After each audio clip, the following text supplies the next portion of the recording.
ask me to select anything, so I don't know if it did it automatically. Well, stop recording. Yep. And see how much space it has available. And then like 21 gigabyte free.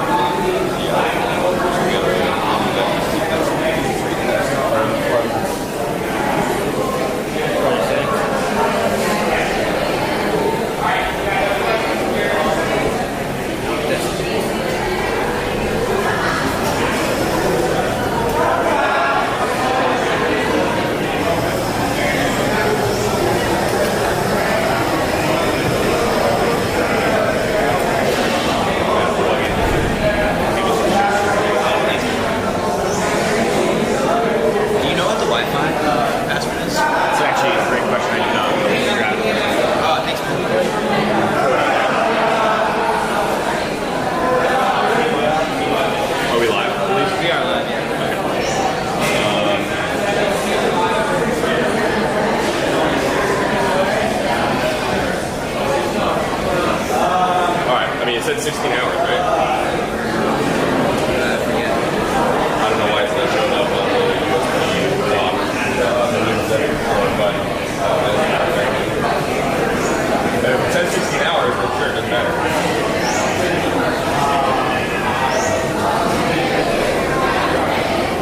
16 hours, yeah. 121 gigs.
Solutions because I don't love this one, but for the time being, it does at least plug and play and work. Yeah. It's just a little bit. Even when you try to Google a solution for a problem you're having, and Google will suggest that you go to their website, and then their website doesn't load. It doesn't exist anymore. That's crazy. Ironically, it's a really popular church thing for churches for live streaming their services. Literally, the default setting when you open it is: are you doing this for the house of worship, a sports event at the house of worship? Is the first setting. 1 and 2 spin? Yeah, buddy, I can't wait to talk shit about you on here. You got your coffee yet? I got some pre-workout if you want. No, but I can get caffeine from the bootleg over here. No way. Actually sick.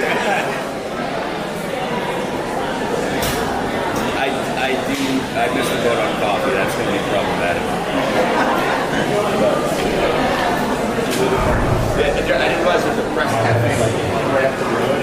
It's like my second home. No way. I go to one in Boston. I've never heard. It's just like a really good cafe spot. Before this, we did the zone.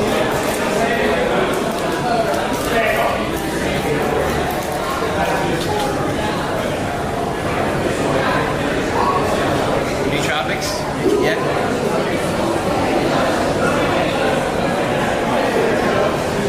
My buddy is friends with the co-founder of Thesis and turned me on to it. And it's stuff's really good. Like some of it, you get like every they have a bunch of different blends. You have to figure out which ones work for you because everybody's brain chemistry is different. Yeah. That's cool.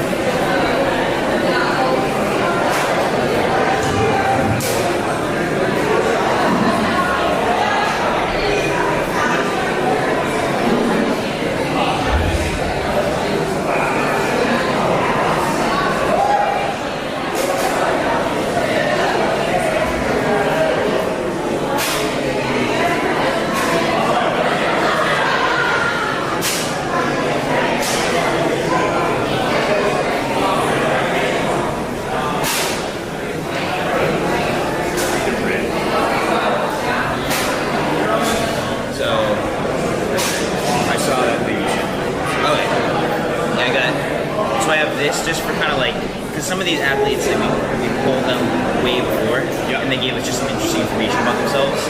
But then otherwise, last night I was just kind of going through and like, I organized them by heat. So heat one have like, I don't have a ton of information in the first heats, but I have much more information when you want your athletes in the last heat. The first heats are going to be anyway. Yeah, right.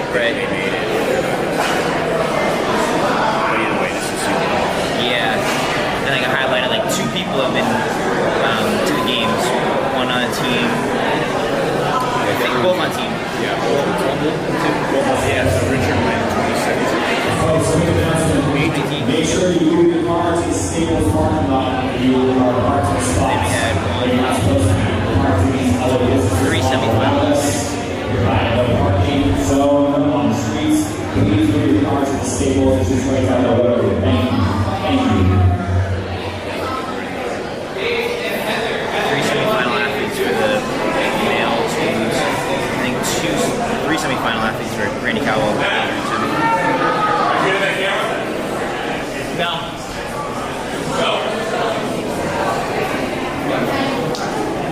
You want the second one populated yet? What is that?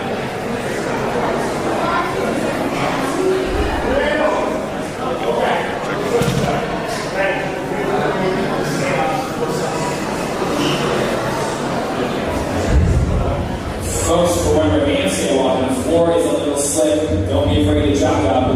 Just be prepared for it. A little slick today. Thank you. It just came up, but I don't see there's no video available. All right, everybody. We're going to have our friend Fernando sing the anthem and then we're going to get started.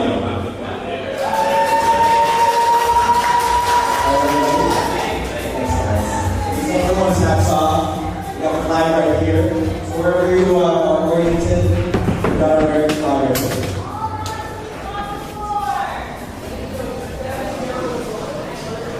Oh, say, can you see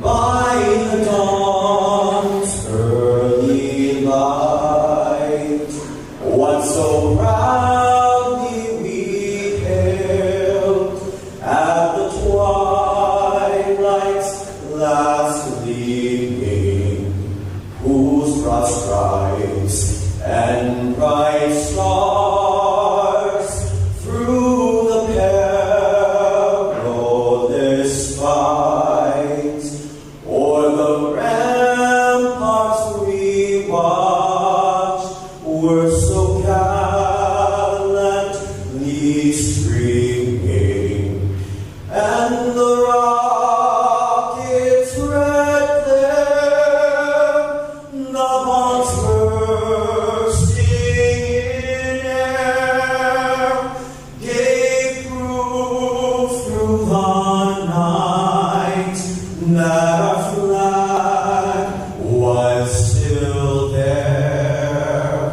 Oh, say, does that star-spangled banner yet wave o'er the land of the free and the home of the brave?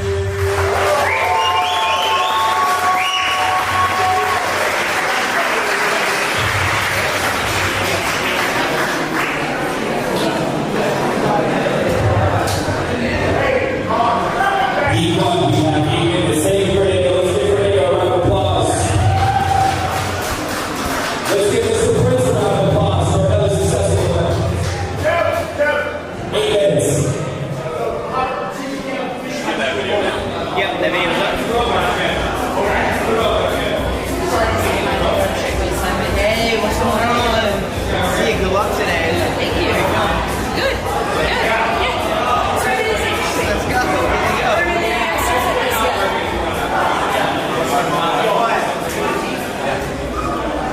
So you have 2 options for you.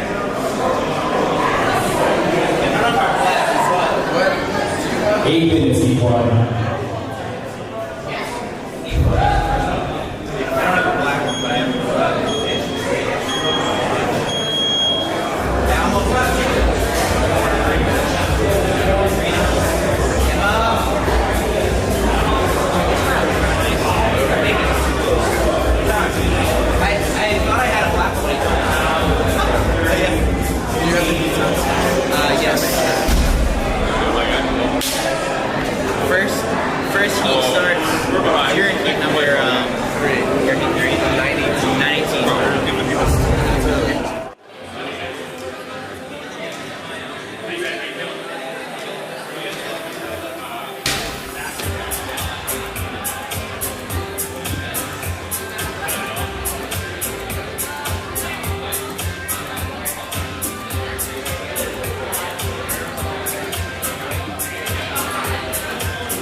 Nice.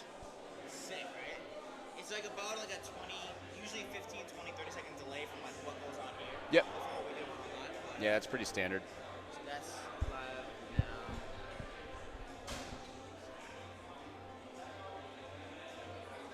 So that's the preview, that's live. Yep.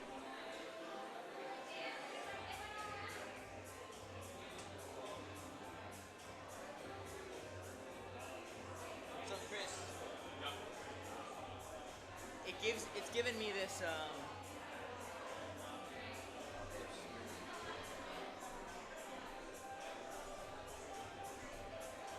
we go. oh, it's good now. Now it's only 8 hours though. Okay. Oh, we can throw another SD card in when we fill it up. It's fine. Oh, what the?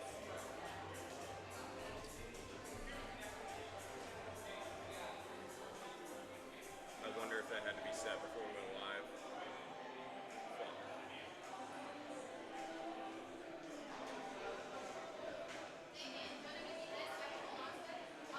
Was that working yesterday? Yeah, well, you're supposed to have these checked so that you're recording something. What is this record right now? We hit record. Check video bitrate. Yeah, so you're supposed to choose the recording option, select storage. Why can't we choose the recording option? Fucking cocksucker. We can always go down and back up if we have to. Yeah, yeah. I mean, if there's a time to do it. Now, yeah. Do it now. So it's recording to our hard drive. It's not recording anything. Oh, it's not recording anything? None of the boxes are checked. So you hit record and it just takes you to the screen. Gotcha. Okay. Record. And then it just takes you to... So I just cut the stream quick, go back up, right? So the thing is, we have to post a new link for every new stream, which sucks, but we didn't do last night.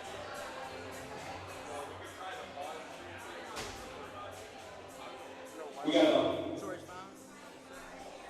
we got about 4 minutes. Fucking tons, dude. We must have unchecked these when you were setting up the new project. Or I just didn't check. Alright, well we have to do the pause stream, Alright. I guess. And Morales and Connor, we got a good beat to start this day off. We're so fucking dumb. I don't know why it's not reading the SSD, because the SSD would give us like 45 fucking hours of recording. Storage selected, yes. Now record. Okay. So I will give you another SD card at 4 p.m. If I don't shoot you first. At 4 p.m. Want me Did to I say that on the live stream? Want me to set an alarm for that? I mean, at 4 p.m. No, you'll know. Yeah, you'll tell us.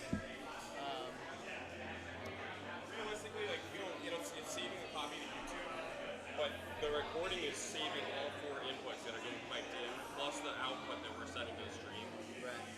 Here, give them the little. Oh, we don't have the other graphic on here. It's on my laptop. That's fine.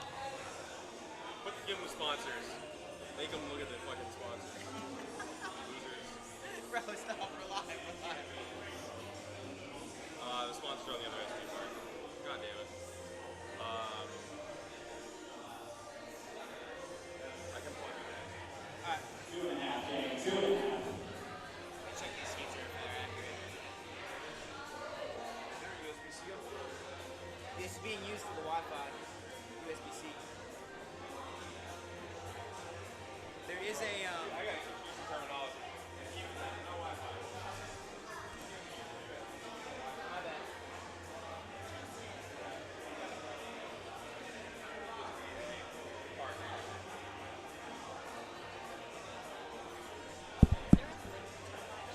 Is it not saved on the... Yeah, Bern. I think Bern Usually set it up transfer it to the... It's piping into the.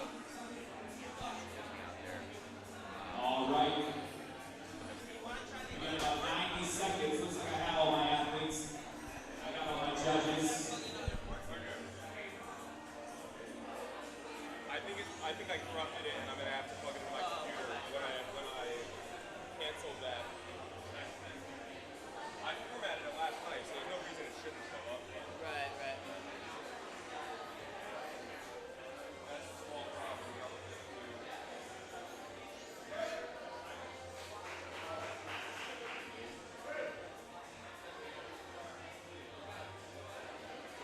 See if this SD card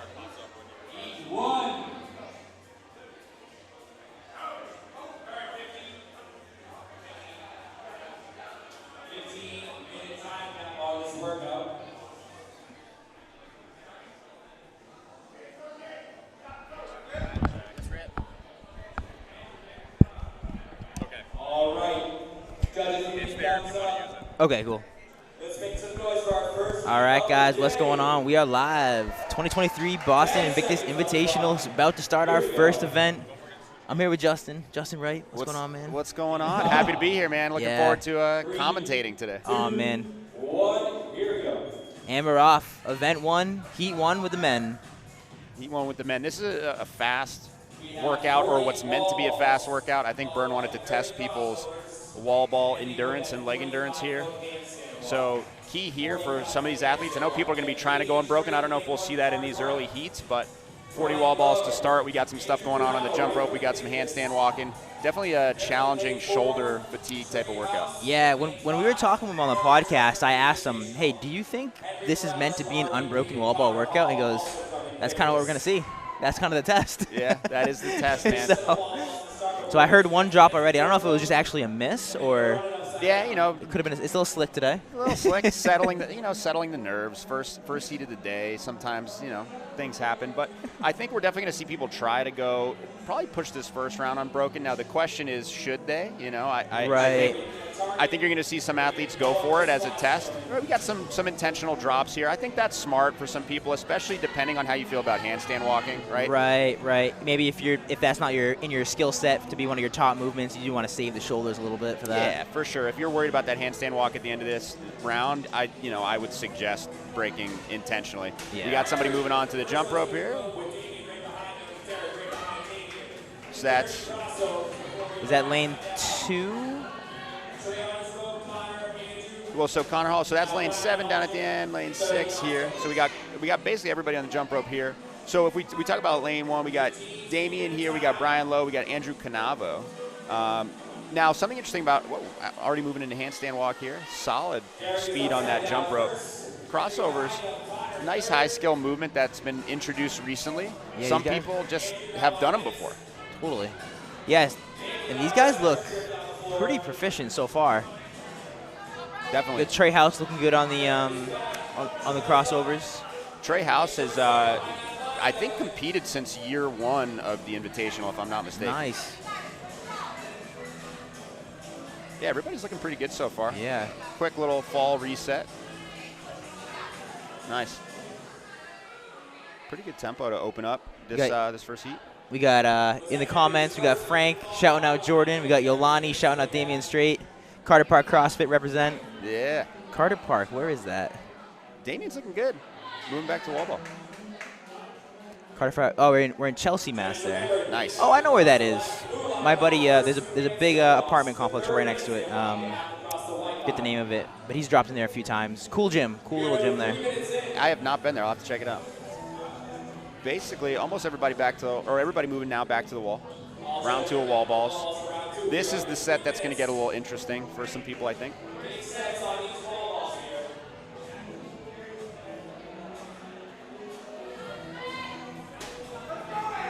Some people starting to shake out the arms as the ball flies up out of the squat. That's a good strategy, good way to shake things out a little bit. A little lactic acid. Yeah, just try to flush things out a little bit, especially going back to that jump rope, going back to the handstand walks. This workout is really sneaky on the shoulders in ways that might not be immediately obvious.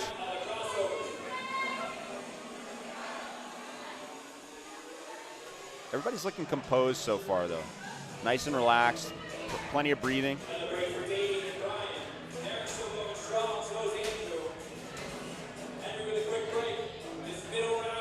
I got a shout out in this heat. We got Andrew Canavo and Connor Hall, both Invictus Boston members. There we go. Both also very handsome. Very fit, very handsome. Look at those crossovers. Really good. Very smooth. That might be... Is that Derrick? It is. So he, on the heat list, I think he was not listed. So I don't know. I saw him post something on Instagram the other day that he wasn't feeling too well. So I don't know if maybe there was an issue where he thought he was not going to be able to compete and then maybe turned it around last minute. I believe Bern had mentioned that, kind of on the fence, didn't know if he was going to be able to make it, but really wanted to obviously be here and push through. And totally. so far doing pretty well. Like a champion. It's like a champion, yeah. You know? Like Michael Jordan with the flu. Yeah, that's not it. letting him impact him. That's it. If he ends up on the podium later, then he'll have a similar story. Oh yeah, we'll have to interview him in a little bit and see what's going on with that. Damien in lane 1's looking nice and composed, pretty consistent from round to round here so far.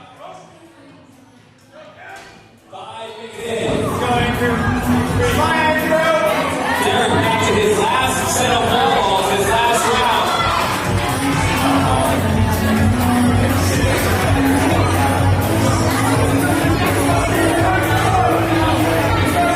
Damien is now on to his last set of wall balls.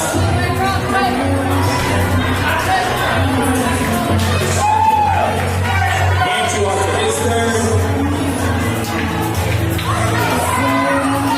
Connor on to his third set. Derrick still going strong on these wall balls. I do not think he's put it down yet.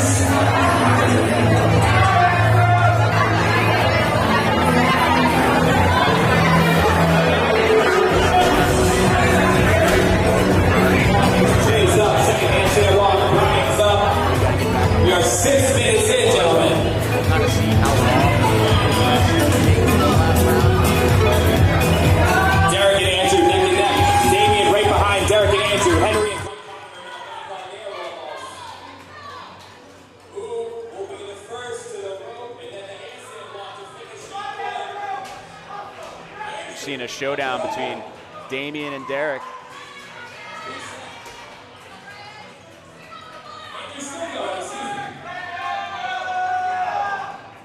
Crowd getting these guys going, trying to get them to pick up that ball here in the last round.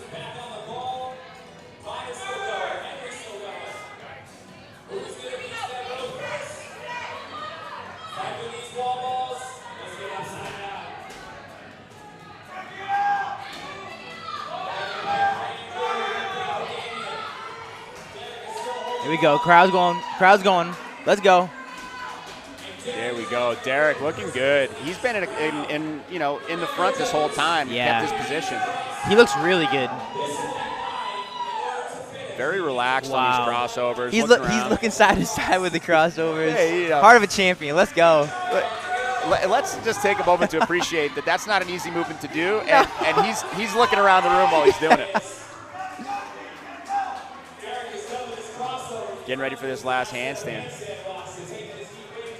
Look at Damien over here on those crossovers too, looking good. All these guys. Andrew Canavo getting ready here to pick up. Let's go, Derrick.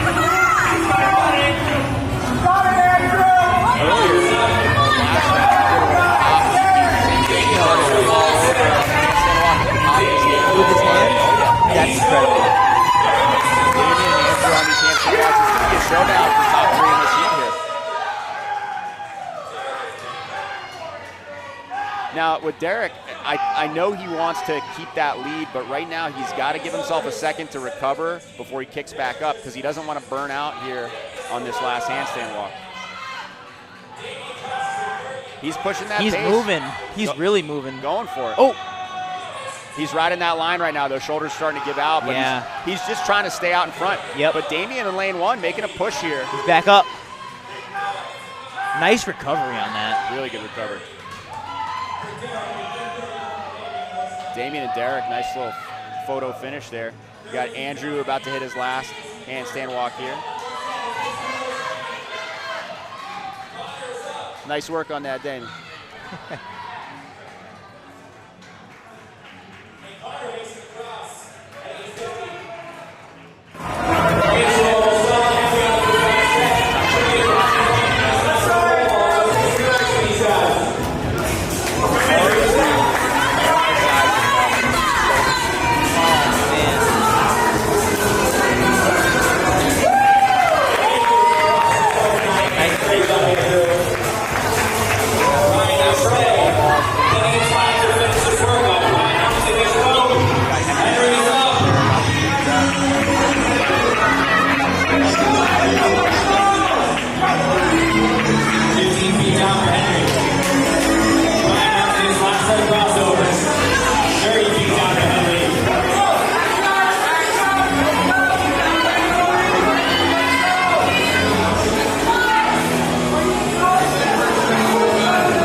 Man, look all right.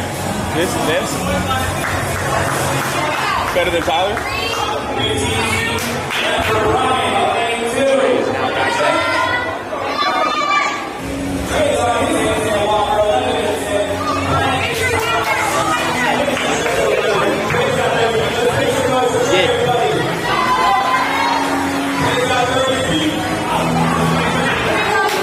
Crouching. Here we go.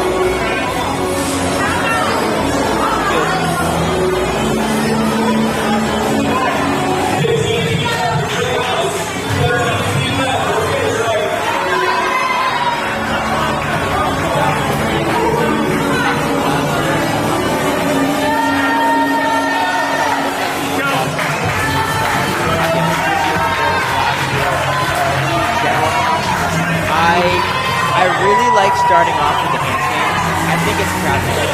I think it gets the people going. Not many people can get upside down. But you do that at such a high pace, like right off the bat. It's cool. It's cool to watch. I enjoy watching it. And I think there's so much variation. You have some people who do like and then some people who look like, you know, a little more like banana-like, a little more arch in the back. Yeah, they're fighting through it. They're fighting through it. And that doesn't even necessarily mean one's faster than the other. Just everybody has their own different form, their own different style to it. So, for sure. And that's a wrap for workout one. Wrap for workout one, heat one. Trey House almost handstand walked into the crowd. He didn't know where he was supposed to kick out. He just kept it going. I love it. I love it. Hey, when in doubt, keep handstand walking. Did we see who took the W on number one? Was it Derrick? I believe it was Derrick, but we're gonna have to check the tape. It was it was a pretty tight finish between him and Damien. Damien came back and had a big push at the end of that heat.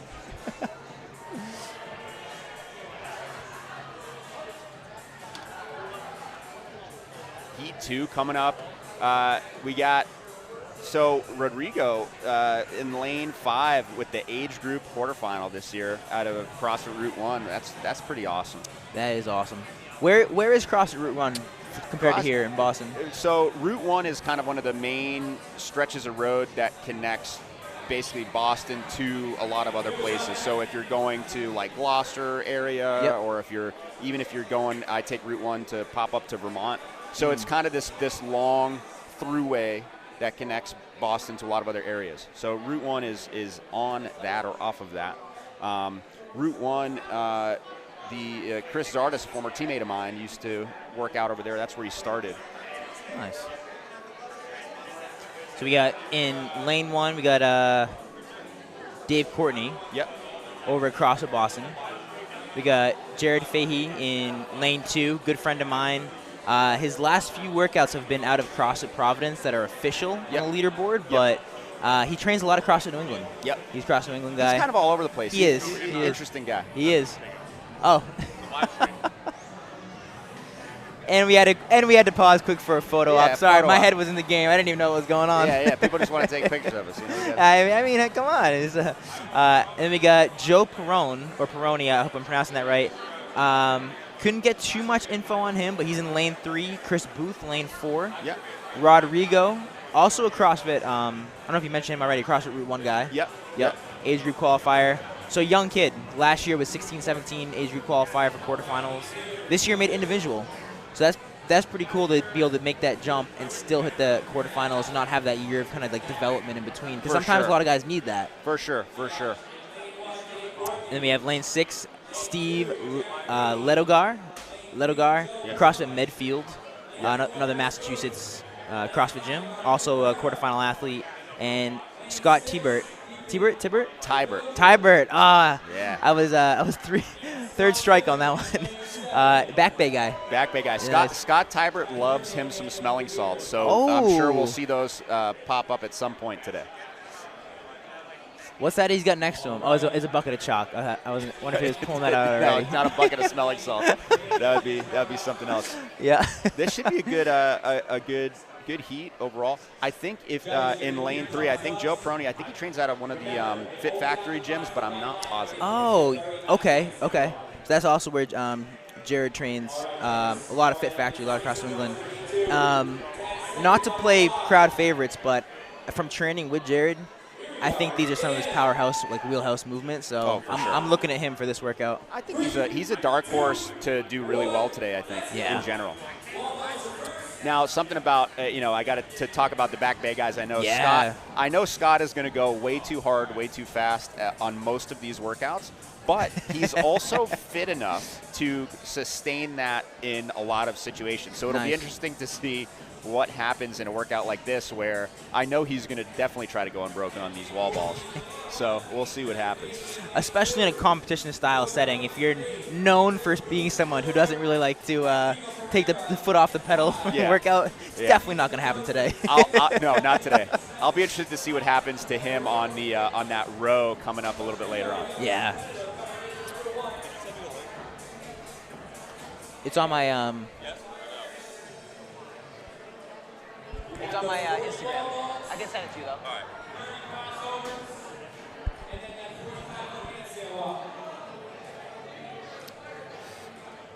Everybody looking good so far, round one. Nice and relaxed. Yep. I mean, even I'd say at this level, you're getting competitors who, they know what's going on. These guys have good-looking wall balls, good squats. Everybody's relaxed. You're not going to see any funky movement today from any of these competitors. It's just going to be a matter of capacity. Hey, Rodrigo already kind of setting himself apart here. Nice job. Looks really nice with those crossovers. Very relaxed. Not so much the looking around side to side like we saw from Derrick, but pretty close. No, that might be the moment of the morning so far from Derrick. Now, you're seeing a couple people with the beaded ropes. That's camera, and then that camera and that camera are wireless. And the fourth camera is hardwired in. Yeah, it's not bad. That real quick. Just talking about it.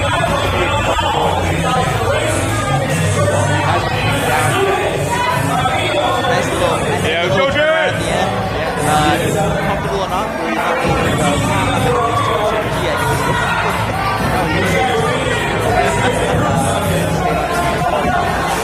I didn't expect to necessarily see that.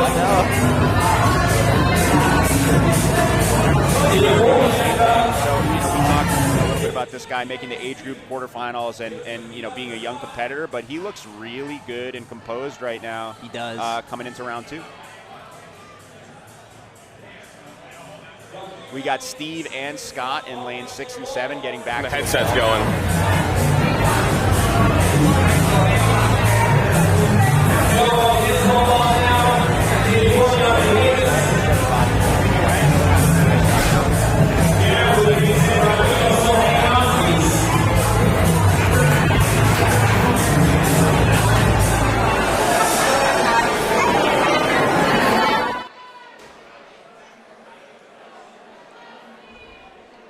So we were talking a little bit about, this year versus last year with the workouts. One of the things that I really like about this year is I feel like the tests have just continued to get more well-rounded.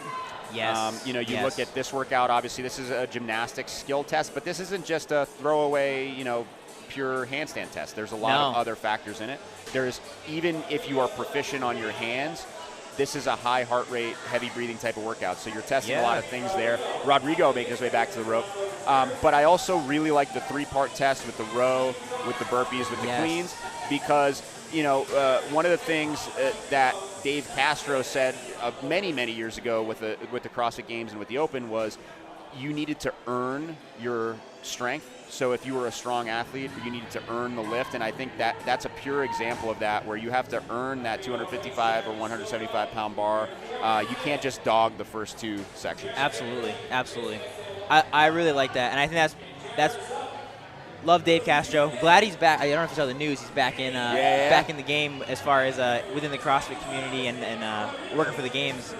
But I mean, I think that kind of perfectly describes CrossFit in itself. Like, you can't just be strong. Yeah. You gotta earn it. You gotta show that you're skilled in gymnastics. You gotta show that you got good cardio, a good engine. For sure. I'd like to point out that Jared in lane 2 continued to not kick down.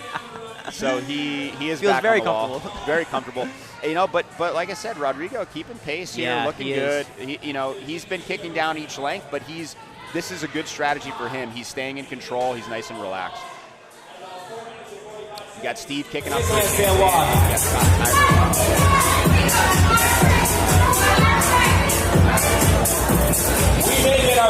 time of the day in this heat.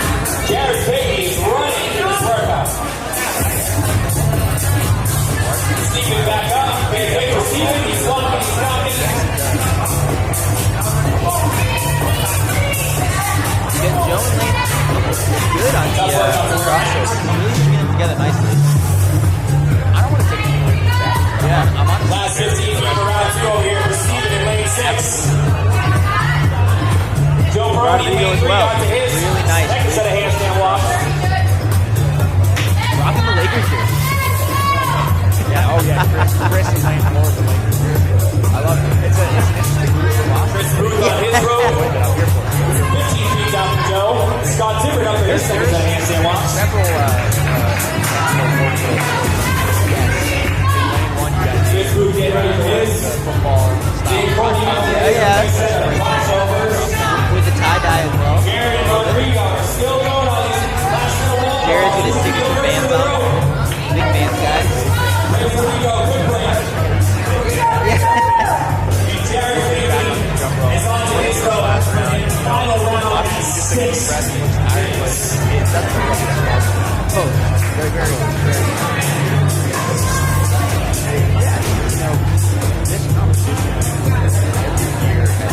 Who is going to join Jared in that last round first? Rodrigo will. Size and scale in, you know, people, vendors, sponsors, but just in the athletes, like on average, the athletes here are super impressive. Yes. And the thing I do like about CrossFit, especially for those, you know, watching the stream or watching here in person, is a lot of people who are watching obviously do CrossFit, or they take class, they go to their local affiliate or whatever, and so it gives you an appreciation for what these athletes are doing and how challenging it is. Definitely. Jared with the style points on the roll through. That's going to be a solid time. That will hold up through some of the heats. Him and Rodrigo were really neck and neck for the first round and a half, and then kind of ran away with it at the end there. One of the things I'll say, and we'll talk about this later on as well, but with in-person competitions,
For people finishing the handstand walk and lane one here, you know. Yeah, especially we got heat 3, heat 4, and heat 5 of men. We got some big boys coming down lane 1. We got some big boys. Coming is this lane 7? We got right the last one. This one's 7 here. That is 1. Oh, that is 1. Okay. Yep. 7 down at the other end. I'm shutting this camera off at the end of every heat. Okay. Cool. Just so because I can't charge that one while I'm walking around. All right. So I'm just turning it off. Cool.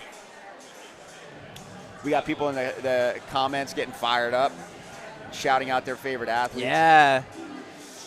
We got So Hunter cheering for Andrew Canavo back in Heat 1. That is his fiance. So she's showing support. We got DCP says, "Go Derrick." Cheers from UG. I can only assume that's Uganda. Yeah. That's where Derrick is the national champion. That's super cool. That right? is super cool. And Bern was telling me about him. He said he just like saw him at a random competition, and the crowd was going nuts. Like his fan base was going nuts for everything. Like whether he was jumping rope, doing whatever he was doing, they were supporting him. And I love that. So it's cool to have him here today. So I was able to get some. I was able to talk to Derrick a little bit before the event, just through email. Just kind of had him talk to a little bit about him, like how he got into CrossFit, stuff like that. Yep. And really interesting guy, very like precise with his words. Yep. Very like what he says he means. So I'll wait because I know a lot of his fan base is probably going to watch him on Workout too, so we can talk a little bit more about some of that stuff. I won't spoil it. Yeah, yet. don't spoil it. Don't spoil it yet. Coming into our Heat 3, we got Jordan Koloski from CrossFit Southie in lane 1. He was on a team that made it to semifinals this year. A buddy of mine as well, really fit. He's kind of like I don't want to say surprisingly fit because that sounds bad, but he's very fit, and he's just like a sneaky fit, just like a nice, like, you know, very kind of like soft-spoken, chill guy. So expect some big things out of him. We got Sam Pascal out of Ocean State in lane 2. Yes, Ocean sir. State, and you know those guys. Ray runs a really good affiliate down there. That you know they mean business. So I'm sure we'll see some good things out of him. We got Zach Alexander out of Timeless CrossFit, which is in Franklin, Mass, I believe. Yeah, some of these athletes, I did my due diligence to get as much research as possible, but I believe that's true. If I'm mistaken on that, I apologize, Zach. Yeah. But from my research, it seems like Timeless CrossFit in Franklin is where he's working out of. Nice. We got Jeff Dornelis from Brazil originally, but out of CrossFit RBP in Everett, Mass, which is a really popular affiliate. We got Alex Hutchins in lane 5. Alex is not a novice to competition. I've definitely seen him on like the local circuit. Lane 6, we have Michael Fish right here out of CrossFit One Nation. Yep, so that's a little hometown hero, which is always exciting. And then lastly, we have another Southie boy, Austin Amory out of CrossFit Southie. Qualified for quarterfinals as an individual. Actually, a lot of these athletes that we're going to be seeing here have qualified for quarterfinals as individuals. I would say the majority. Yeah. Almost all. Almost all, for sure. Mike Fish, an older athlete compared to a lot of the other guys, qualified for age group quarterfinals as a 35 to 39 category, which is, I would argue, almost equally as tough as just regular individual quarterfinals. Oh yeah. if you look at the leaderboard for like the 35 to 39, it's like, are you kidding me? Yeah. Like, it's like former CrossFit Games athletes, like CrossFit Games champions. Like it's basically like all the people who are still really fit and just happen to qualify for Masters. And he also qualified after that at 40-44, so he's just been crushing it. And we got Kelly shouting out, Zach is timeless. Let's go. Yes. Love it. Everybody's looking good so far. A lot of athletes moving on to the crossovers now. The first two to the crossovers were Jeff and Jordan. Now they're the first two kicking up onto handstands. Like, Jordan's tall. I was hoping he wasn't going to kick me on that one. He's rocking the CrossFit Southie shorts. Absolutely. I like that little logo on the bottom right-hand corner. Yeah. Looks nice. That was one of their sponsors for the semifinals. Gotcha. Is it what's the MM? What brand is that? That's a great question. I do not remember. We'll look it up. Thought I'd give him some free publicity, but I guess not. I'll do some research. I'm going to consult Instagram. There we go. Quick. We'll do some research. Sit tight for those at home. I'll let you know what the brand is. But everybody looking good here so far. We got some athletes on crossovers. Lane 7, Austin finishing up his handstand walk last section here. We got plenty of athletes back to the wall balls.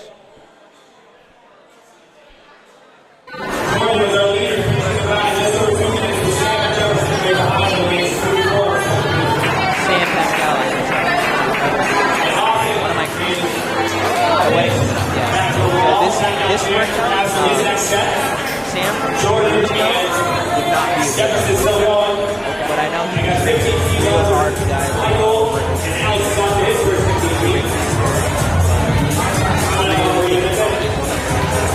really excited to see how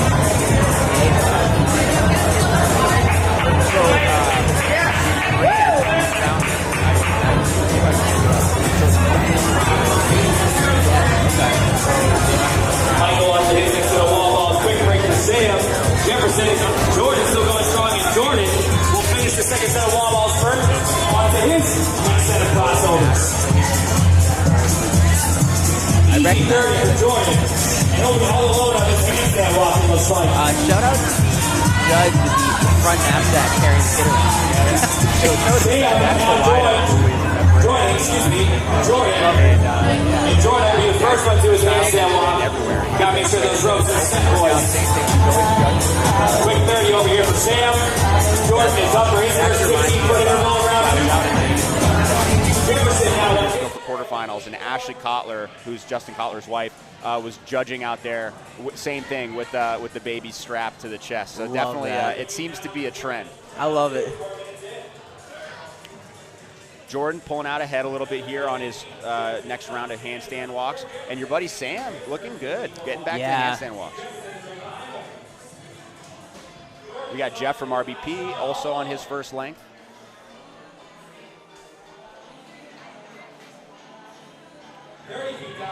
Zach Alexander from Timeless CrossFit looking good, looking relaxed on those crossovers. Jordan back on his last set of wall balls here. Lane 7.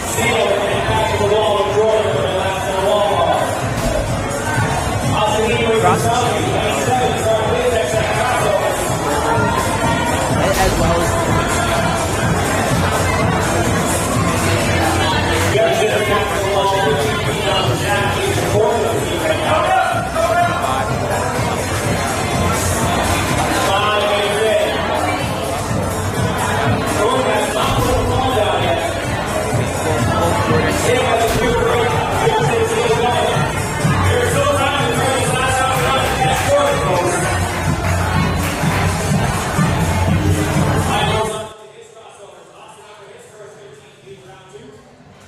we got Alex and Mike Fish working through those crossovers.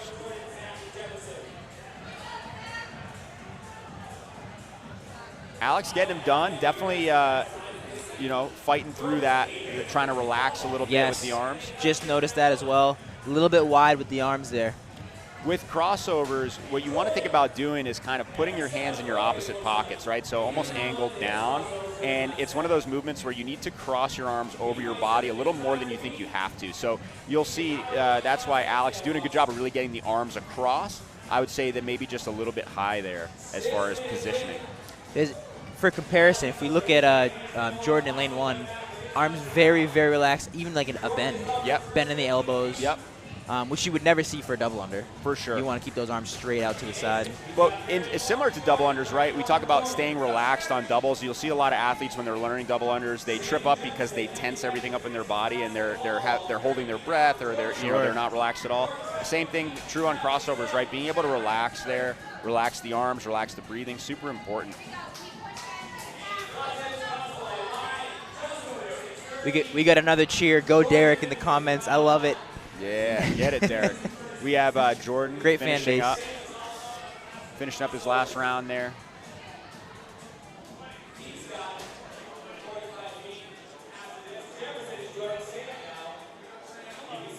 We got Jeff moving back to the crossovers. You got Sam working through the crossovers. Sam has overtaken Jeff a little bit in this third round. Nice and composed. That's what I'll say. You know, we talk about Ocean State and Ray, and they have a really good competitive environment there.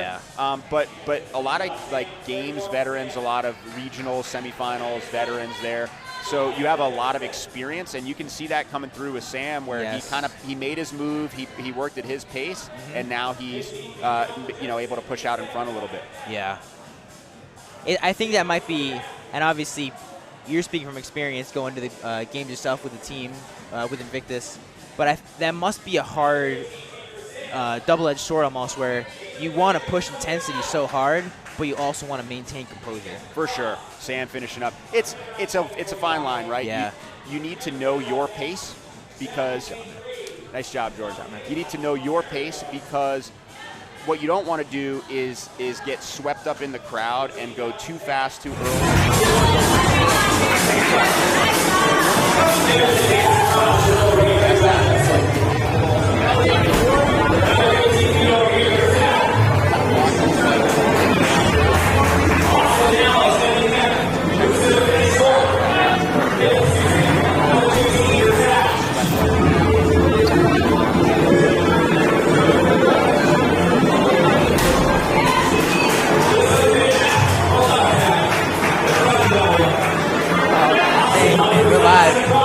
Shout out Spence in the house. Roommate from Sam, also an actor over at Ocean State. We are little people of Rhode Island. Per capita fitness. It's pretty good. Yeah,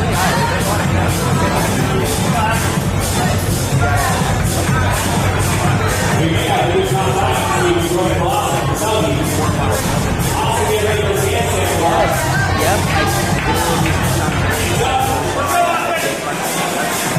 So we should see it there. Part of that. Also,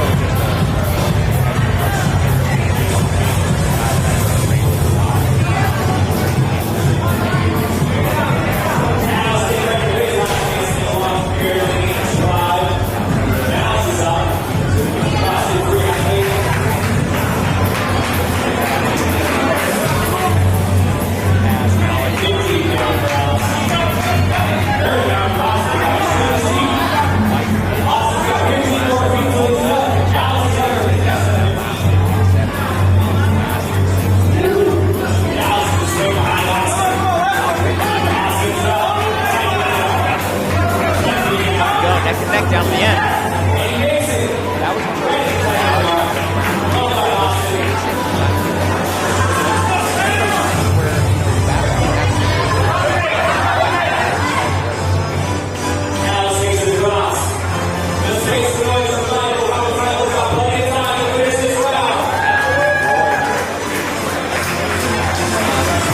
Bern actually shouted out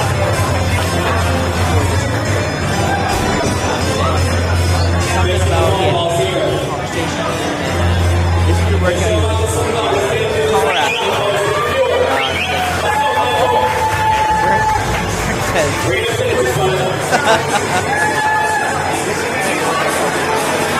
Yeah, maybe we'll have to ask.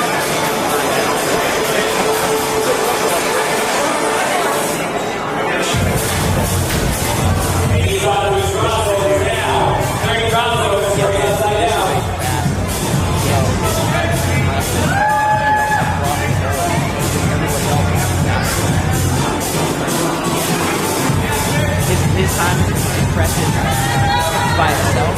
His time is also impressive because he's in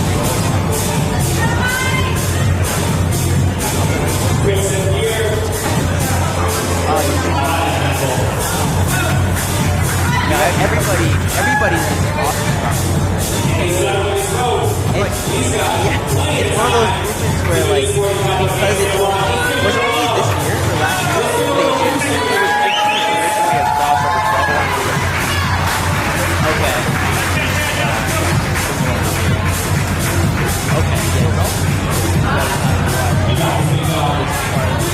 So it's interesting to see that obviously with many things with actually 5 they just develop.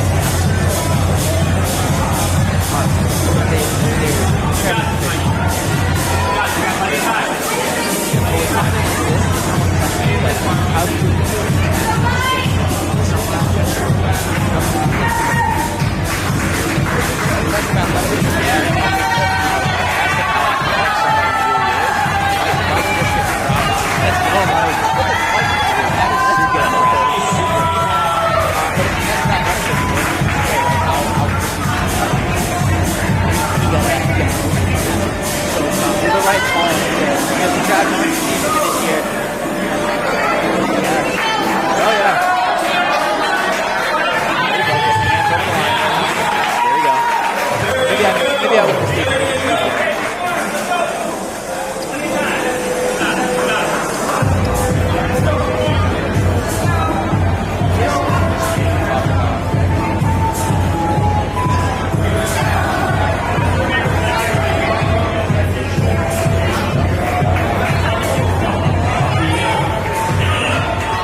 That's a competitor right there, man. You know, that's what you like to see in competition, just fighting through to the end.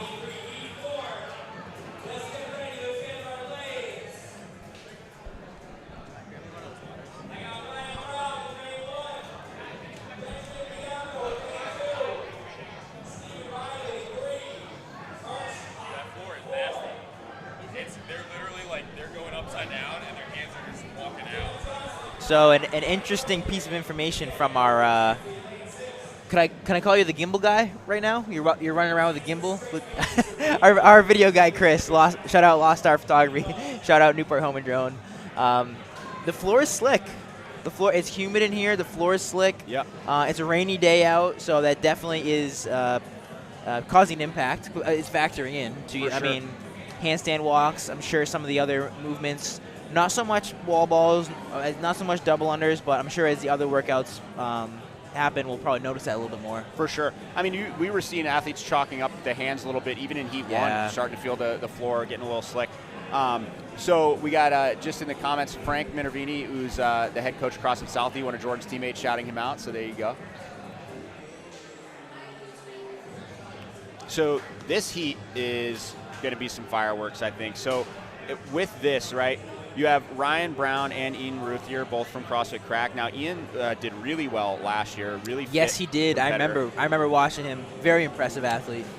You have Benjamin Bianco from Maine, CrossFit 321, team quarterfinals, went to the semifinals, 2021 Granite Games competitor, so super impressive. Stephen Riley is a guy who was just sprinting on his hands to warm up, so I think we're going to see some fireworks out of him. And I got to shout out Karch Hawk. So Karch was a member at Invictus, now down in Atlanta, and I know for a fact that he did very well on this workout in testing.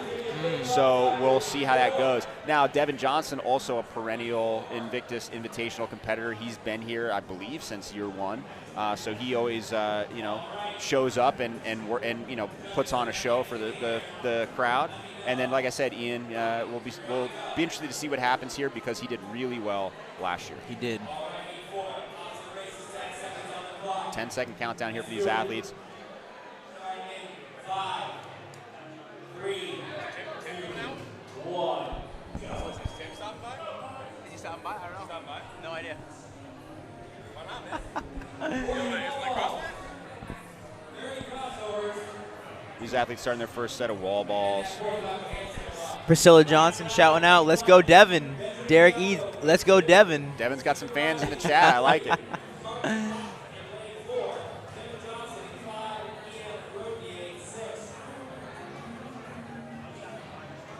So Cam just pronounced it Ian Routhier. Routhier.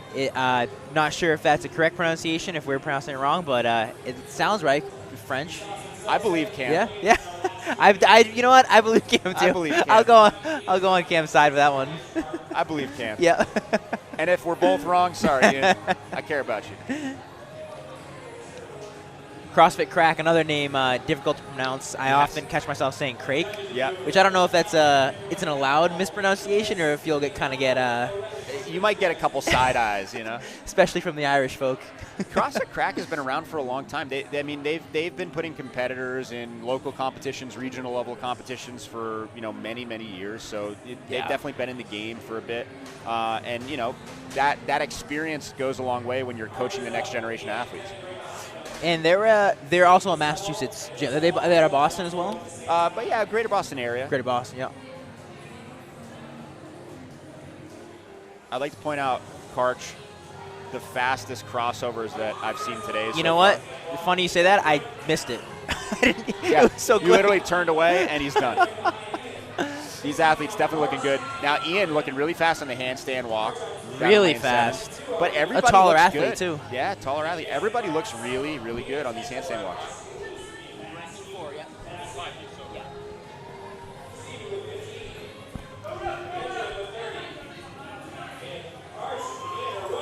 Karch looking good. Sprinting back to the wall. He's looking to compete today, that's for sure. Yeah. Ian back on the wall. Devin back to the wall. Benjamin back to the wall. These guys are moving in this heat. Ryan Brown just finishing his last handstand walk, going back to the wall as well.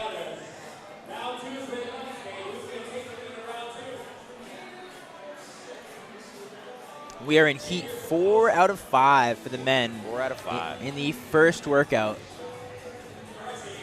I love the sprint back to the wall ball. Yes. I gotta talk about that some more. There's not much that if he can hold that pace, right? If that pace is something that he can maintain, that is so demoralizing for the other. If you're a competitor and you're tired, you kick down after your handstand walk, and this dude's sprinting back to the wall. Yeah. I love it. He's an athlete. He is an athlete. That's how you get in people's head in a workout like this. So like I said, let's see if it was a good idea. It's too early to tell, but I like it. And can you pronounce his name again? Karch? Karch. Yes. Karch. A name I've never seen. No. Very unique. Very cool name. Very cool name. Very cool guy. Super nice guy. Way too nice. Duke grad. I have a note from Bern. He's a middle linebacker, which limited knowledge of football, a tough position to play. Also, I'm sure if anybody in the crowd were to guess what position he played in football, it's not that hard. He's a big dude. Yeah. Nice. Karch just he's making up some time on the crossovers for sure. A little slower on the handstand walk than Ian, but also has the capacity to kick right back up. So that little bit of time that he's gaining on the crossovers is paying off for him here. Yeah, he can move. starting to see a little bit of fatigue on the handstand walk, but he still looks composed. He's looking good. And another sprint to the back. wall. The first we've seen today of the sprint back to the wall that I've noticed. First we've seen, unless you count Jared's upside down sprint, which is essentially the same thing. Yeah, essentially the same thing. I'd like to point out we haven't seen anybody yet do that, or since Jared. Nobody has stayed on their hands the whole time. No. You know who's having fun is lane 1, Ryan Brown, smiling doing the crossovers. I love it. You know, that's important, right? Take a moment as an athlete to appreciate where you are and like appreciate the fact that you're in this event, and you know, like the crowd is excited and you get to do, like, how cool is it that you get to do this on a Saturday, right? You get to, like, you're fit enough and healthy enough that you can come here and throw down, and you know, that's badass. It is. Shout out Ryan. I couldn't find a ton of info on him as far as his CrossFit competition history, just because of how common a name it is. But a rower. From his Instagram, I did a little snooping, and rower rode Head of Charles, which is the biggest rowing race around. Yeah, that's a huge yearly event here in Boston, so that's awesome. So I'll be excited for the rowing workout. I know it's not a long rowing workout with the 600 meters, but I'll be excited to see him on the rower. But there's going to be a bottleneck of people there, so any way that you can differentiate yourself on that row, I think, is going to be hugely important. Absolutely. Karch and Ian back on the rope at the same time. Obviously, Karch moving quickly, getting back to the handstand first. Now, if he can sustain this, those crossovers might be what pushes him into the win for this heat. And there's Ian back up. This is a showdown. It's going to boil down to Karch's handstand walk endurance here. Nice. Oh, Ian getting called back. And Karch finishing up. Very impressive. When I said earlier, if he could sustain that pace, it would be awesome, and he did. So shout out to Karch. Incredible. To put into context how fast that is, this is a very fit heat. Yes. Like, everybody in this heat is moving quickly, and Karch was just moving that much faster. Yep. Ryan having a great time on these crossovers. Smiling, loving it. He's loving it. My guess is maybe he wasn't this good at crossovers before today. Surprising himself on it. Yeah, a pleasant surprise on the jump rope today. Ryan kicking up, Benjamin kicking up. You got Devin finishing up those crossovers, looking great. And Stephen Riley finishing up these crossovers. Devin about to kick up here, going right into it. Chalking up the hands. We were talking about that slick floor. Yep. Devin, really good body control there. Looked like he was going to come back over and able to maintain position.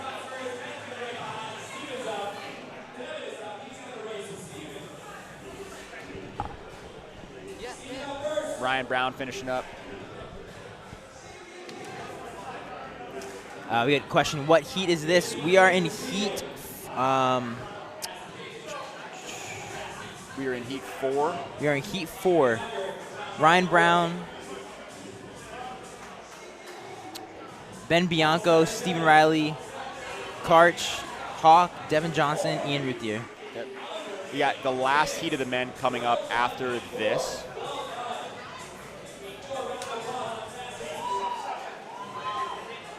These guys are moving. Nobody in this heat needed a time cap, that's for sure. Definitely not. We shout out to some of our sponsors. I got to specifically shout out Anomaly because they're my accountants. Nice. And they're awesome. So there you go. Shout out Anomaly. Having a good accountant there's nothing better for peace of mind. No, certainly not. Shout out Chris. Oh, we got the GoPro on the camera. Yeah, there you go. Cameras on cameras over here. I was just say, don't call him Gimbal Guy again, because that might be the last of you on the stream. Yeah, that's nice. Justin says, if I call you Gimbal Guy again, that might be the last thing I say on the stream. Huh? He said, if I call you Gimbal Guy again, that might be the last thing I say on the stream.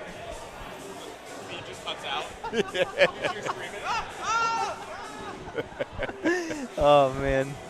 So Heat 5 coming up here, just to kind of give people some background on some of these athletes.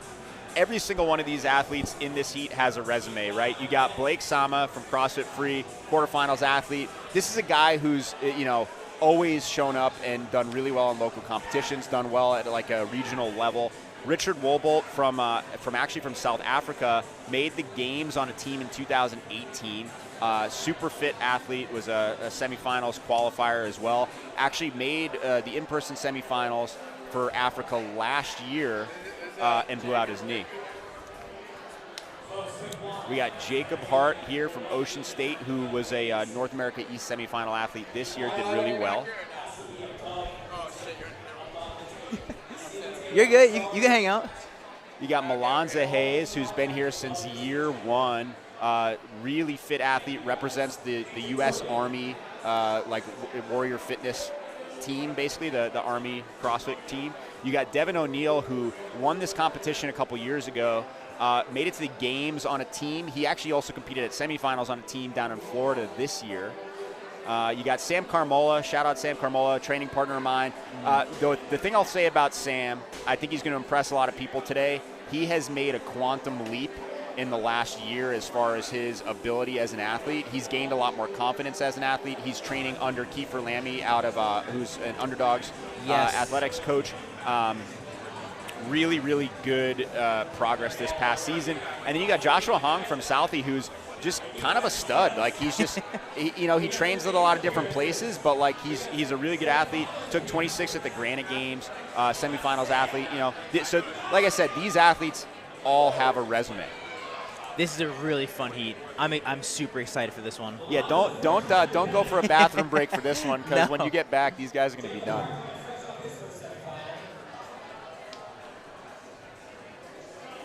Good, Jake.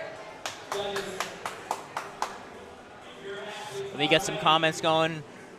LFG Hayes. Yeah. Let's go, Molonza. Molonza got some supporters in the chat. Nice work, Devin. Molonza Hayes, really nice guy. Super fit, super impressive. Been him and Trey House training with TBO training. Incredible power.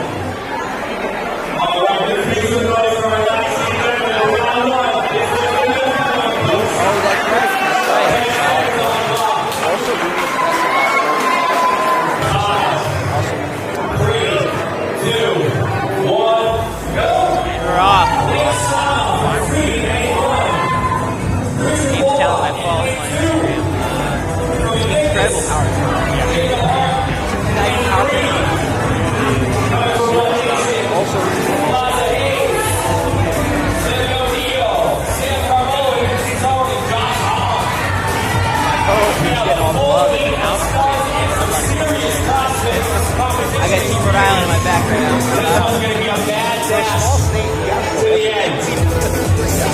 small. We gotta see. Check out other places.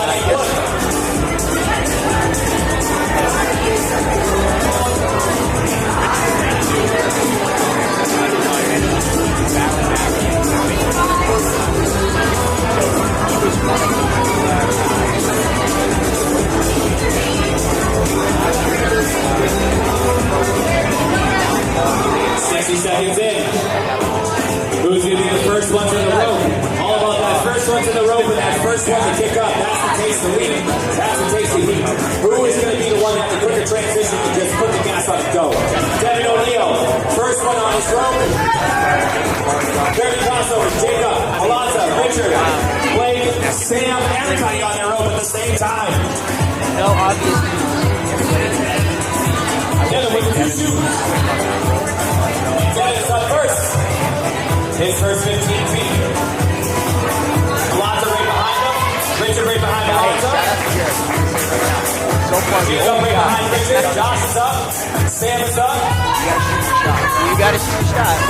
Devin's got 30. Molonza right behind him. Richard right behind him. Molonza. Josh is up. Sam is ready to go. Blake right there. A lot of these guys. Richard got first one. Now Richard. Devin right behind him. Molonza right behind Devin.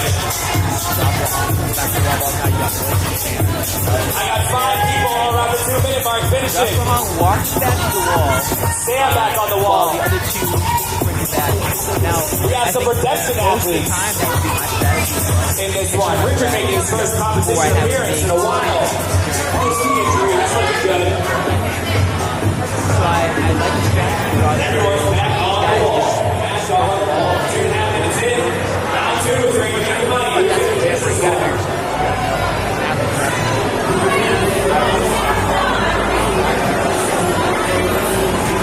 Hold back a little bit, right? Like, knowing yourself as an athlete is one of the biggest differentiators in this sport, assuming equal fitness, right? Like Totally. the people who do really well really understand themselves as an athlete. They know what their weaknesses are, where their strengths are. They know where they can make their moves. So, shout out to Joshua Hong for kind of knowing where he needed to take that quick break. Love it.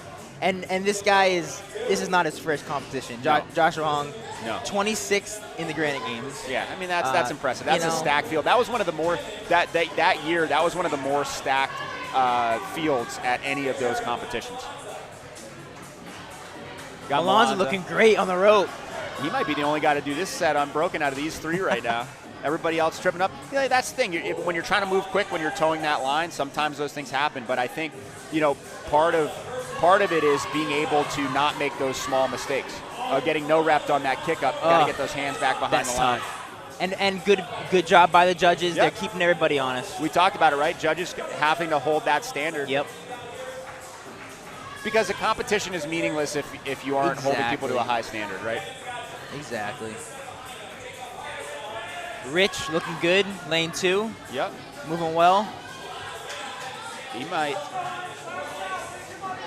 He is the first back to the wall, actually. Kind of sneaking up after that crossover. As we saw Molonza and Devin battling to get back to the wall, and Richard being the one to get back there first. I know he was a little worried about this one.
Finishing up, Richard Wollbolt getting it done. You got Molonza and Devin working through that last handstand. You got Jacob on that last handstand. Go, Jake! Let's go, Jake! Devin O'Neill about to finish his last length. It's neck and neck. Oh, that's tough. Molonza, Jake getting that no rep on the last section. You got Blake and Sam Carmola still on the wall. You got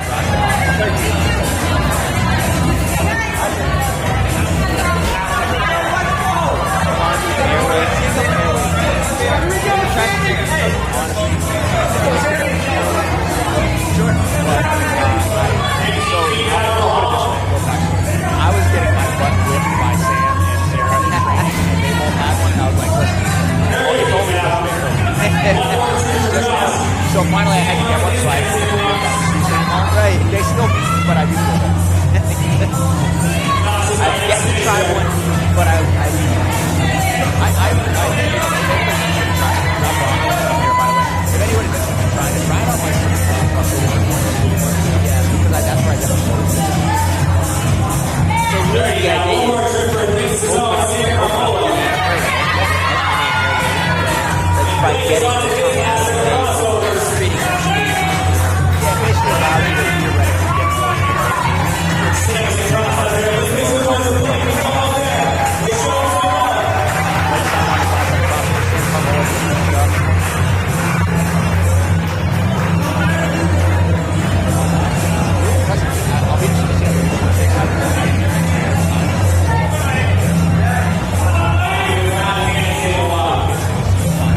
workout that Gator did last year.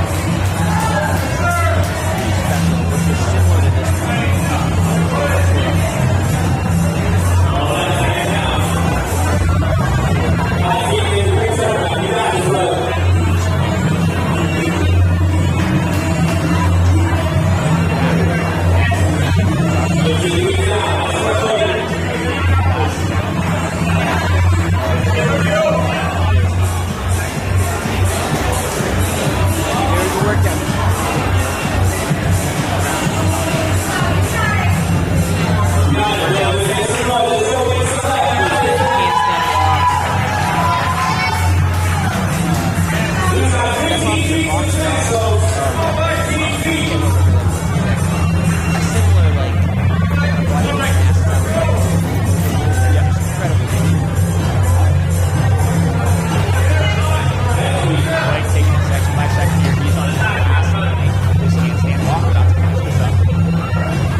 Sarah.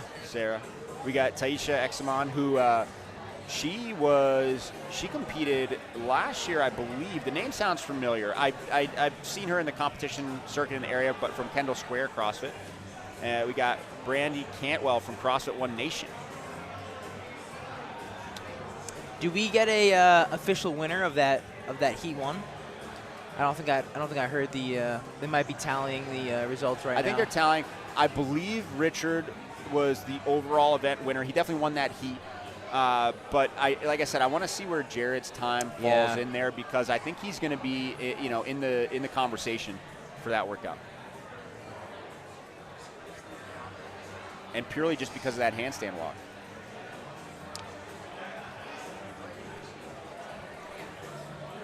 Shout out to the volunteers and the judges and people, moving equipment around today. These events don't happen without them. So absolutely. Shout out the sponsors. Shout out the vendors. Shout out to everybody. Shout out to you, man. Shout out to you.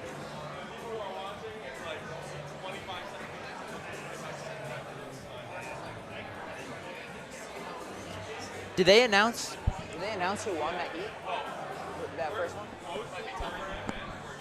How'd it feel?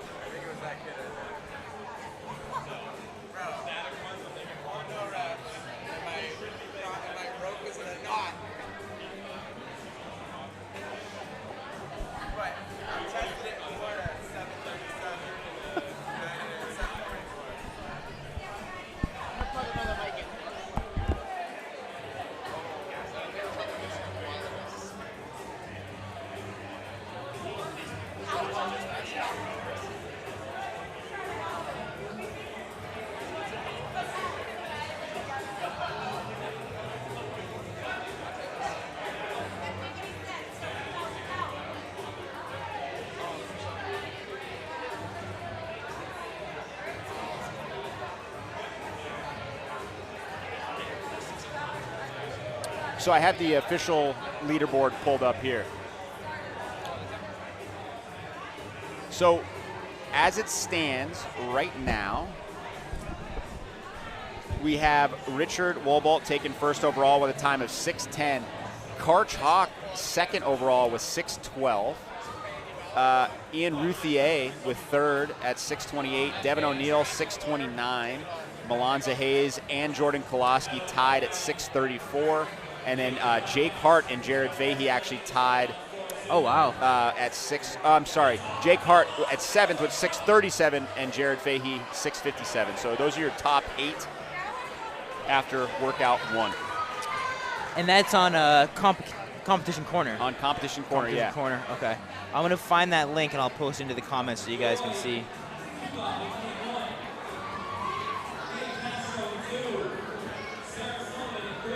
I think it's just if you post that.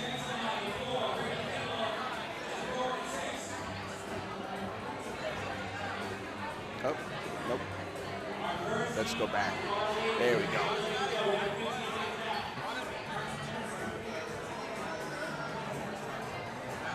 So one of the ladies getting ready to go off here. And in lane 6 is Sarah Gore. So she is actually Richard Wollbolt's wife.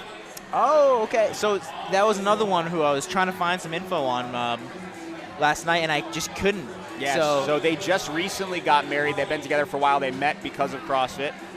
Sarah is a lovely person. My wife and I actually attended their wedding in South Africa this year. That's so cool.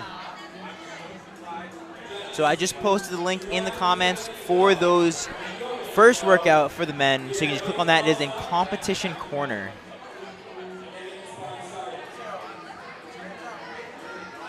Some fast times coming from the men to start this day out today.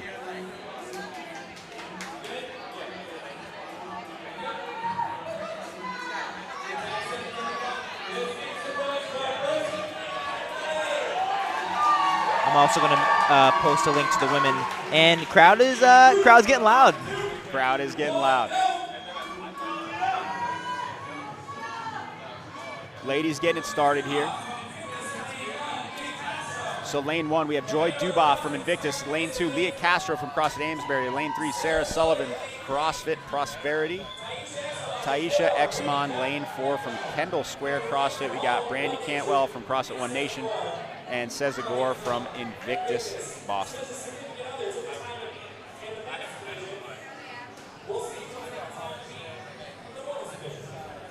We'll see with the ladies here some of the strategies. You know, we're already seeing some strategic drops on wall balls, which I think is a great move. You know, we talked about knowing yourself as an athlete, right? Knowing where your capacity is, especially your shoulder capacity, and making sure that you're not pushing that line too early.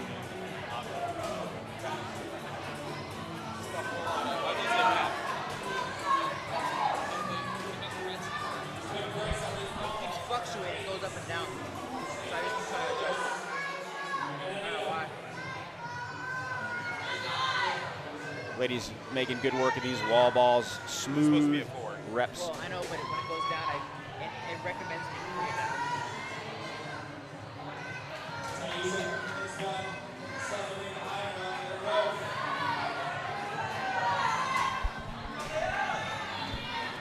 All right, Sarah. Lane 3. All right, Sarah. Lane 3. Shout out Sarah Sullivan. Competed last year over at CrossFit Prosperity. Really good athlete. Clearly, she's moving back to the wall balls first here, followed by Cesar Gore.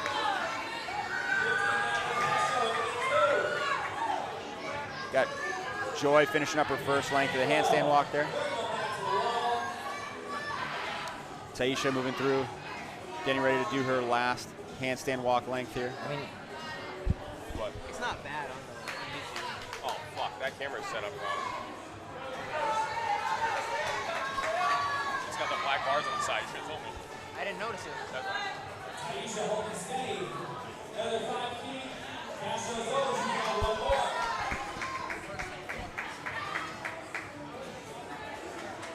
Joy working through her second length on the handstand walk. We got a bunch of these ladies back on the wall balls. We got Tayisha finishing up here, moving back to the wall balls.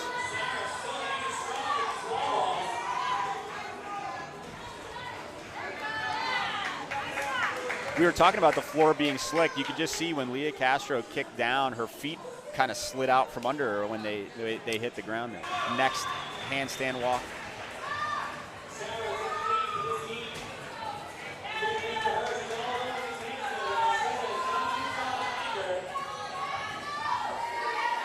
Looking good on that handstand walk, finishing her first length, nice and composed.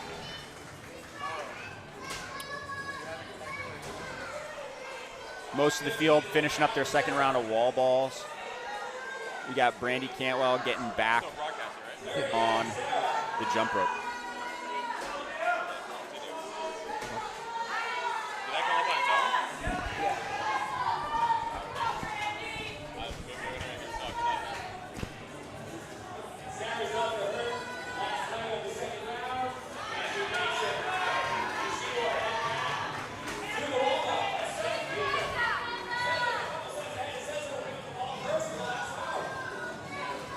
Leah Castro working through her next round of wall balls. Joy finishing up those wall balls, coming close to the end here. Sarah already back, working through her final round. Both Sarahs on their final round of wall balls. I'd just like to shout out a little pirouette turn from Brandy Cantwell. She kicked down. Oh, did she? But she did a little pirouette before she kicked down there. Style points for sure. Love that.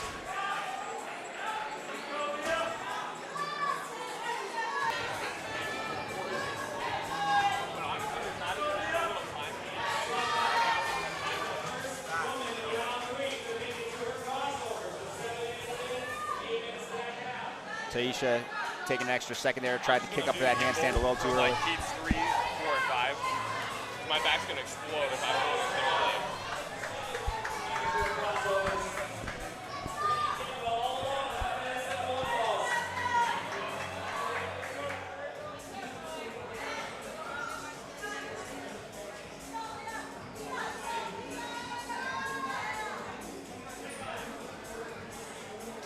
Sarah Sullivan looking really good on these crossovers, nice and relaxed. I know she's been putting in work this year, last year, been getting after it. Pretty solid first heat of ladies to start us off with the women today. Really nice. Is Joy kicking up? We got Sarah Gore working through those handstands as well. So her and Sarah Sullivan. Sarah Sullivan getting a no rep on that last section. Our head judge, one of the head judges stepping in there. You're getting watched like a hawk out here, right? Yeah, you got your judge, you got judges floating. You got the audience. You're not getting away with anything. No, you're not getting away with anything here today. Leah Castro just had a tough tumble on the handstand walk on the first one, chalking up the hands. Joy getting it done, all smiles after after finishing up that length of handstand walk, all smiles. I love that. You know, we talked about that earlier with the smiling on crossovers. Love it. You know, I know Joy's been working hard on her handstand walks since she is an Invictus athlete, and to see her power through this is awesome. Both Sarah Sullivan and Sarah Gore done with the workout.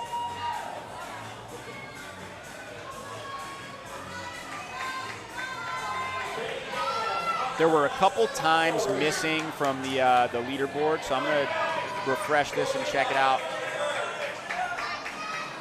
Okay, cool. So all times are updated. So that link with the leaderboard that was posted, everything is updated. Now, the one thing I'll say real quick, we have Josh Beaker, who's missing this year because of a recent injury.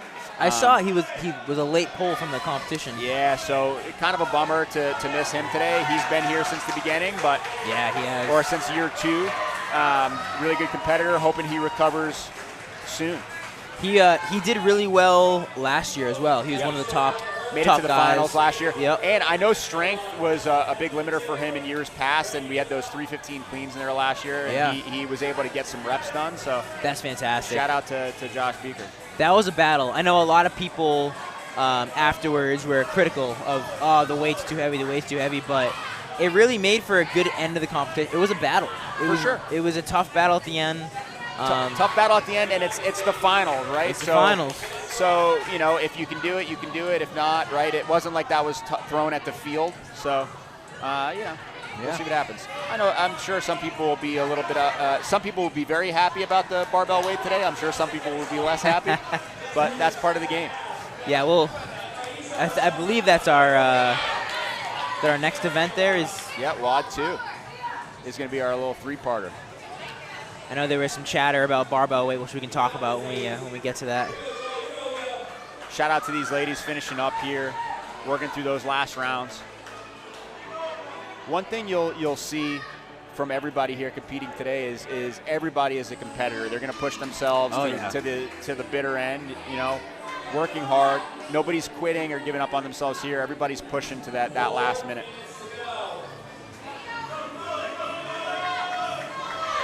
Good fight from Leah Castro. Nice. Finishing up that handstand walk.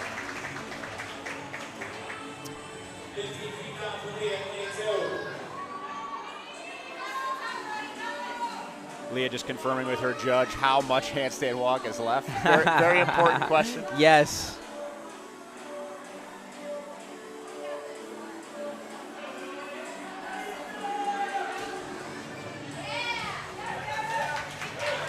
That's a good strategy, right? If you're somebody who struggles with handstand walks, especially under fatigue, just take it one section at a time, right? Don't get greedy. Don't try to go for too much. Leah being really smart about attacking each of those sections. Yep.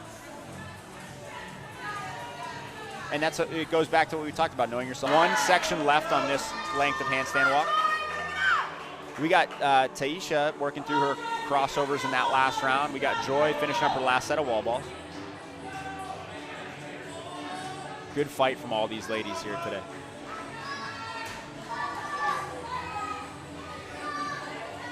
Nice. Oh, and it looks, you know, the hand slipped. The hand slipped, and it's unfortunate.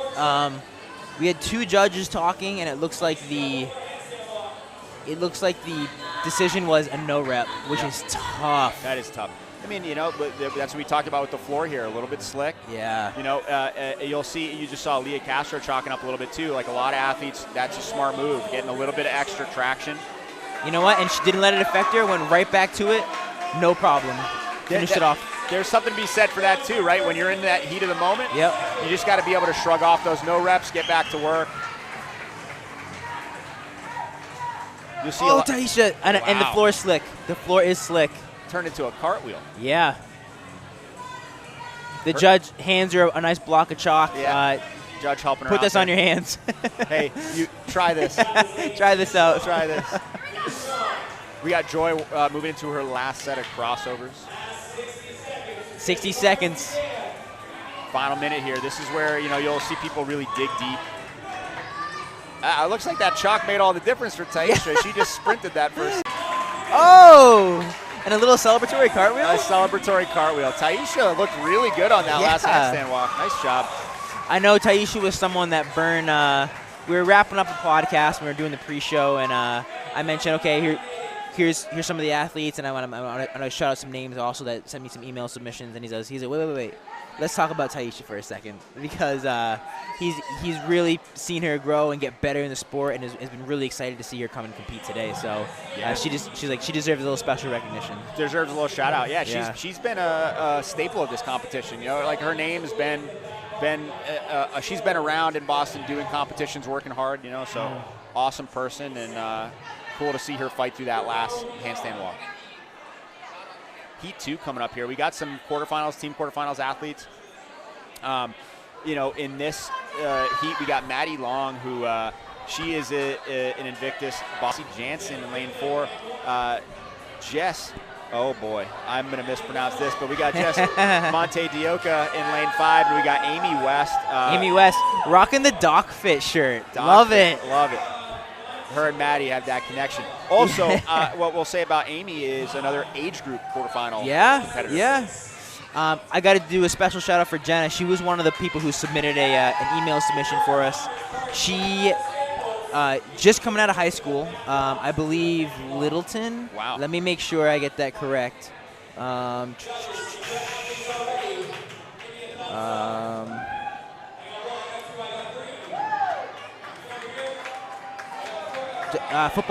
Played football with the men's team over at Littleton High School. That's awesome.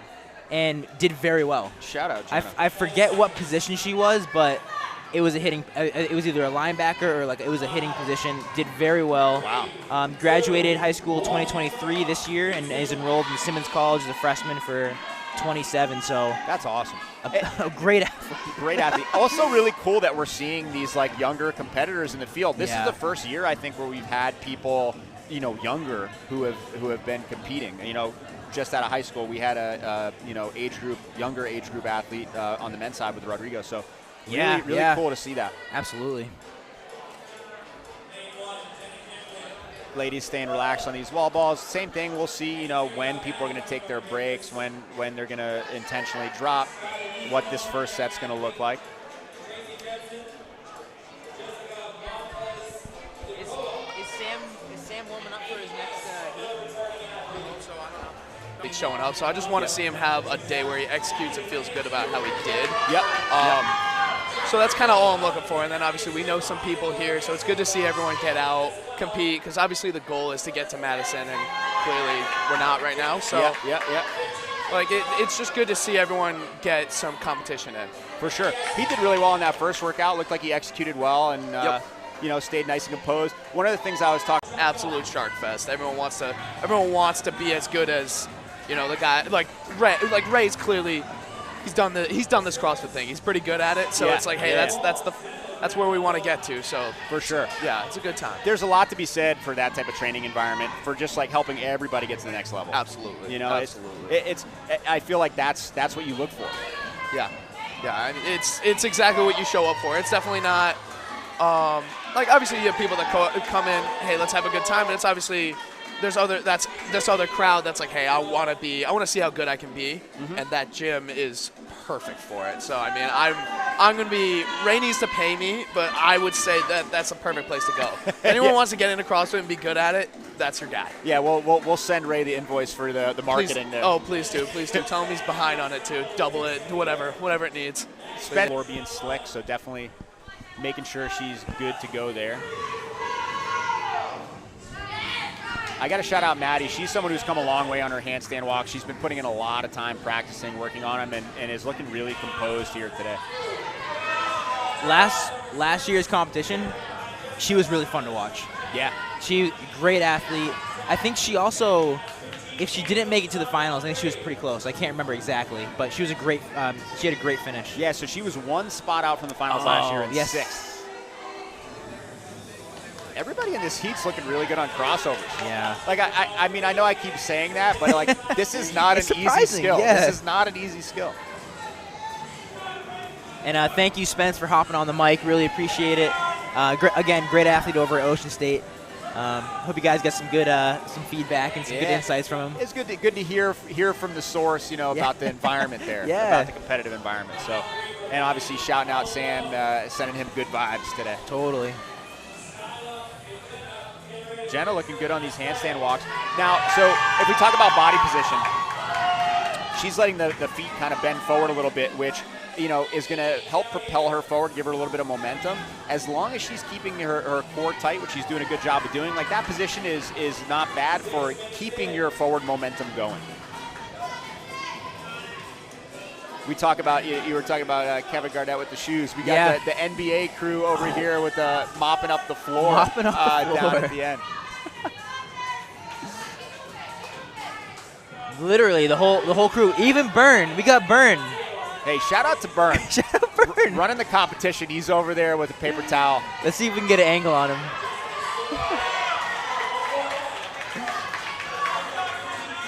Maddie working through these wall balls.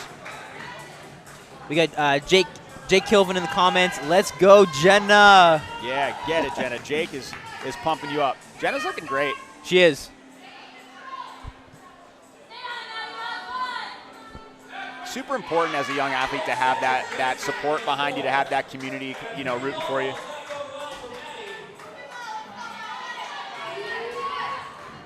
And we can get into this a little more later too, but you're seeing a lot of, it's an interesting time in the sport because you're seeing athletes who have started really young, people like Mal O'Brien's, who, you know, kind of taking some time away. You know, she's stepping back this year just to kind of, you know, get her mindset right. And I think there's a lot of pressure in this sport in general, but especially coming up as a young athlete and you know, when you have that spotlight on you, when you're somebody who shows promise, being able to deal with that when you're going through just life in general and getting older, everything, that's a tough balance.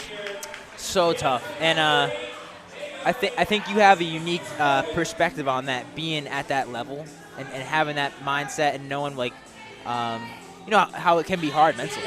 For sure. And I think a lot of people, when they looked at, because you see the headlines on the morning chalk up, headlines, athlete was popped for drugs, athlete was injured, so this person pulled out, this person pulled out. But when you saw her name pulled out, being such a big name, and for the reason she pulled out, which is more on like the mental health side of things, I think she got a lot of criticism. Not a lot of public criticism, but kind of people talking like, like what's going on? Like, just, you know, put some dirt on it and let's go. But, you know, like to what you said, like, I think it's very mature, and I don't know, it's from being in that point of view, and you be in that situation, like you can see how that could happen. For sure, I health and wellness, right? We want to be healthier, we want to live healthy lives, and mental health is a huge part of that. So I think being able to find that balance, and kudos to Mal for stepping back and knowing that she needed to take some time for herself.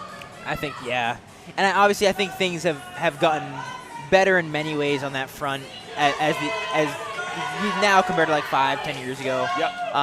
Where it's more accepted. I think if someone were to pull out for those reasons, maybe 5-10 years ago, they'd receive, tons of criticism. But now people are a little more understanding. Like, okay, just because we can't see an injury, we can't see an ACL tear, we can't see it's you got to take care of yourself. For sure. And it goes back to the man in the arena, Teddy Roosevelt, right? Like, it's very easy to criticize when you haven't been at that level, when you haven't been on the floor, when you haven't been the favorite to win the CrossFit Games and you're young.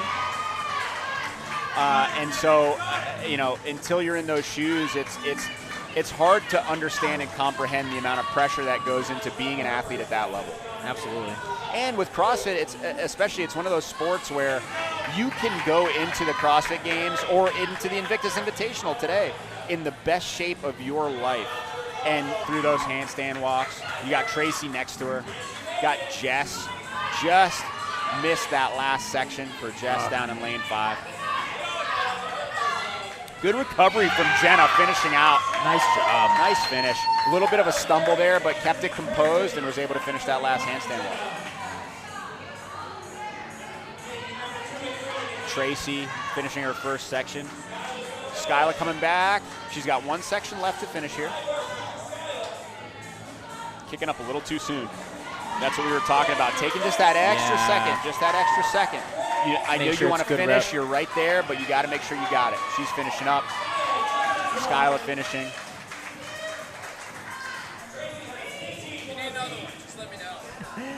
Shout out Spence hooking me up with a Celsius. Do you need any Celsius? Oh, I'm good right now. I'm good right now. Shout out to Celsius. Sponsor. Shout out to Celsius. Celsius has sponsored many a lack of sleep on my part. Yes. Shout out to Celsius. I won't say I'm not dealing with that right now, but yeah, we had quite a big test run last night with the stream. There may or may not be a lack of sleep involved, and that's okay. That's why we got Celsius. That's all right. Thanks to our sponsors. Get Amy looking great on those crossovers. Looking really good on those crossovers, actually. Honestly, very good. I'd also like to shout out a couple other sponsors. Apex Performance Nutrition so they can look at what I'm not eating today during this stream and yell at me. And then you got Boston Spine, some chiropractic, and then Civic Financial, which actually one of our competitors, Connor Hall, over at Civic Financial. So he's competing, he's sponsoring, he's doing it all. That's awesome. And I should mention the name of the first workout, the Kingston Krusher. I had to ask Bern, because Bern always has very creative names for each workout. This workout number 2, Gator belts. Oh no, sorry. This workout now, the Kingston Krusher. Next workout is Gator belts. Is by Kingston Realty. Yep. So I'm like, Bern, is this some like lyric from Kendrick or something like that? He's like, no, actually, one of the members here runs Kingston Realty, and we named the event after him. So I'm like, that's pretty cool. Shout out to that. There's a booth for free. Ask Spence, he'll grab you one. He goes, hey man, for me?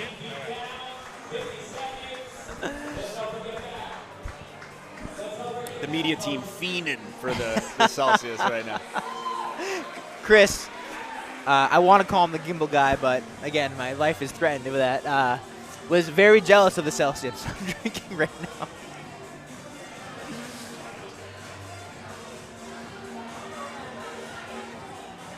now. Shout out Boston Spine, Sarah. I just saw her. As you know, I mentioned earlier, I'm a physical therapist. She's a car in the area, and we're good friends. I just gave her a fist bump. She was adjusting somebody's neck over there. So if you're in need of chiropractic in the area,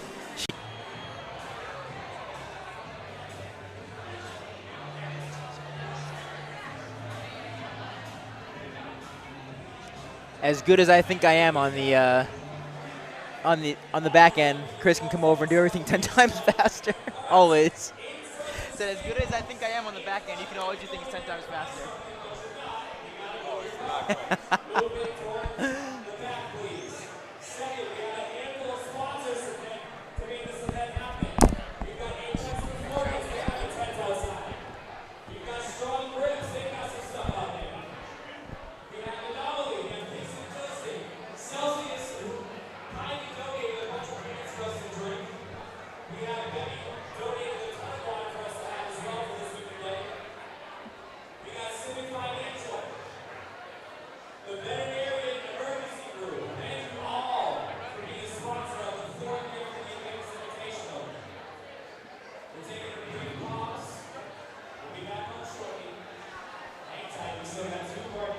So again, we have a 7-minute break to clean the floors.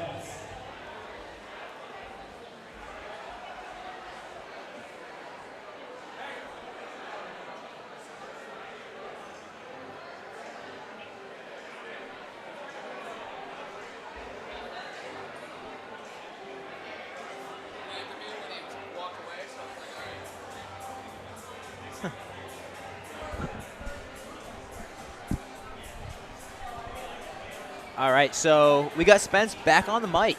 It's good to be here. It's good to be here with you. I'll stay professional even though I'm talking with you right now, buddy. Talking with the boys. Hell yeah. Are you excited for the bachelor trip coming up? Marginally. Should be all right. Should be okay. I've heard it could be okay. It could be decent.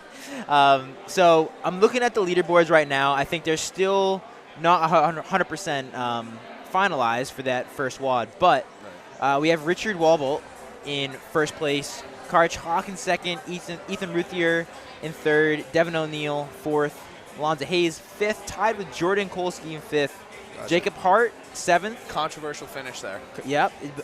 Benjamin Bianco eighth, Jared Fahey on the chat board. Justin's in the bathroom right now. We got Spence on the mic for him, but I can answer this question. Are dogs allowed today? Lola wants to know. Unfortunately, Bern said no pets, please. There's just too much going on. We got a packed house, and we're just trying to keep it safe. Yeah, just trying to keep it safe here. So unfortunately, no dogs. Yeah. And I see Justin's made a move for the Celsius too. I mean, the announcer squad's fueling up. Yeah, I mean, look, if they're giving them away, that's just. I said it, bro. You gotta stay hydrated, and hey, those are good. I'm not gonna say anything more. Do they sponsor you at all? It is a sponsor for the day. Oh, all right. Sponsor for the day. They are the best drink here, bro, and it's not close. Oh my God. I was a non-believer if I'm totally honest in Celsius for a while. Yeah. But I've hopped immediately on that train. Yeah, I agree. Huge fan. That was one of those where like Bang fizzled out. It's just like and then you heard some things about them. You're just like, all right, can't be drinking those no more. Yep. And then Celsius was kind of like, it was one of those where like it's in like that fridge before you check out. And you're like, oh, I don't know what that is. And then you try it. You're like, oh, I feel I'm a better person now. I think it's the perfect amount of liquid. Yep. It's not as big as a Bang. It doesn't taste as nuclear reactive as a Bang. It's not overpowering. No, you're not worried about like glowing in the dark after you drink one of these. Yeah. I mean, it tastes like refreshing. It's nice. It's not too carbonated. Nice. It's a good one. Yeah, it's good. It's good. Dude, good for Richard just going independent. That's awesome. Yeah. Yeah. So, so you're training over at Ocean State. Yes, coach. And I know. Let's talk a little bit about. We don't have to go into crazy detail about the split. So we got CrossFit 401 and we got Ocean State now. Are you still going to continue to train over at over at Ocean State, or are you bouncing? You bouncing back and forth? I'm at Ocean State right now just because of the convenience. It is, and it's not for me. It's not a bad blood thing at all. It's just a matter of like Ocean State right now is less than a mile from my work, and it makes sense for me to come from there. Absolutely. But there will definitely be Saturdays, and even it's Rhode Island. It's a small state, so if I ever want to go to 401, I'd drop in there, and I'm sure I'll make my way to 401. But I mean, again, both gyms are great. Sorry. I'll make that was like, Oh. I gave the record to make sure y'all need something. We're looking good. Yeah, we're looking really good. Sorry. That's me. We got Bern saying hello. Yeah, Bern is on. Do you want to say something real quick? Hello. Oh, are we live? I mean, we're live. so live. We're on. We're on. We got the ads up for the break, but Bern just came by, say hello, shake some hands, ask if we need anything. Hell yeah. Running the show, and he was over here. He was wiping down the good dude. the floor.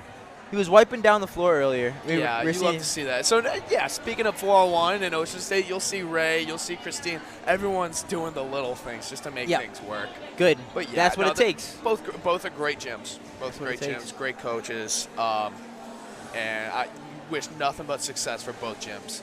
That's great. Yeah, of course. Yeah, we got Ray Fleischer's going to be running the show over at Flesser over at 401, and we got who's Jen Jasper. Jen Jasper. Yep. Another staple in Rhode Island. Oh my God. For CrossFit, for athleticism, for competition. Yeah, she's been crushing it. She's one of those two where honestly, you show up and you have a conversation with her and you have no idea what level of athlete she is, and then you see her work out and you're like, oh, you matter. You're good at this thing. Yeah. Yeah, she's the best. You know.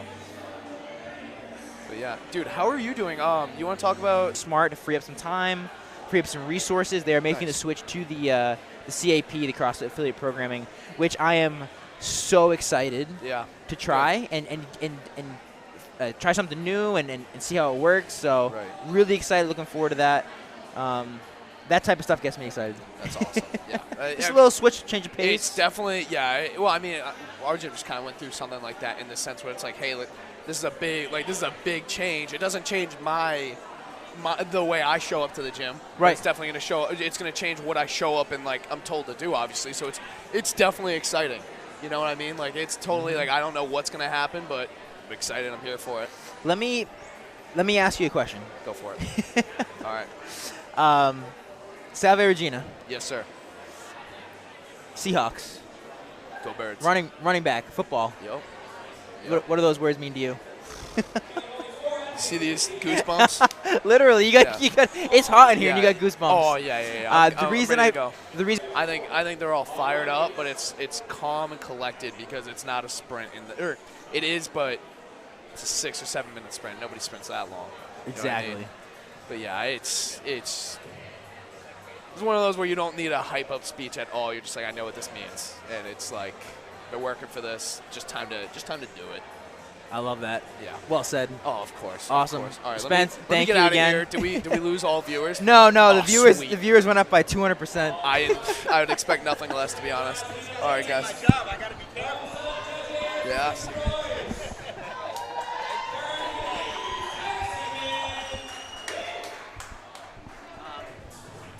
I want to see if we can grab some of the athletes too. We have the third headset. Oh, yeah. The Spencer's too good at this, man. I go to get a Celsius, and this guy's coming in here taking my job. Are the games not in order of like best to worst to best? Kind of. Like not exactly. And he just took a bite of my protein bar. There you go. That means war. Not only did he refuse the peace offering, but he stepped it up.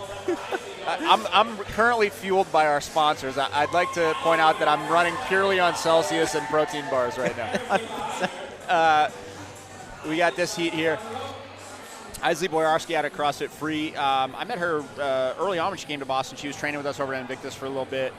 Really good competitor. She's made a ton of progress in the last couple years. We got Kelly Cave in lane 3 out of CrossFit Route 1A. Tia Guay, who's out of CrossFit Boston. She trained with us at Invictus for a spell as well. And then Aaron from Shoreline CrossFit in lane 5. Looking good today.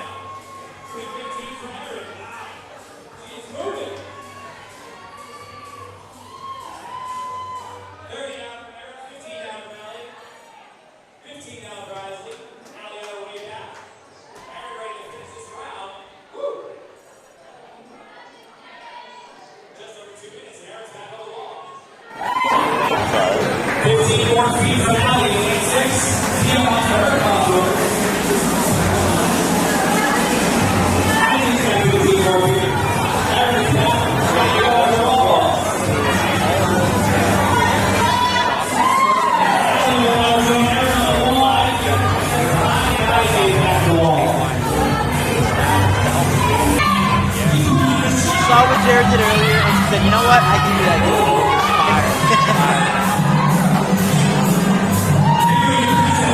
Incredible. Yeah, unbroken. You got Kelly and Aaron working through the wall ball. You got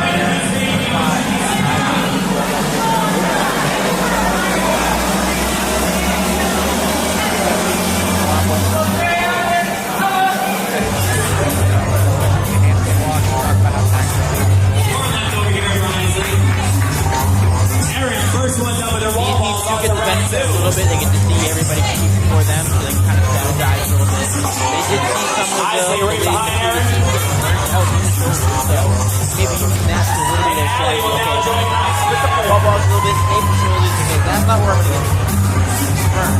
Right, it's got to be on the Let's go, Tia. Aaron begins round 2, making her way to the wall. Again, Tia. Across the block. Alley's got 30. Isaac's got 30 feet. Last leg for Isaac in round 2 as well. Young athlete as well. She's over at freshman. A lot of years. Isaac will join Aaron in round 3 of football. So, So will Alley. that's right. You know what? I've been meaning to talk about Austin Brown. He said he was running some early day like crosser. Oh yeah, the auditorium or basketball. So we have a couple of different spots.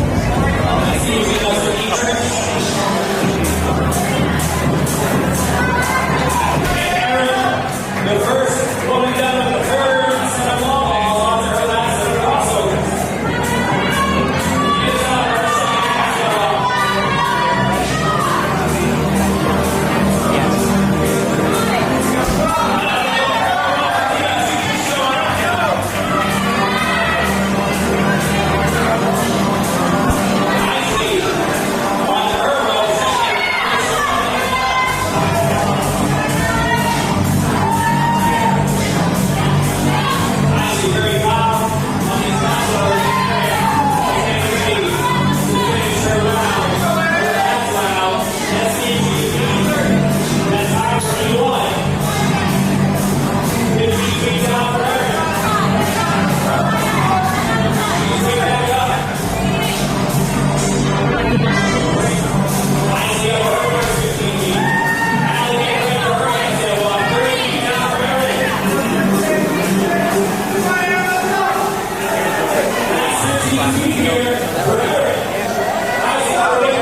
get the little goat emoji. Hey, my name is Strait. We're going to schedule Yankees on Syndey. I want to keep it today. Before Syndey is out. The next spot is 600 to go. The 15 Invictus come out for over the article. But we're changing it from 15 innings to 15 innings. 4 or 5 men, 265 play. That's it. That's what it is. It's final. So an announcement from Bern, because of the slick floors, the cleans in the next workout are being changed to deadlifts. I heard 405 for the men. I missed the ladies' weight, but it was something heavy. I think it was 265. 405, 265, I believe. Something heavy. We got heavy deadlifts coming for that third section instead of cleans. Just for safety. Floor's really slick. What an absolute veteran move from Bern. Veteran move from Bern. And it's actually funny that he said that because I was just talking to Richard Wollbolt when Spencer was stealing my job earlier. And I was talking to Richard on the side. I was asking him how he felt. Obviously, won workout 1, how he feels about workout 2. And he was a little nervous about the cleans because of the knee. He said, he actually said to me, he goes, I may not do a single clean if it's still cleans just because it's not worth me blowing out my knee again. And he said, I hope they change it to deadlifts or even front squats. So happy to hear that, change to deadlifts. Richard's going to be ready to rock and roll, and we'll see what happens.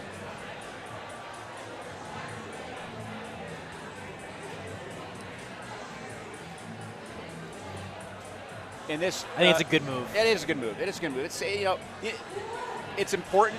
You're running an event for the athletes. It's important to keep the athletes safe. Absolutely. How do we think that changes the stimulus for that third part?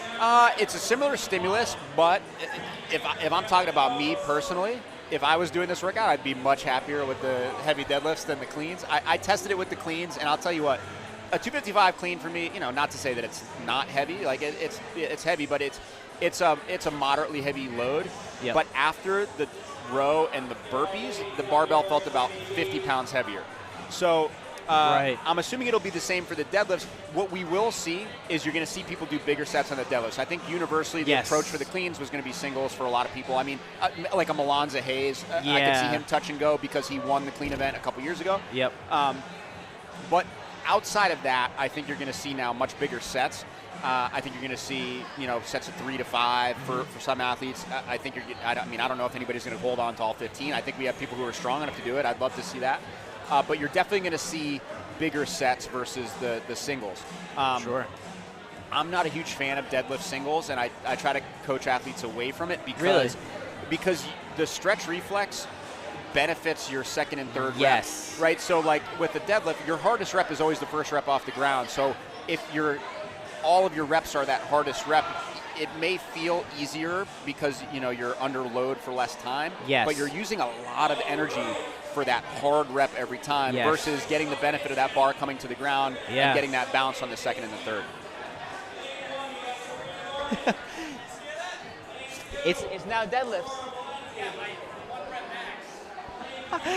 We got Jared coming over to the booth, eyes wide open. They changed the cleans to deadlifts. I won't say what he said after that, but let's just say he had some choice words. He was not happy. Not happy about the weight. Not happy about the weight on the deadlift. Well, good luck to Jared. Hopefully, Jared. He'll do fine. What I will say is, just if I'm thinking about this workout for me selfishly, if I'm thinking cleans versus deadlifts after doing all that work, cleans are going to smoke me, cardio-wise. But I feel like I can recover more quickly from my lungs and my heart rate to pull deadlifts quicker. For sure. So I think some of the athletes that maybe were a little bit nervous from a cardiovascular standpoint, especially some of the bigger, stronger guys, are probably going to run away with this workout now on that section. I agree. Like I said, I think like specifically a guy like Molonza who I know was probably going to do some touch and go reps on that barbell. Devin O'Neill. Some of these guys where I think they're going to be able to separate themselves more on that third section with the cleans.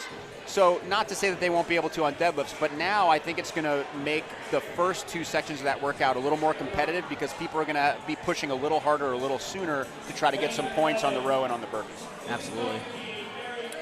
So we got this last heat of ladies coming up. Definitely a stacked heat. Oh, man. You know, some resume. We got Sabrina Gordon in lane 1 from CrossFit OBA. Now, Sabrina has a 240-pound clean, which is bananas. Bananas. So CrossFit OBA did really well at the semifinals this year for the team in the East semifinals. Gym out of Philadelphia. You got Aurora from CrossFit Southie. She bounced around. She's at Route 1, Route 1A. Yeah. She competed with CrossFit Southie for quarterfinals this year, and then she did individual semifinals this year. Got Gabby, who was on our quarterfinal team this year, training out of Full Range. Sarah Rad, who is a coach at Invictus Back Bay and a great competitor. You got Syndey from Blackstone River CrossFit in Millbury, Mass, another quarterfinals athlete. And then you got Brianna Jones from Virginia. And I think that's Virginia. Correct me if I'm wrong, if anybody's listening, and can correct me in the comments. But just doing the quick search again, a kind of a common name, so it's possible I could have confused her with another athlete.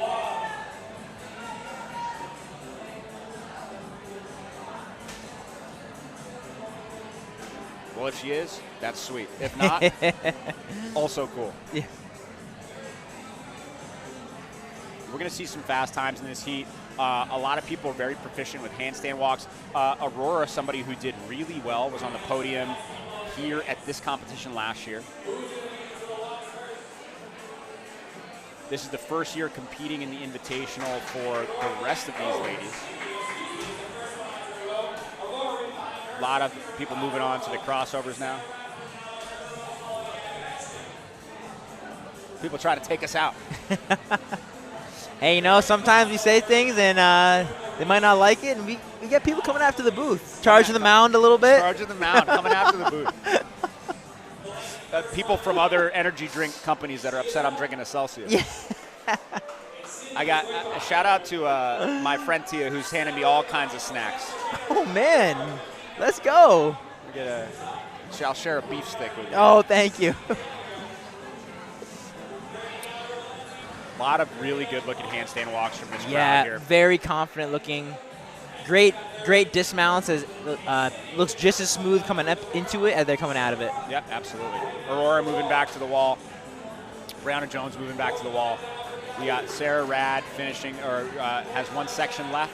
You have Sabrina from OBA going back to the wall. Gabby back to the wall.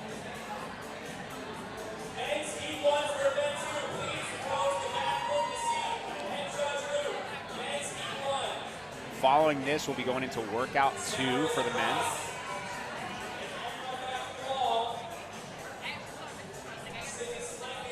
All the ladies back to the wall for wall balls, working through that second set.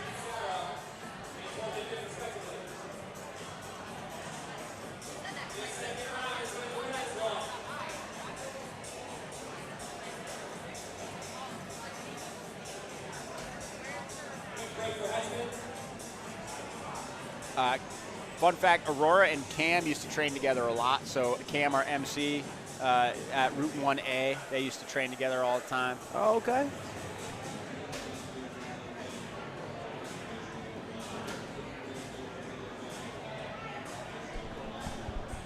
One of the videos is down. I just turned it back on. Oh, you just did? No, it's not. Aurora moving back to crossovers. Maybe I turned it off because that battery is almost dead. Hold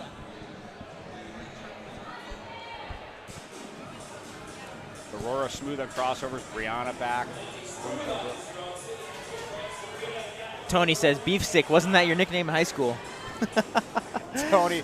Shout out to Tony Tex. We do have one of the cameras that we're trying to get back online right now. So sorry, we just have this one angle, but should be back online in a second.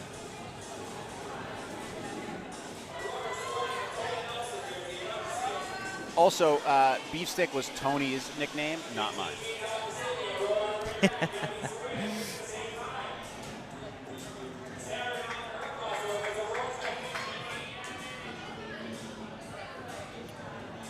Sabrina working through handstands, Aurora working through handstands. Aurora finishing up her last handstand in that second round, moving back to the wall ball for her third and final round. Gabby making short work of those handstands. Now, one thing I'll say about Gabby, very good at handstand walks, which one of the team quarterfinals workouts was heavy front squats and handstand walk lengths. Yep. And her and Sam Carmola were our first two handstand walkers, and it was very unfortunate trying to follow them.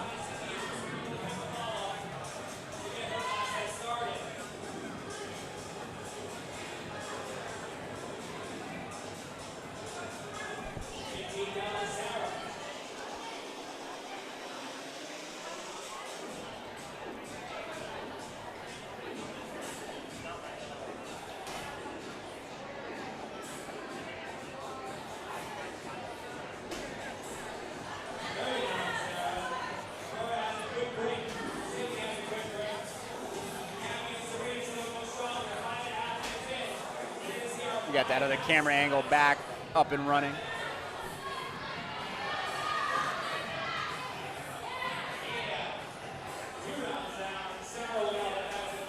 Sarah heading back to the wall for her last round of wall balls. So here's an interesting technique with Aurora. She gets a little jump at the top of the wall ball. What do you think about that as far as an efficiency standpoint, or is it more of just like a speed, like let's get this done?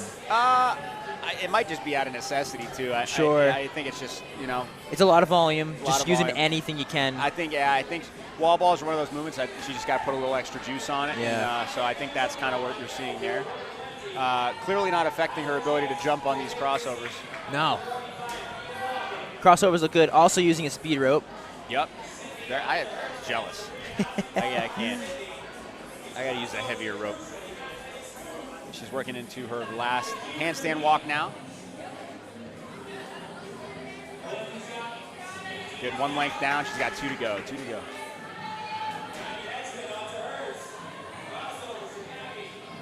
Gabby working through her last round of crossovers. Brianna working through handstand walks. Brianna's been kind of a sleeper in this heat. She's in the mix. She's always right there. Yep. Now she's sprinting on this last round of handstand walks. Aurora finishing up. Really solid time. Gabby, last two lengths. Brianna finishing up.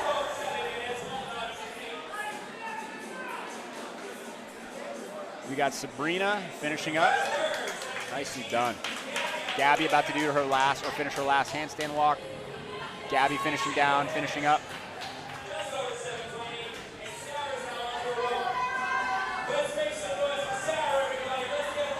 Let's go, Sarah.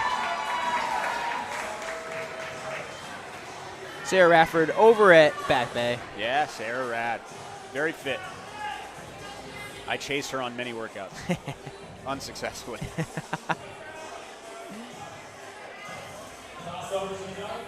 Now she's in her last handstand walk.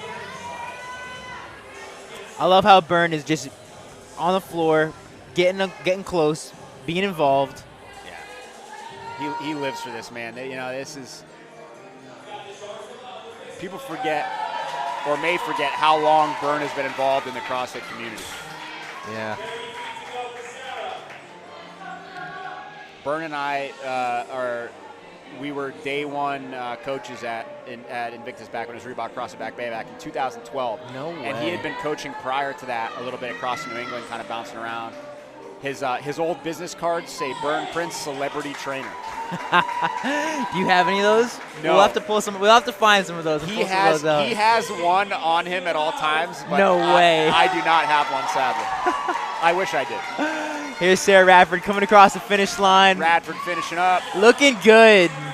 Nice little gymnastic split into the finish on the handstand walk there. Very graceful. Well, nice job from the ladies. Ladies Heat 4. definitely did not need a time cap on that. No.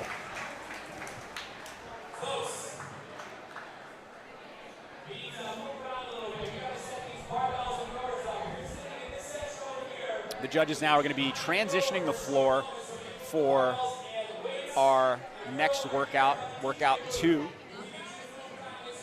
Now for workout 2, we got Gator belts, Patty melts, and Monte Carlos. Monte Carlos.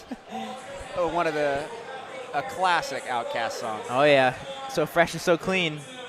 As we are sporting the Andre 3000 shirts The today Andre with the Freedom 3000 shirts. That's it. Last year was, I'm going to forget the names. Aguilera? Christina Aguilera?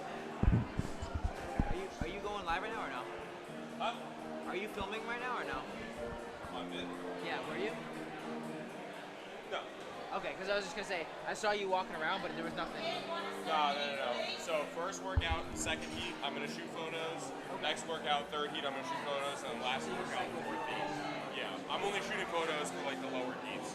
So the last two heats, I'm getting video every time.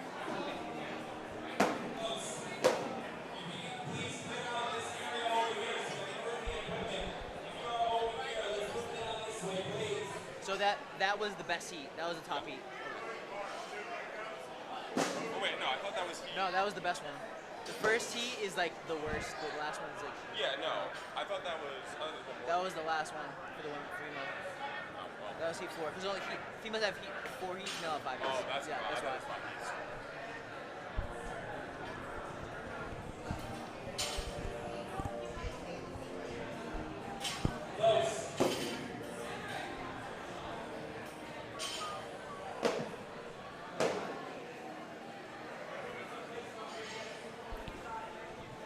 So obviously we changed this to deadlifts, but a little bit of background on this workout. So Bern had put out the initial weights for the WOD.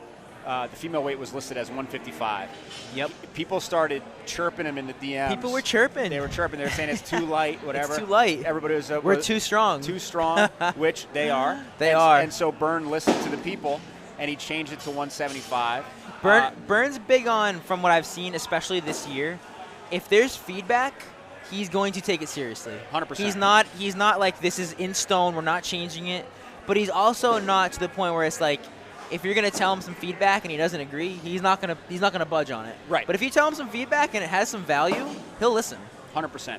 Yeah, but you know, like anything, he wants this to be the best competition it can be, right? Yes. So people who are coming with good feedback, good information, he's always going to listen to that. You know, and he's a man of the people. You know, Bern's the people's coach, the people's champion. So, you know, listening to the crowd, bumping the weight up. Obviously, now we've made the change to deadlifts, but you know, strategy-wise on this workout coming up. So you have 3 sections. You have 4 minutes per section. You have a 600-meter row. You have max bar-facing burpees in the middle, and then you have this heavy section at the end. So right now you're seeing judges setting up 405-pound bars for the men for deadlifts. People start like move out of here. Like if they go to the bathroom or something, I want to start sliding these boxes over to stop people from walking over here. There's too much stuff laying around that's way too expensive. All right. So judges set up these bars for 405. I'll be interested to see what people attack the deadlift in as far as sets. Like, you know, are we seeing doubles, triples, people going for 5s? Is somebody going to try to hang on for all 15? You know what'll be interesting too is, so we're over at CrossFit One Nation, and most gyms have, you know, ample weights, but are we going to have enough 45 plates for all these barbells for the 405? That's a great question. We're using all the weights in the We're gym. using all the weights. And you can see from the feed, there's not much left on that bar. No. We are using that full barbell. No, we're using all the space. We're using all the space on the bar. Right So I think we're going to make sure we get some really good quality clips so the clips aren't falling off. Yeah. And making sure the judges are staying on top of it, making sure if it looks like something tried to slip, just, you know, warning the athlete and making adjustments and try not to cause them to slow it down any more than need to be. For sure. I think these bar-facing burpees are going to get a little interesting. Yes. On the floor right it's now. going to be a little slick. It's one of those things where, you know, you got to find a safe working pace, because if you're sliding all over the place, losing a little bit of time, that's gonna affect things for sure. So with this, somebody asked Bern about pacing on the rower, and yes, and he said, don't don't go fast in the beginning, go fast in the yes. middle, go fast in the end. Yes. This is definitely one of those workouts where it's got to be like a 95% effort the whole way through. Like, you can't sprint the row like a true sprint because you won't recover for the rest of it. But, I mean, you got to be riding that line. It's got to be close to maximum output on that 600-meter row. Oh, totally. And I like how he scored this because each part of this workout counts as a score. Yep. So if this workout was set as an overall time, the strategy probably would be, hey, listen, I'm going to not kill myself in the rower so I have some time for these other movements. Yep. Because, I mean, 10, 20 seconds, 30 seconds on a rower may not be a big time differentiator as far as when it comes to deadlifts, when it comes to the burpees, but it may save you enough cardiovascular energy to do better on that stuff. Yep, for sure. But pushing at a pace of, let's say, like 130 per 500 versus 140 per 500 could absolutely smoke you. Yeah. So I really like how he split these up into 3 different scored events. For sure. Like, think about the effort level required for people watching this or people here. You know, if you're going to drop your 500-meter row pace by 5 seconds, right? Like, so going from a 150 to 145 or a 2 to 155 or whatever. The effort required to drop that pace by 5 seconds is pretty substantial, right? Especially when you're already pushing red line. 100%. So if you think about it, you're doing a 600-meter row. If this was one time, then, you know, if this was only one score, a lot of people might pace that a little more. So I like the fact that this is 3 scored events, as you said. It looks like we have the head judge here running a little meeting between the other judges. I think they're probably talking about deadlifts as far as maybe what's a rep, what's not a rep, full lockout. Maybe talking about what counts as a bar-facing burpee. I mean, I'm guessing they're going standard as you have to be facing it perpendicular. Yeah. So Ben was showing a couple reps, you know, being slightly off-center or at a slight body angle. The judge is going to be looking to make sure that you are basically perpendicular to the bar for that bar-facing burpee, and that you're not you're not cheating that angle to get your feet a little closer when you pop up. I mean, it'll be interesting to see scores here. I think, you know, the 70 burpee number is a really good top end to shoot for. I think we're going to see, you know, the best athletes over that number, but I think pacing around, like trying to shoot for that, you know, because if you think 15 burpees a minute is going to get you to that 60 mark, that's a pretty substantial number. So I think, you know, we're going to be looking for people to push 70 burpees or more. People who really like that movement, who can kind of pop off the ground, who can stay low, who are going to be jumping up versus stepping up. You know, I think you want to see those people pushing past that 70 mark, but it'll be interesting to see where some of the numbers lie. You know, row paces are going to be kind of all over the board, but we're definitely going to see, you know, some average paces on the men's side, sub 130. Yep. You know, in this, maybe not in this heat coming up, maybe in the next couple heats, but we'll see what happens. And it'll be also interesting to see as far as handling that 405 bar, or that heavy deadlift bar. Like I said, I believe it's 265 for the women. Handling that heavy deadlift bar after those 2 movements.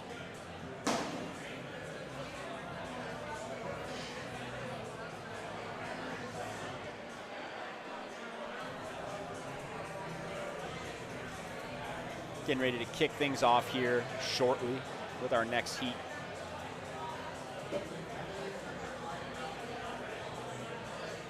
We want to have fun. We want to get people to the after party. Like, you know, let's finish this competition. Let's enjoy it, and, you know, let you guys get back to doing what you do. I feel like we got to get Bern scheduling some of these other competitions. Yes. Like put that man in charge. Yes. He's got a great support team. We have a handful of judges, volunteers, like really getting things done. People loading up. Listen, if I'm a volunteer and I got to load up 405 instead of 255 now, it's a lot more. I'm a little bit upset about that. That's a lot of extra work. So our official start time is 11:42, and I just double checked that for the next event. Do we think he's going to get started early, or give the athletes a little rest time? Yeah, my guess is they've been prepping athletes, you know, in the warm up area, and they're kind of knowing where the schedule's at. So yeah, you know, obviously we have this judges meeting right now, and they're going to powwow on some of that stuff a little bit, but we'll definitely kick this off a little bit sooner.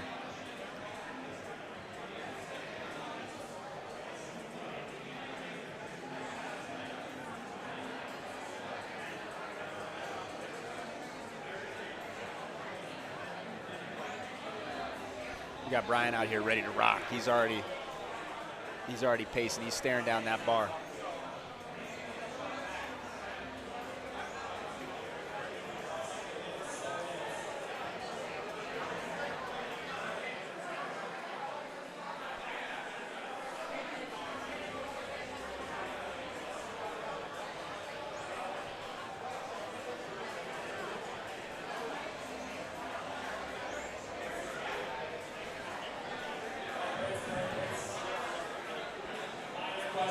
All right, we got Cam back on the mic. Things are about to get started.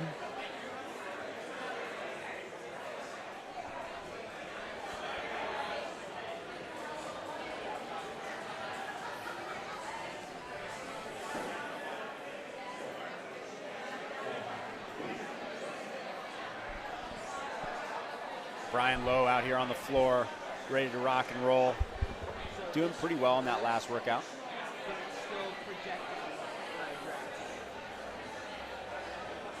What happens if you do like if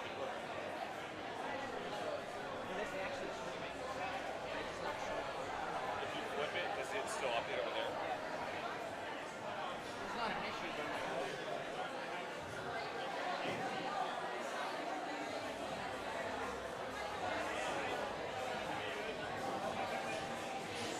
Fuck.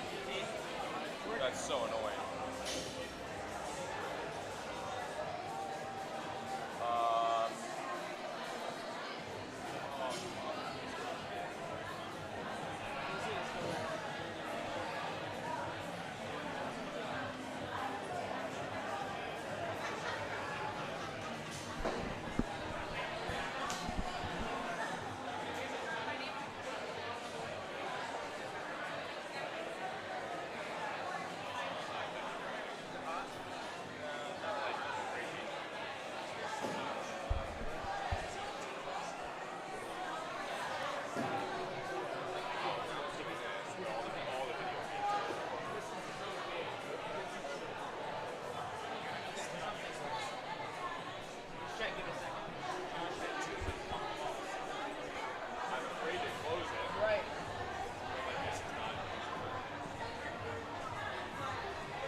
Heat kicking off in 3 minutes.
All right, Heat, one of the men, kicking off on this row.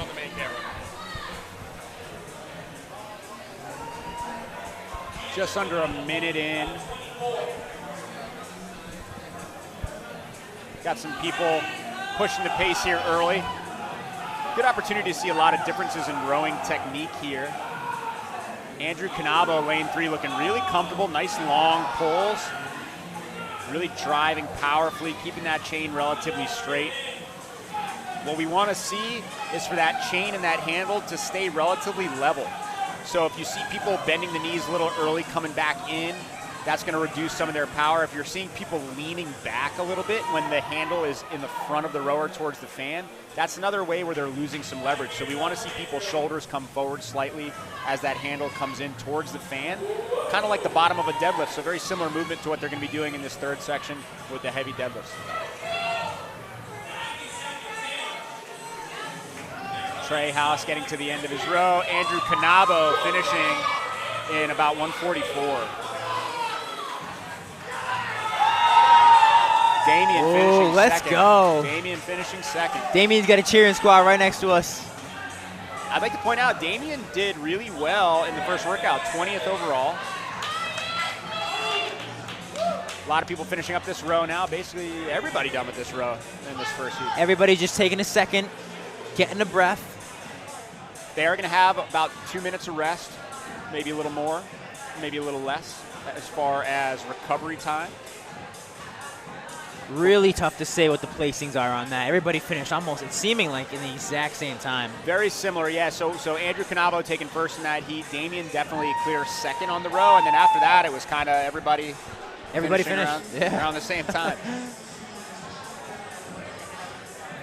Oh, Bern Prince with an outfit change. That's it. Huh?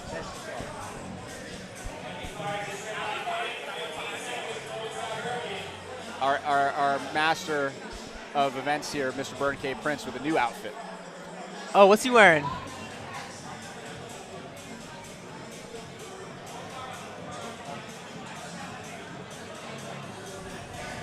Is he going in a new outfit every workout? It might be the case. Purple Rain. Purple Rain shirt. Let's go. I love it. And he's rocking the purple yellow Lakers colors. Inspired perhaps by the Lakers jersey Yes, earlier. yes. We're about to see some burpees kicking off here in just about 30 seconds.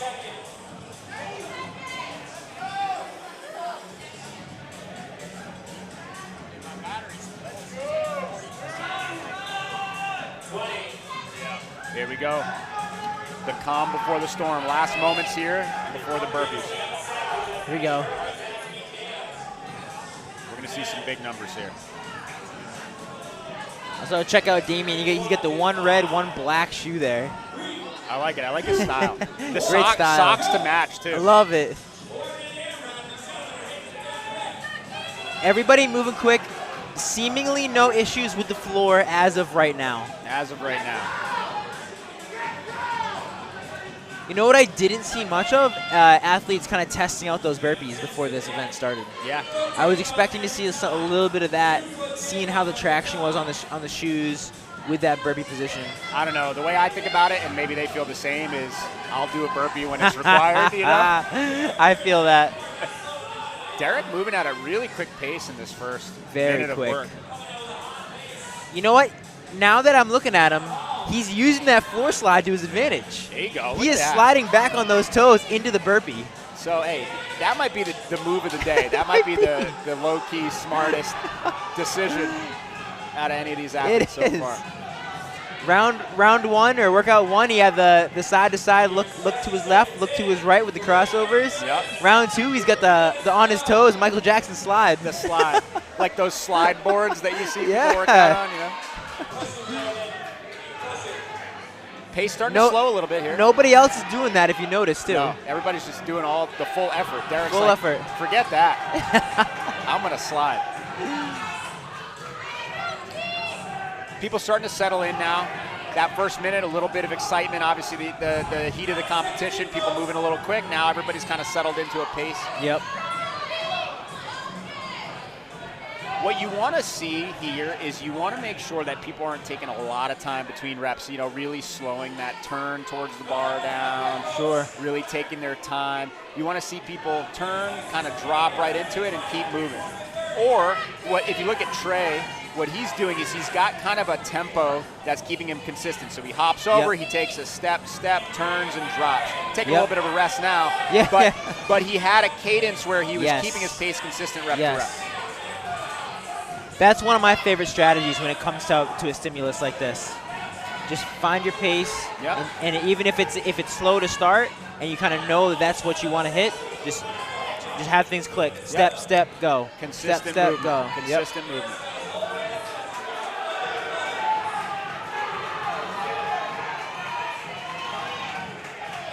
Derrick a little slow to get up on that last burpee. Yeah. They're starting to feel it. Definitely starting to feel it. So with Derrick, that's one of those instances where, maybe you should have settled into a slightly slower pace in that first minute. Even though he did get himself out ahead early, but now that pace is slowing down, taking some extra rest between reps.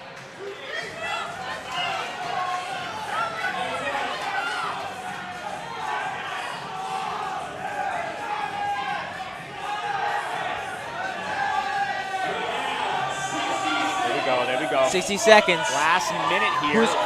Who's going to speed up last minute? With those deadlifts coming, I don't know if anybody's speeding up. Going right into that deadlift after this. This is a nasty workout. Yeah. Look at Brian Lowe with the belt on already, just loose. Not wanting to waste a single second putting that belt on. I hope that means he's opening with a big set. Yes. I can't wait to see it. Look at Derrick speeding up for the last few seconds. That's what I like to see. Get it, Derrick. Using that slide again. Also, Trey House moving quick. Unfortunately, Damien got a no rep on that. We're in the last 10 seconds here. Ooh, Connor Hall moving quick at the end. Now we see what this deadlift is going to look like. Derrick taking a second to put the belt on. I think we're definitely going to see, obviously, a rest, strategic rest. Yes. Taking some time, recovering. Except for Brian. Belt is on, ready to go. Airwave in. Get the Dragon Ball shirt on. Let's go.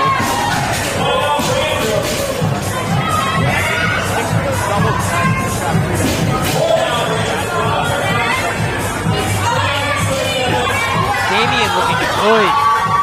Damien looking strong. I think it looked maybe more of a warning than a no rep on that. Oh, we had a first issue with the plate coming off. Judges quick. Nice job with the judges. It's tough when you're doing singles. That bar is shaking. Those clips only do so much of this 25 pound bar. Big rep from Andrew. Big rep from Derrick. Derrick just gotta take that extra second to make sure that bar hits the bottom. A little energy leakage there. Trey House was good. Another plate off. I'd like to point out Dave Young, Judge, and Payne too, tightening up other people's bars. And Bern as well. Let's go.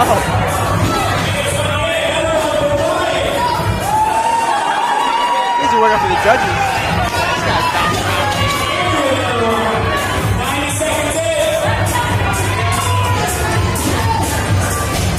Trey House looking good. Multiple reps.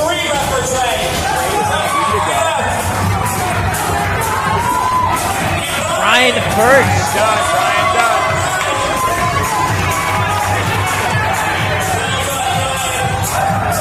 Now a battle for second here. These are some big, strong guys. It goes to show you how much those first 2 seconds take out of you.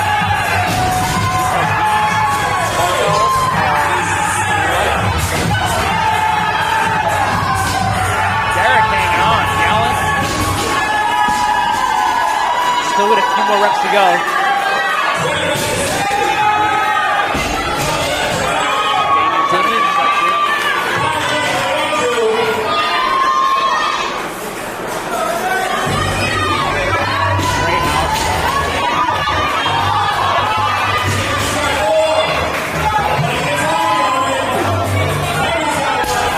Nice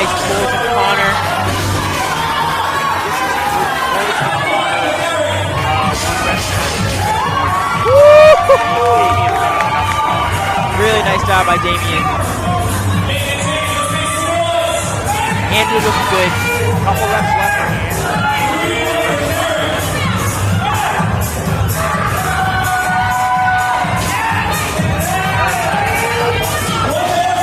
Last rep for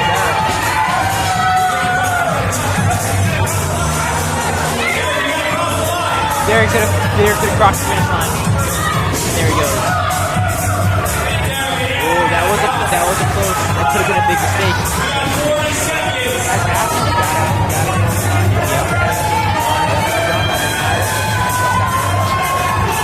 It's tough when you're in a class where you're gonna work up everything by yourself. You don't think, finish my deadlift, I'm gonna cross. You gotta be in that mindset.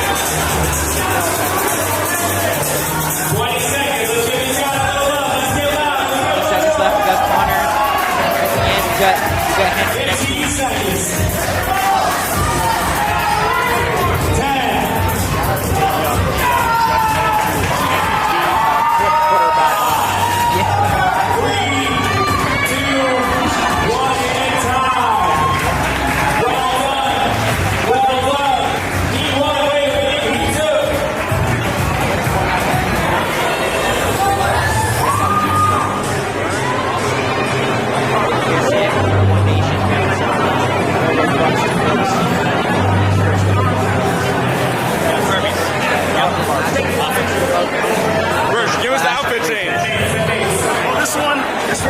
2, and my man Prince.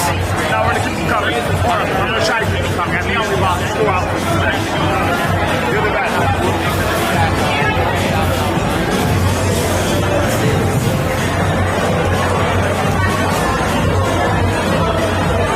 Film squad. There it is.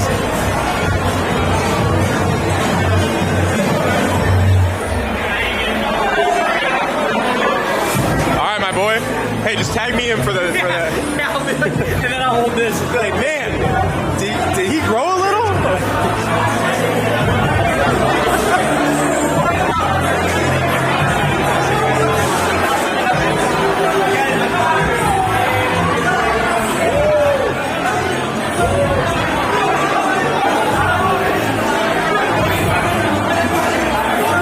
Jared, I swam last weekend.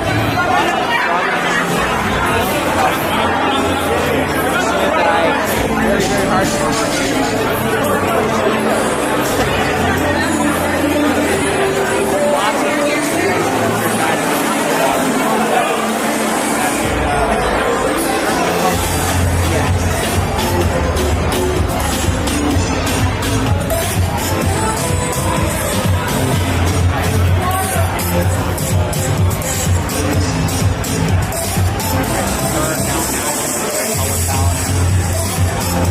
Oh yeah.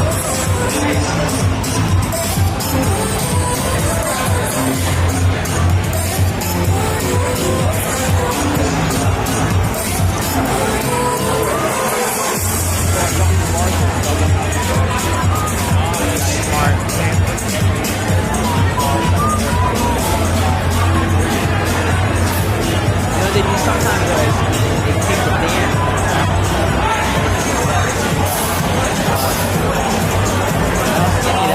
I personally have I'm not strong enough to be that issue very often or ever, so I've just seen it, so I'm not sure if it's an equal issue. Another way to get it. I know I've said this, shout out to Gator.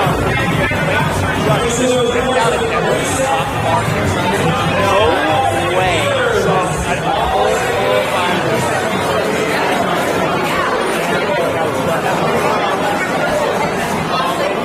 Chris, you want to give another shot, 405? Bro, you're talking so quietly, I can't possibly hear you. What? 405? I told Jared to tag me in. I'll bang a couple out. Chris, I do like the Anatoly guy and just set my camera down. I'm like, do you mind if I move this?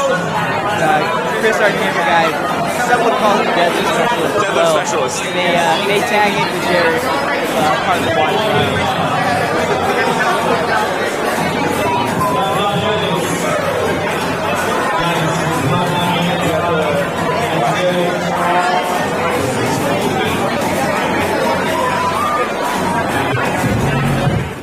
Dave, lane 1 from CrossFit Boston. We got Jared from CrossFit Providence. Joe Perrone, who we determined is at Fit Factory. We got Chris Booth in lane 4 with the Lakers jersey. Rodrigo, lane 5, doing really well on that first workout. You know, that 16 to 17-year-old age group qualifier, young athlete. We got Steve from Medfield in lane 6 and Scott Tybert in lane 7. Formerly Invictus Back Bay, now competing out of CrossFit Nashua. Oh, okay. He moved up to New Hampshire with his lovely fiancée, soon-to-be wife. That is Scott? Scott, yes, sir. Najoué, as they say. Yeah, yeah. Funny that Nashua is my hometown, and that gym. Oh, okay. That gym is like stone's throw from the house that I grew up in. No way. Oh yeah. Another connection we have, Joe, who's over in New Hampshire. Yep. Joe and Kayla over in Nashua. Yep. 10-second countdown. 10 seconds. Here we go. Heat 2. I just did it just from a quick search. Chris Booth is over at CrossFit Little Creek. Nice. So Andrew Canavo set the time to beat in that first heat around 1:40, around 1 minute 40 seconds. That's the time to beat.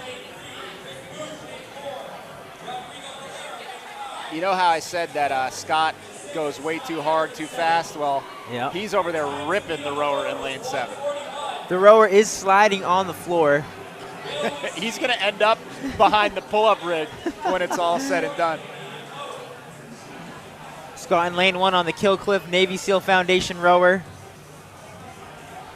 which, like you said, may be in the next lane pretty soon. Yeah, it may end up against the wall or in the DJ booth, one or the other. Taller athlete, it seems like. It seems like the rower is going to be in his wheelhouse. Yeah, definitely good rower. He's really good on the assault bike or the echo bike, but great rower as well. I mean, if you look at lane 4, Chris has some good leverage, nice yes. Long legs, driving. We got Rodrigo in lane 5, who's really getting some strong pulls, and don't sleep on Steve in lane 6, really pulling that rower as well. Rodrigo is rowing to the crowd. He is. We're 1:15 in, so we're going to start to see some people maybe nearing the finish line here in the next 10-15 seconds.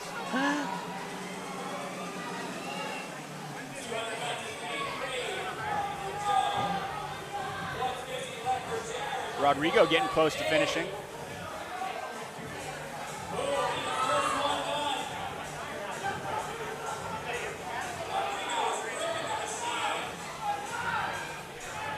Rodrigo seems to be speeding up at this point, as well as, is it lane 2 or lane 3? Whoa, neck and neck. I'm not sure who came around with the win on that one. So it looked like Scott Tybert in lane 7, and then it was Rodrigo and Steve, lanes 5 and 6, kind of neck and neck.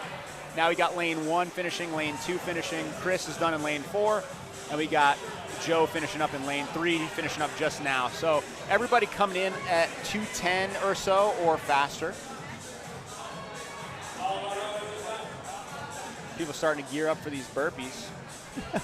Jared's looking not the happiest about this. I think the burpees he'll be just fine, but yeah, I think he's just dreading the deadlifts. He's just going to make up for it with burpees, you know.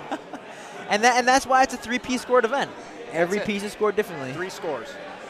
Maybe he'll surprise himself. He may be. He's been getting some coaching down across in New England. Maybe some of the tips and some magic from Ben Bergeron is rubbing off on him. We'll see. Some hamstring transplant, maybe. Right. You never know. Athletes getting their rest here. We got just over a minute until we start these burpees. Dave Courtney losing the top. Tarps are off in lane 1. Tarps are off. That's a dangerous move with the floor being this slick on burpees. You might be sliding all over the place. That's a good point. Traction might be low. But the change of the deadlift from the cleans to the deadlift. If it's cleans, my shirt's staying on. I don't want to mess around with sliding. Yes. But for deadlifts, yeah, whatever, you know? Yeah. Tarps off, why not? Tarps off. I think you get a little power boost from it. Absolutely.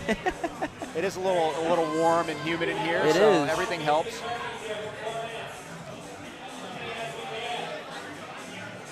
We got about 20 seconds until these athletes start their burpees. Shout out Patrick at PQP Photo getting in on the action. We saw him last weekend at the Frogman Swim as well, so nice. Back-to-back events. I feel like he's at all the events. He's everywhere, yeah. Guy's everywhere. Great photographer. Great photographer. Shout out to PQP Photo. And burpees getting started here.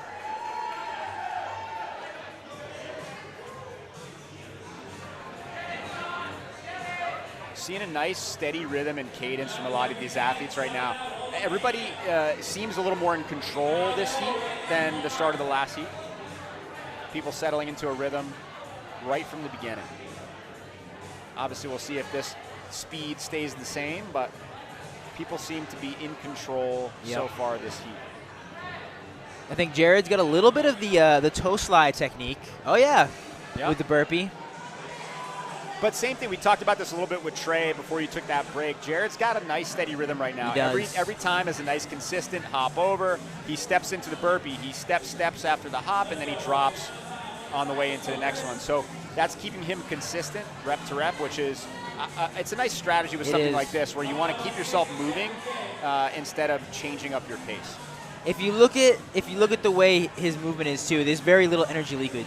Any movement involved is to the next point in the burpee. Right. Everything is moving the forward progression, which is tough to do as you get tired. The movement get a little sloppy. You start getting hands on the knees, that extra step towards the bar. So we'll see if he keeps that pace and keep that movement quality high. For sure.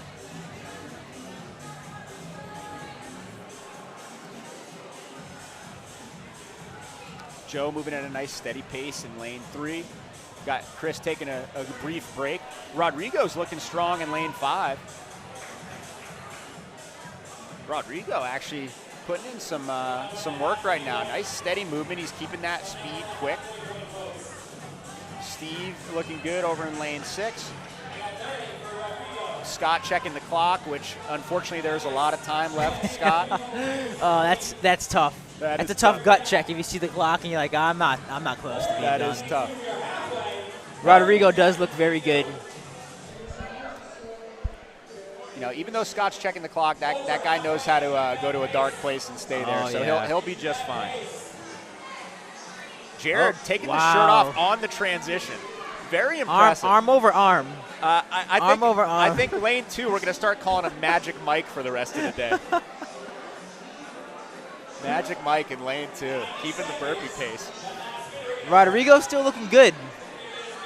Yeah, Rodrigo's pace is solid throughout. He's been nice and consistent, consistently fast. He's been moving at a sneaky pace because he hasn't really slowed down. He's been keeping a good cadence on each of these reps. Here at the announcing table, I have no idea how many reps people are doing, so I guess we'll wait to see until after. But, you know, based on pace, Rodrigo's moving well. Scott seems to be slowing down a bit at the end on lane 7 there. Yeah. A little bit of slower pace. He is wearing the thick filet shirt, so, you know, that might have something to do with it. Taking it to heart. Steve moving well in lane 2, lane 6. Chris has a nice rhythm now. He's getting a good bounce off his burpee off the floor. I don't think Jared slowed down at all. No. He's been pretty much steady the whole time. Rodrigo's pace has fluctuated a little bit. He's been, you know, faster, slower, whatever, but he's been moving. But yeah. Chris Booth also moving very well. Chris Booth moving Shout out very CrossFit well. Little Creek. Yeah. And Dave Courtney in lane 1, CrossFit Boston, moving very well. I'll be honest, I don't know. The most impressive thing I've seen today is either the judge in lane 2 doing a cold 405 deadlift or Jared taking his shirt off mid-burpee. Seamlessly. But yeah, those are top 2 moments for me right now. I also like the Derrick side-to-side look during the crossovers. Yeah, you know that rounds out the top 3. Or was it the hands? Who we got finishing here? A couple people finish. Or is it just time? Oh, sorry, time cap. 4-minute time cap. Now we're moving to deadlifts. Tough to say who's. We got judges handing out towels just in case. We'll have to wait till the results are in to see who won that one. Scott already starting in on his deadlifts in lane 7. not to say that there aren't big, strong guys in this heat, but it seemed like a lot of people in this heat were feeling really good on those burpees. So we'll be, I think Joe ripping out some deadlifts, Chris ripping out some deadlifts right now. There we go. Chris might just hang on. I think Chris just ripped out 7 deadlifts at 405. Rodrigo looking amazing. Holy smokes. Not bad for a guy who also just did a bunch of burpees.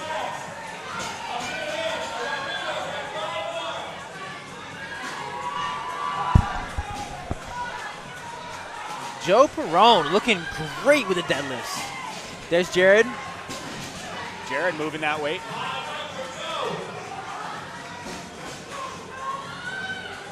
Nice job, Dave, with a great rep. These last couple reps.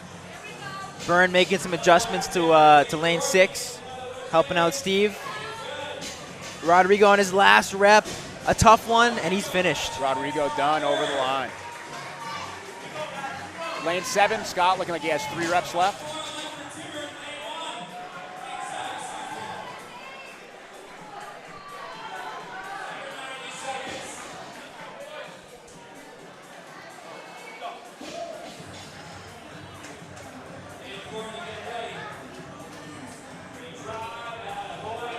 Nice job by Dave.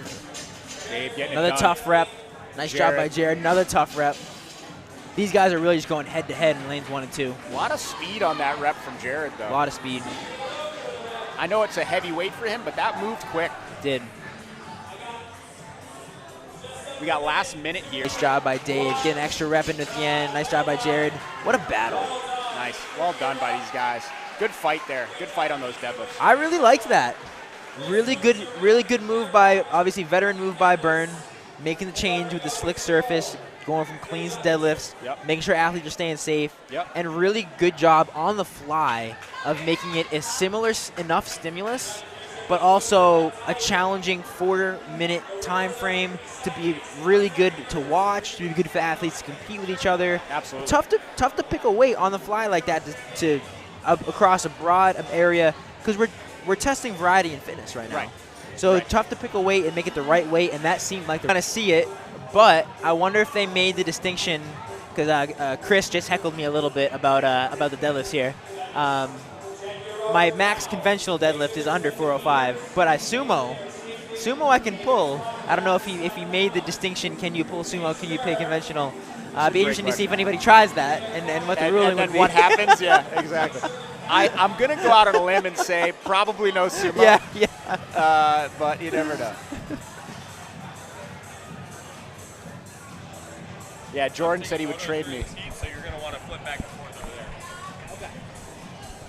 Jordan said he would trade me burpees for deadlifts. I said okay. Good trade. It's a good trade. It's a good trade. I'll tell you what. I'll turn that camera around to you. Okay.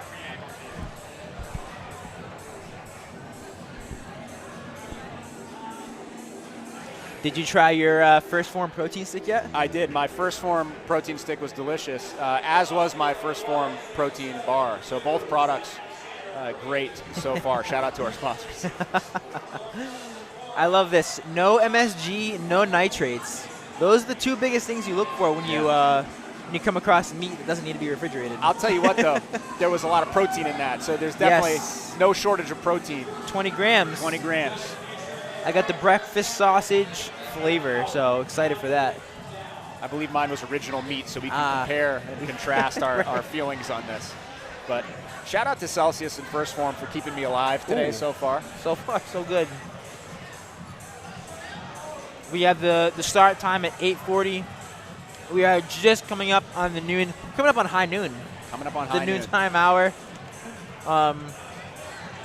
And we are planning on wrapping this up. Bern said he's leaving the building at 5. Yeah. He doesn't care what's going on. He's walking out of here at 5. Bern's out at 5. So the rest of us better follow suit. Right. So far, he is on schedule for that. He's doing great. And heat 3 starting their row. Jordan Kowalski, CrossFit Southeast San Pascal, Ocean State CrossFit. We got Zach Alexander from Timeless Jeff Dornelas from RBP, also from Brazil. We got Alex Hutchins, which we got to find out where he's at, but he's looking fit. We got Michael Fish of CrossFit One Nation and Austin Amory of CrossFit South.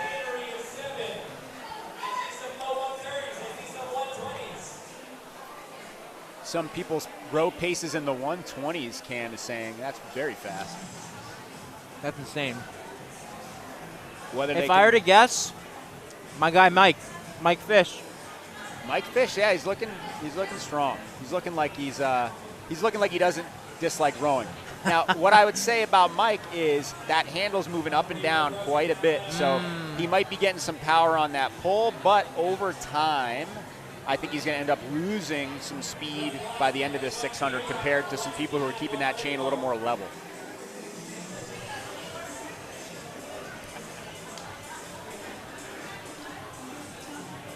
Shout out to Tia Sapienza, who has literally brought me snacks this entire time.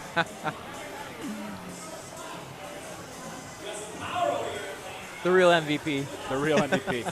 Now, if you look at lane 1, Jordan, really good row, technique, good stroke, good position. Your boy Sam in lane 2 looking really good as well. Rowing is one of those things, like, you can, technique work here makes a huge difference, and you can definitely tell who has spent time focusing on it. Oh, yeah. Oh, Mike is finished. Mike is finished. Mike is finished. Mike Fish. CrossFit One Nation, putting up for his hometown squad. Followed by Jordan, followed by Sam, and then the whole crew. Yeah, whole crew done now. Followed by Jeff. This is a cool distance. I like this distance a lot. I do too. When I tested it, 600 is we're used to 500, right? Yeah. And that extra 100 meters really sucks when you're pushing a hard pace. Yeah, that's So what are the time frames we're looking at as far as range here? What's the average finish? This heat was in like around 144 up through like probably 155. I think that like over that 10-second spread, which is pretty good. Yeah. Very, very fast. Yeah. So.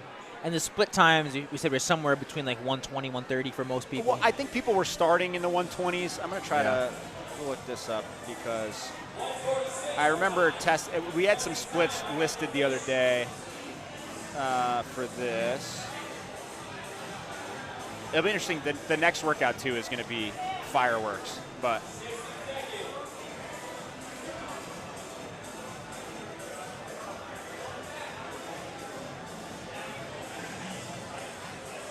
I'm trying to find these splits here so we can talk about this.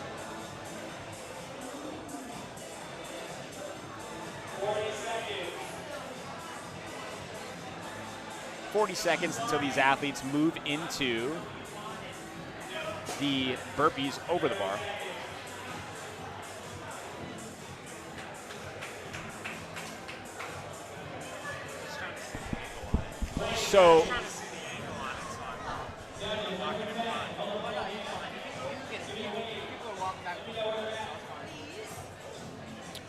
So that 144, it would be a completely different feel. So just looking at the first heat, we're starting to get some rep numbers and everything in here. So the highest burpee number out of that first heat was 60 reps. And second place was 58. So looking at high 50s to around 60 reps for that first heat on burpee reps for this section of the workout. Wow. And that's being led by Damien Strait. So Connor Hall was 60. Damien Strait was in third with 54 reps thus far. Derrick with 58, okay. Derrick with 58. So some decent numbers right around that 60 mark. Like I said, I think if we see in these later heats, we'll see people push towards 70, north of 70, which I think would be a really fast rep count on those burpees. But 60 is definitely the current number to shoot for these guys. Do we have anything yet from the second heat? Are they not updated yet? No, so all I have is first heat numbers right now. Gotcha. And then road times, the fastest was actually Andrew Canava, 141.6 on that. So that's very fast. That's your guy. That's my guy. But that's around a 125, 126 pace, I believe. And Brian Lowe just absolutely killing the deadlifts at 144. Yeah. CrossFit invulnerable. So Brian, we were thinking was where do we have him at? Oh, we didn't get him down there for that. Well, now CrossFit invulnerable. There we go. Invulnerable. Shout out to CrossFit Invulnerable. You guys are strong. Little journey. Oh yeah.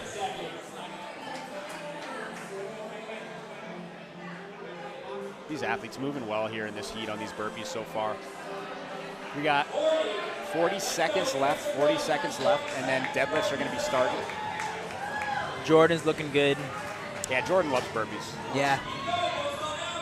Sam's looking good. Sam's looking. Really? Shout out to Sam. He's doing well across the board today.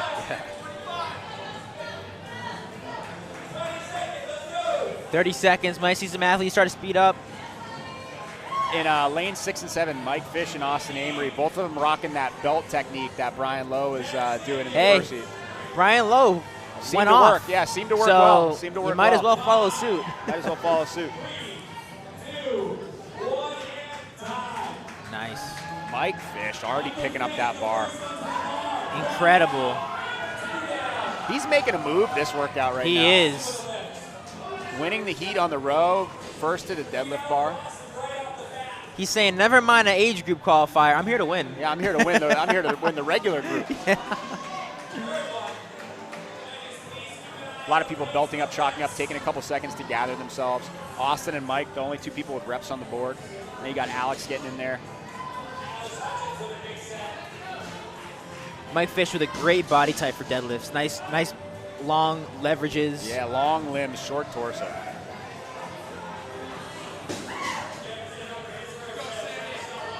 Jeff Dornelas looking good. Nice lift by Sammy.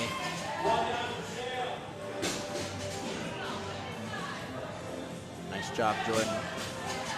Sam and Jordan both looking good on that deadlift. Jeff looking good. Similar to Jared, a little heavy, but Yep. looking solid. Oh, that moved a little quicker. Sometimes that first rep, you kind of got to get out of your system. For sure. I mean, listen, picking up 405 after doing a max burpees in 4 minutes, it's a shock to the system. It is. Zach Alexander looking good. Yep.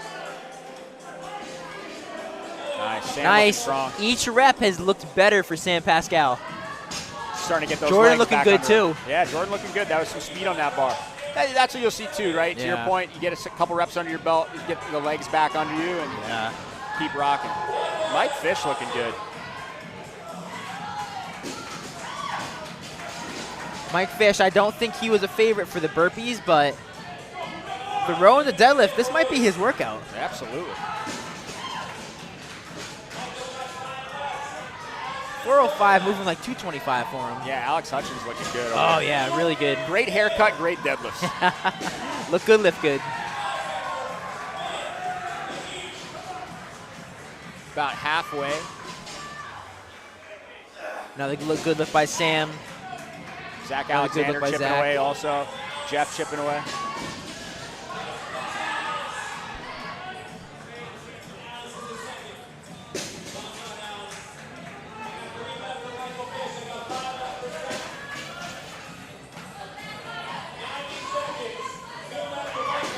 Shout out to lane 2 judge Dave, just getting that bar repositioned.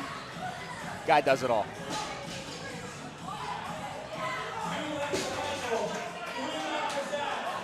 Everybody starting to get to those last couple reps here. Mike Fish getting the crowd going. Let's go, Mike Fish. Let's go. Mike Fish finishing with a let's go and running over the line. Love to see it. Hey, I like the energy out of that guy is out of control. I love it. Wins the row for this heat, wins the deadlift for his heat. Fist pump and a let's go going over the line. Good finish from Zach Alexander. Good finish from Jeff. Jeff finishing up. We got Sam, I think, on his last couple reps. Sam, Jordan taking a walk. We got a finish by Austin at the end, I think. We did. Alex done. So Alex is done. Last two on the floor, we got Sam and we got Jordan. Sam's got 2 reps. I like it, going for that quick He's set. got 1 rep. That quick reset. Picking up his speed on these last few. Over the line for Sam. Nice finish. There you go, Jordan. Nice finish. Sam just under the time cap to finish. Solid work. Solid work by Heat 3. Hopefully we'll start to get those Heat 2 numbers in so we can start to see where people are falling on these burpees. All right, okay, cool. So we're getting some Heat 2 numbers in. So 74 is the current number to beat on the burpees by our boy Jared, who's in lane 2. And you know what? No surprises there. He looked like he was well within the lead on that one. Yeah, he kept his speed very consistent the whole time. Looked really good across the board. Next quickest is, was it 60? So, yeah, second place score is still 60 from the first 2 heats. Yep. So 14 reps above the second place time right now. I think we'll see these next couple heats start to approach that 70 number, but 74 might stay up there That could stick as the score to beat. Derrick with 58.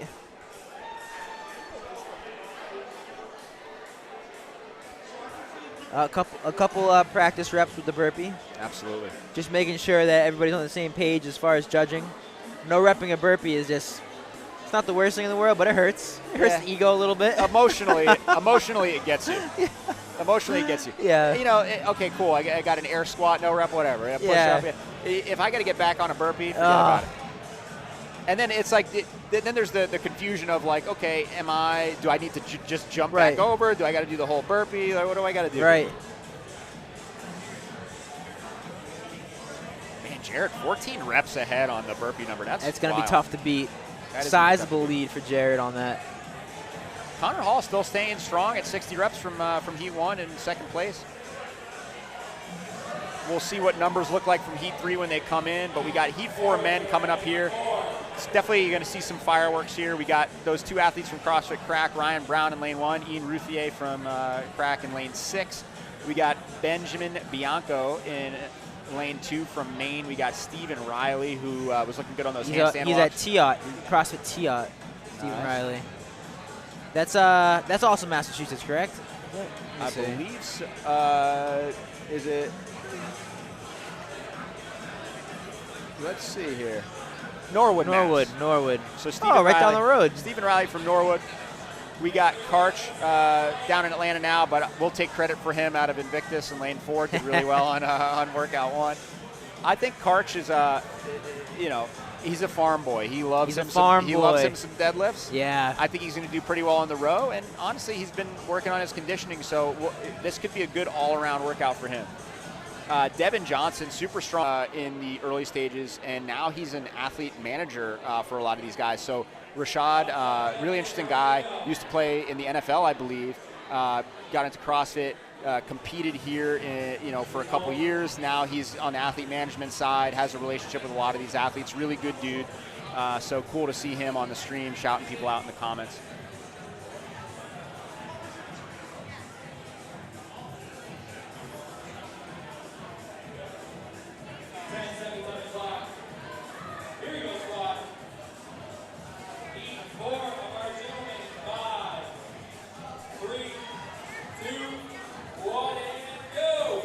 Who's going for the 500-meter world record, I believe. Yeah, I mean, those guys, him, Eddie Hall, you give them a piece of cardio equipment, give them a short distance, and they just have enough raw power. Yep. They don't even, sure, the technique matters, but they have so much power, they can come close to breaking world records without too much thought. Absolutely.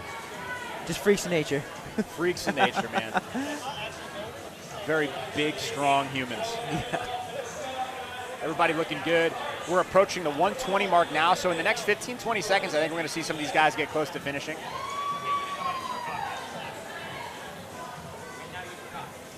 Everybody's looking strong through the end Very right now. strong.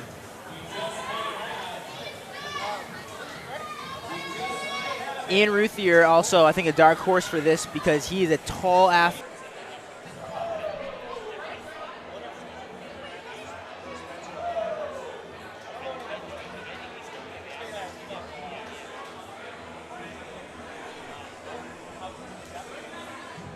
These guys resting here a little over a minute until they're moving into these burpees. Karch getting himself fired up over there in lane 4. Love to see it.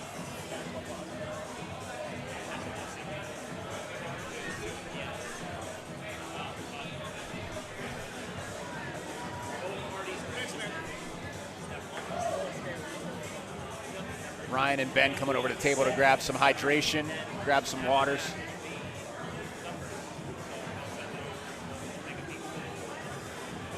Just like the row, start fast, stay fast, and finish fast. Stay fast. So Ian looking really good in lane 7 right now. he does. He does.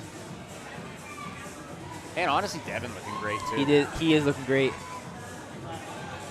He's a big guy. He's a strong guy. Sometimes tougher with some of these bodyweight workouts to stay fast like that, but we'll see how he holds up. He's a great athlete. Look at Karch's cadence right now. He's stepping into the burpee and stepping out of it, but he's nice and consistent with his timing. He is. He looks very smooth with that. So that pace is not going to win him the workout, but that's going to be damage control. He's going to stay at a very competitive rep number if he can maintain that pace and that rhythm. I like it. I like the strategy. Ryan Brown looking good over here in lane 1, picking up the pace a little bit.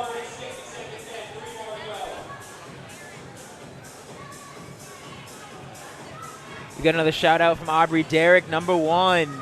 Recently at Wadapalooza with the team. Wadapalooza, obviously great event.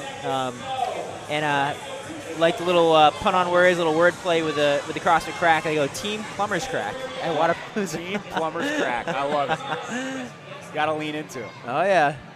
Wadapalooza is probably like arguably one of the most fun competitions that you can do. Sure. Being in Miami at that time of year doesn't suck. No. Yeah, and it's interesting now because it's not a semifinal. Right.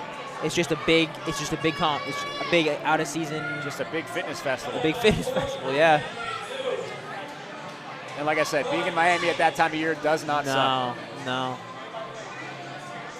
A couple of the comps in the area. I know Sam competed with Matt early, our other friend at Fittest of the Coast in South Carolina. Yep. Another really good row one, kind of like regional feel. A little bit.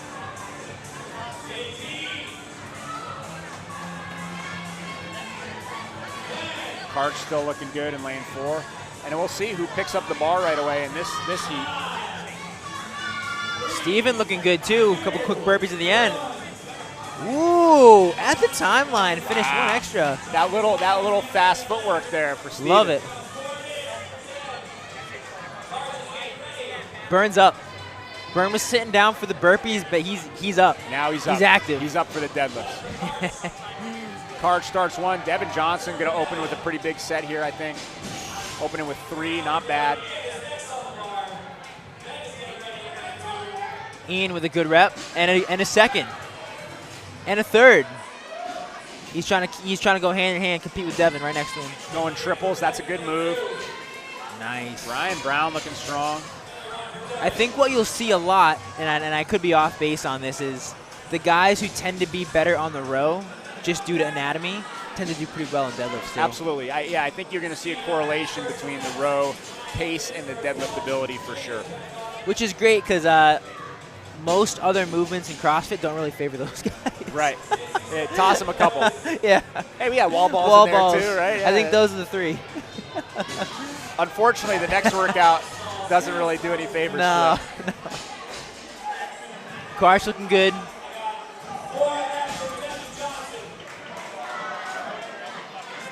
Karch, as you said, been training in Atlanta. There's a little bit of New England summer humidity. Probably feel. Finish from Ben. The thing I'll say too about these deadlifts is, yes, there's some correlation between that and the row, but some of the people finishing these deadlifts fast, they kind of come out of nowhere, compared, based on the other 2 stations. Totally.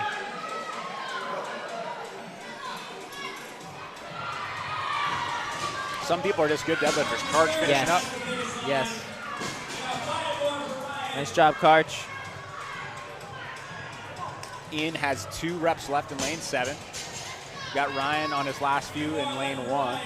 Steven working through in lane 3. Nice job, Steven. Good fight from Steven. We have 3 reps left for Ryan Brown in lane 1. Ian Ruthe is about to finish.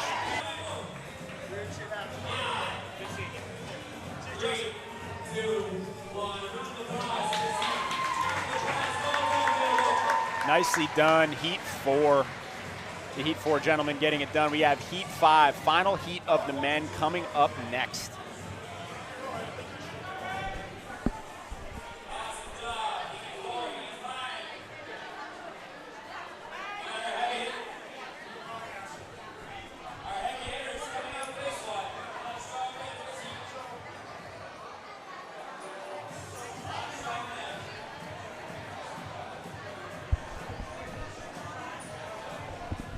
All right, we're looking to see what we can do to fix the lag on our end here.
We have Heat 5 of the men coming up. Final heat. We have Blake, Sama, Richard Wollbolt. We have Jake Hart. We got Molonza Hayes, Devin O'Neill, Sam Carmola, and Joshua Hong.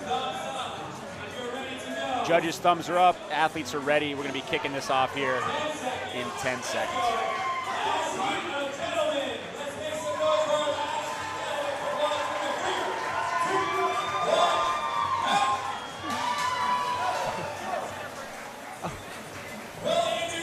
And we got some food.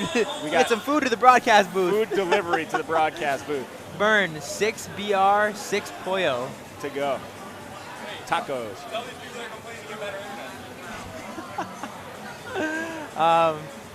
That's awesome. So we got some tacos. We do have some tacos. I love it.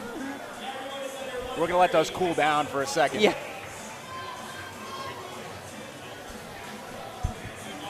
I don't hate that, I'll be honest with you. No, I like that. These guys pushing this road. Devin O'Neill looks like that fast. Devin O'Neill currently has 2 people standing on the rower. There are literally 2 people standing. Sam Carmola looks like he's going through it right now. Devin O'Neill done. Molonza done.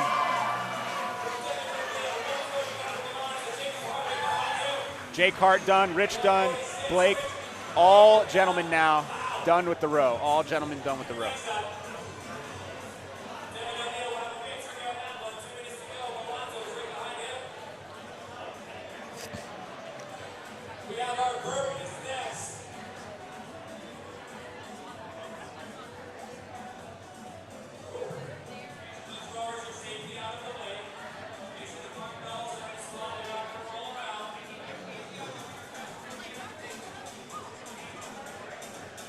We got burpees coming up next. Burpees coming up next for these gentlemen. 4-minute AMRAP or burpees. Everybody finishing around the same time at the end there. We had Devin O'Neill and Molonza kicking it off with the top 2 times in that heat.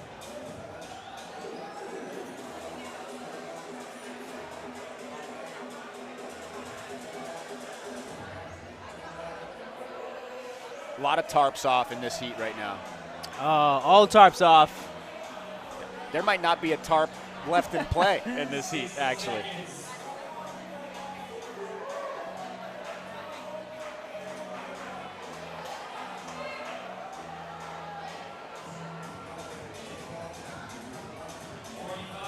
Devin going with that loose belt strategy.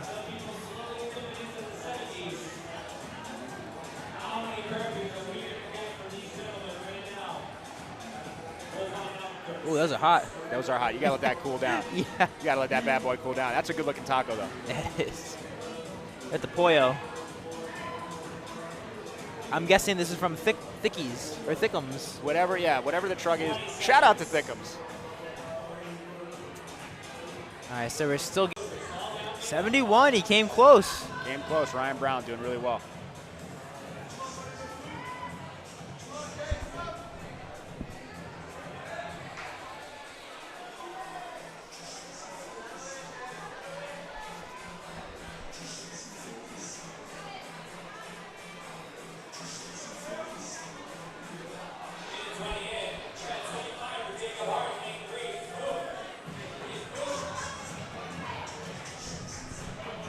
About a minute and a half into this heat of burpees.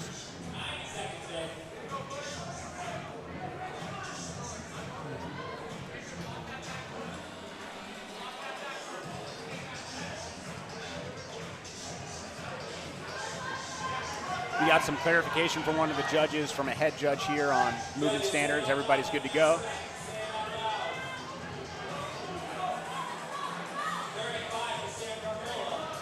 Everybody's still moving at a pretty consistent pace. Molonza Hayes slowing down a little bit. The lanes 1, 2, 3 still moving pretty quick. Devin O'Neill's looking like he's been holding a pretty consistent pace the whole time. Honestly, very impressive pace out of Sam Carmola in lane 6. Joshua Hong staying low to the ground on each side of that burpee.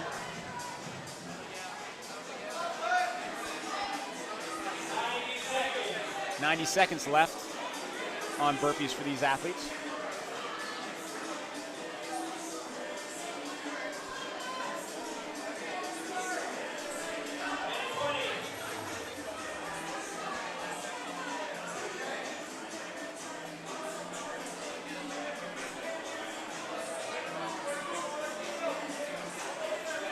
We got about 1 minute left on burpees, so last minute of burpees coming up here for these athletes. It's a pretty 60 seconds. 60 seconds. Pretty good showdown right now. We got a good showdown going on.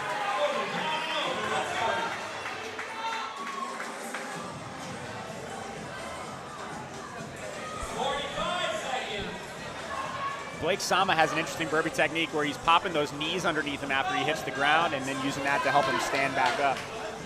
Oh, yeah. I like it. Yeah, that's good.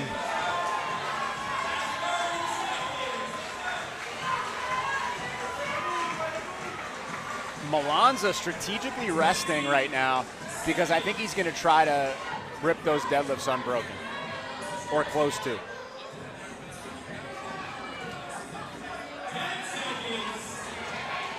Molonza trying to take those 100 points.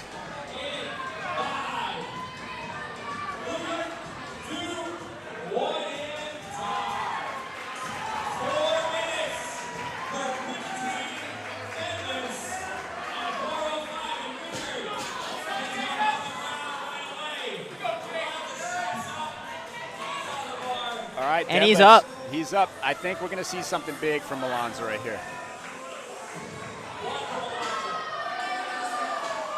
Yep. So far, so good. Let's go. Yeah, he's not putting it down yet. Holy smokes. A set of 10 to open up. He's got 5 more. I want to see where Bern. I want to see Bern's face right now. Here we go. We got 5 left for Molonza. He's got to get back on the bar. There are guys who are strong in this division who are going to catch up to him. Absolutely. Jake Hart hitting a set of 3 touch and go. A set of 4 touch and go to get to 8. He's hanging on. Wow, Jake Hart hanging on to that bar. Molonza's off. We have a clip down, but I think it was the clip that was on Molonza's. It was the extra clip. Jake Hart hanging on to the bar right now. Let's go, He's Jake. Got 1 more. Jake Hart opened with 4. And then did a set of 11 to finish out. Incredible. What an athlete. Way to compete. He's hurting. Yeah, I mean, not in an injury way, in a I just went into a dark place. That doesn't feel good. Yeah. That does not feel good. Devin O'Neill looks like he might have actually pulled something.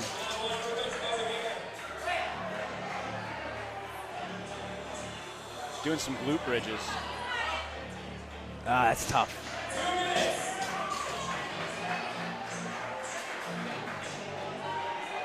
Josh Hahn, Sam Carmola, Richard Wollbolt still working. Blake Sama down in lane 1.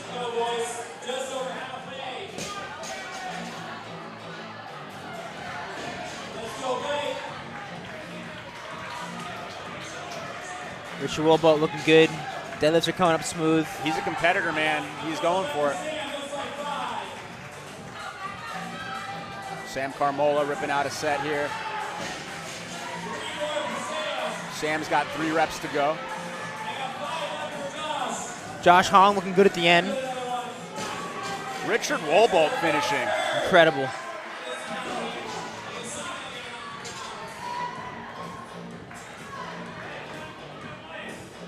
Blake hitting a wall on that one. Blake struggling with that weight a little bit. Pointed over to Devin. I think that the two of them kind of exchanged like, well, it's done. Let's move on. Kind of a shrug it off and let's go to the next event. Yeah. Sam Carmola Nice finishing. job, Sam.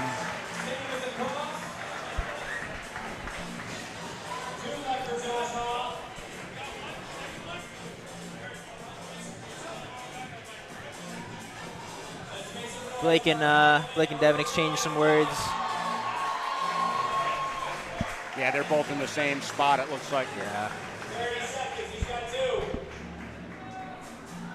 Finishing up is Joshua Hong. That's tough. I hope they're both all right. Yes. Yep. It seems like Devin. And yeah. Blake's going to go for another rep here.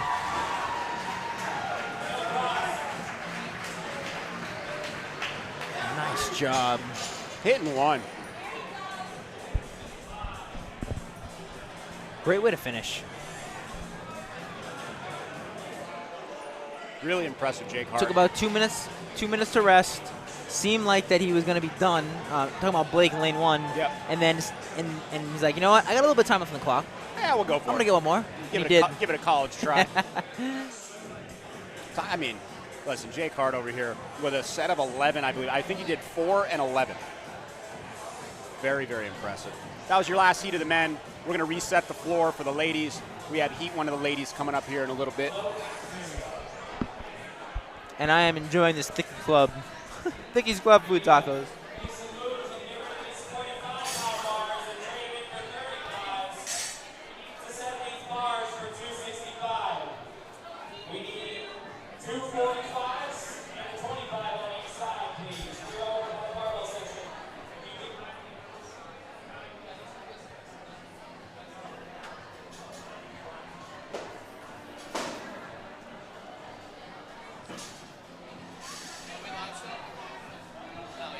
Chat?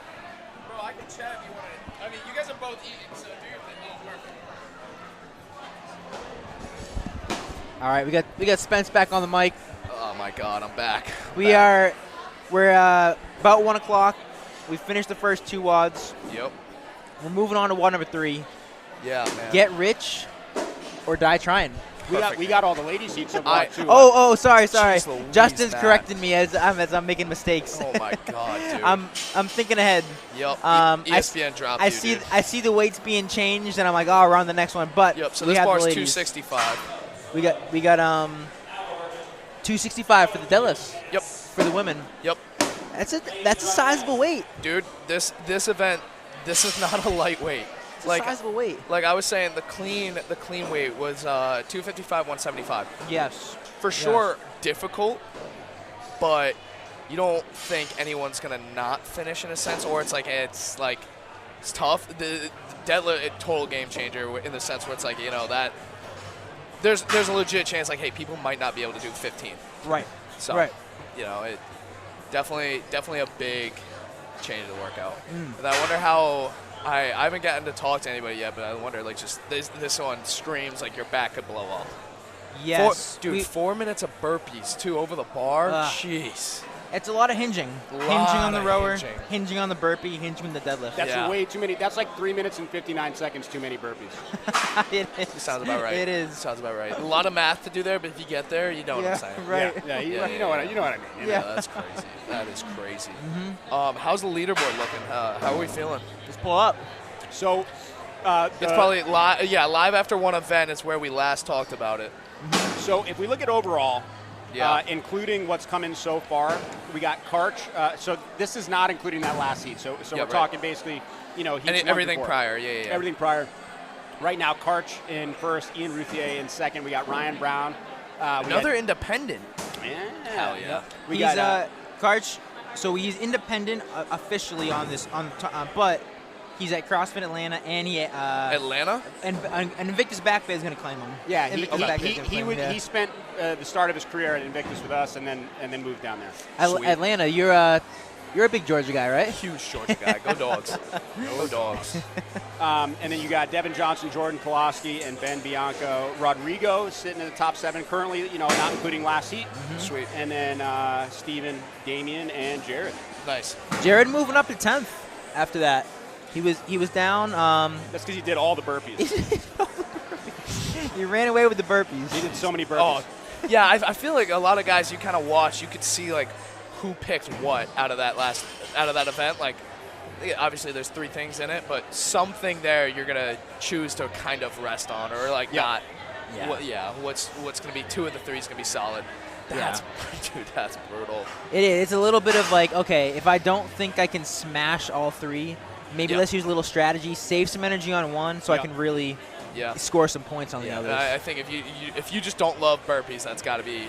But 4 minutes, dude. There's no resting in that. No. Well, that's what you saw from Molonza. He took his time on the burpees. He said, "I'm not going to win this. But I am going to go crazy on the deadlift."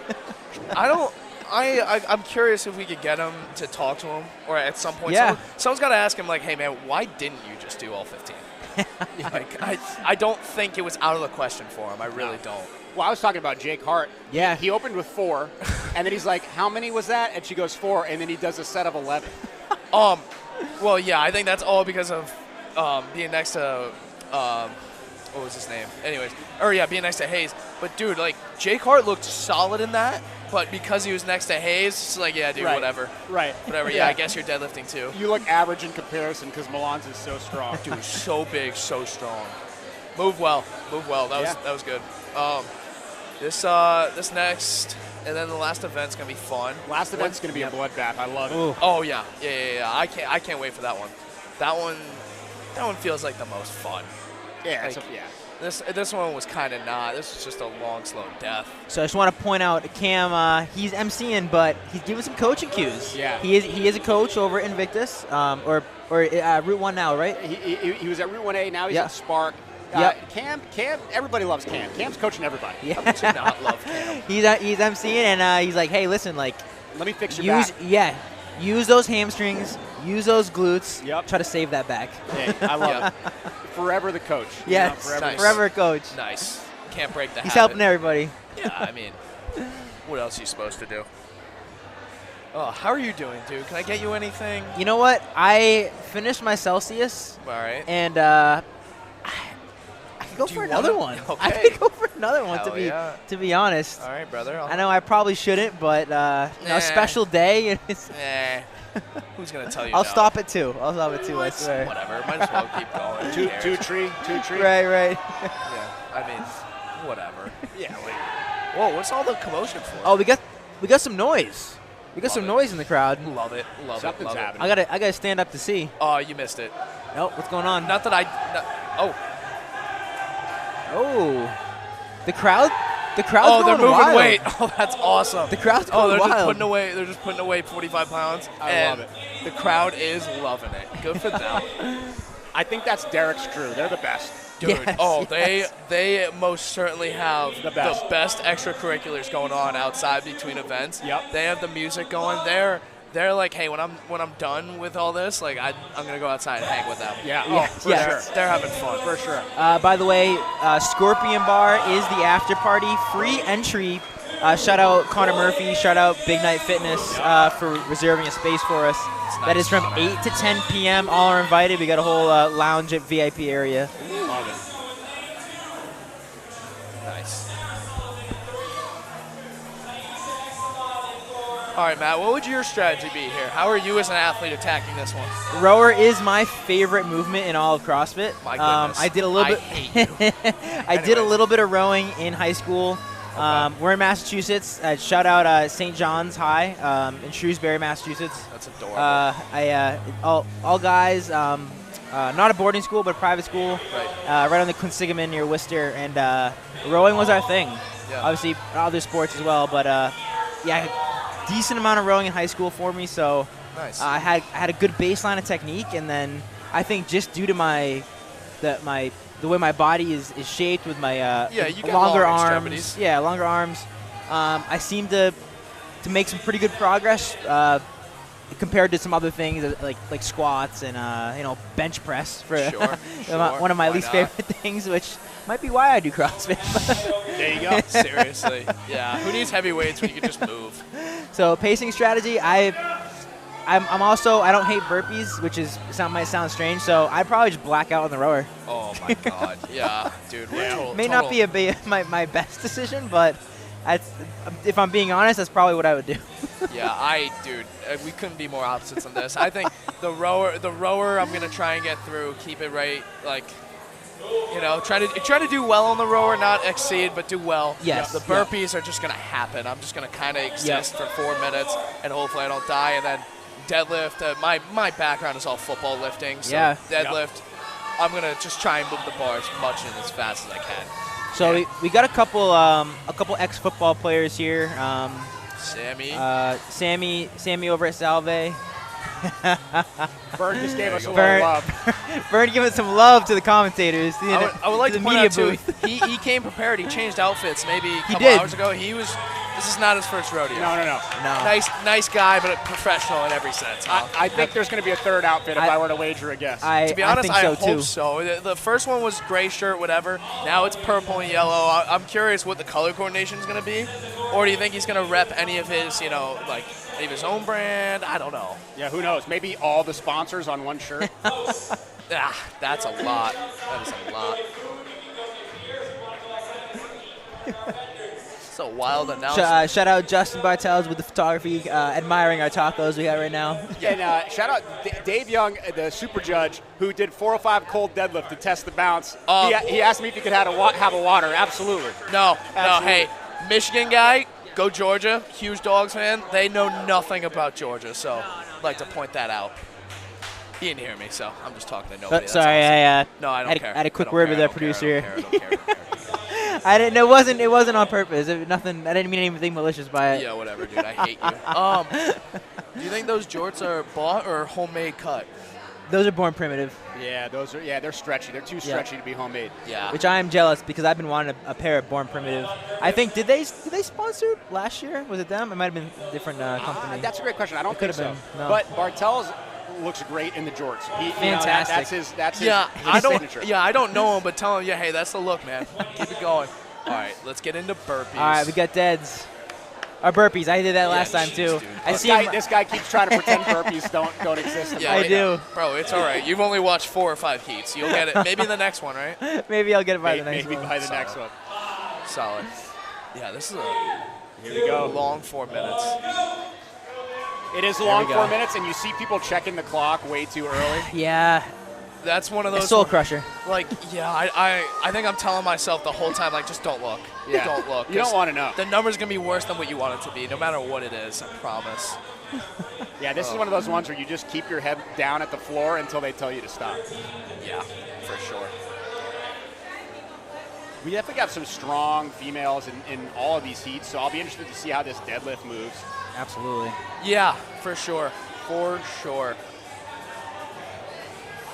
Stuff I definitely don't have the understanding to be able to say, like for guys, like knowing 405, like, oh, I know what that is, how that's going to move. I have no good gauge of, like, hey, what is a women's 265? I just don't know. It's tough to say. Maybe that's on me. I need to be better, but it's definitely a challenging weight for a lot of them, yeah. But it's in line with, like, the clean was heavy. The clean was heavy.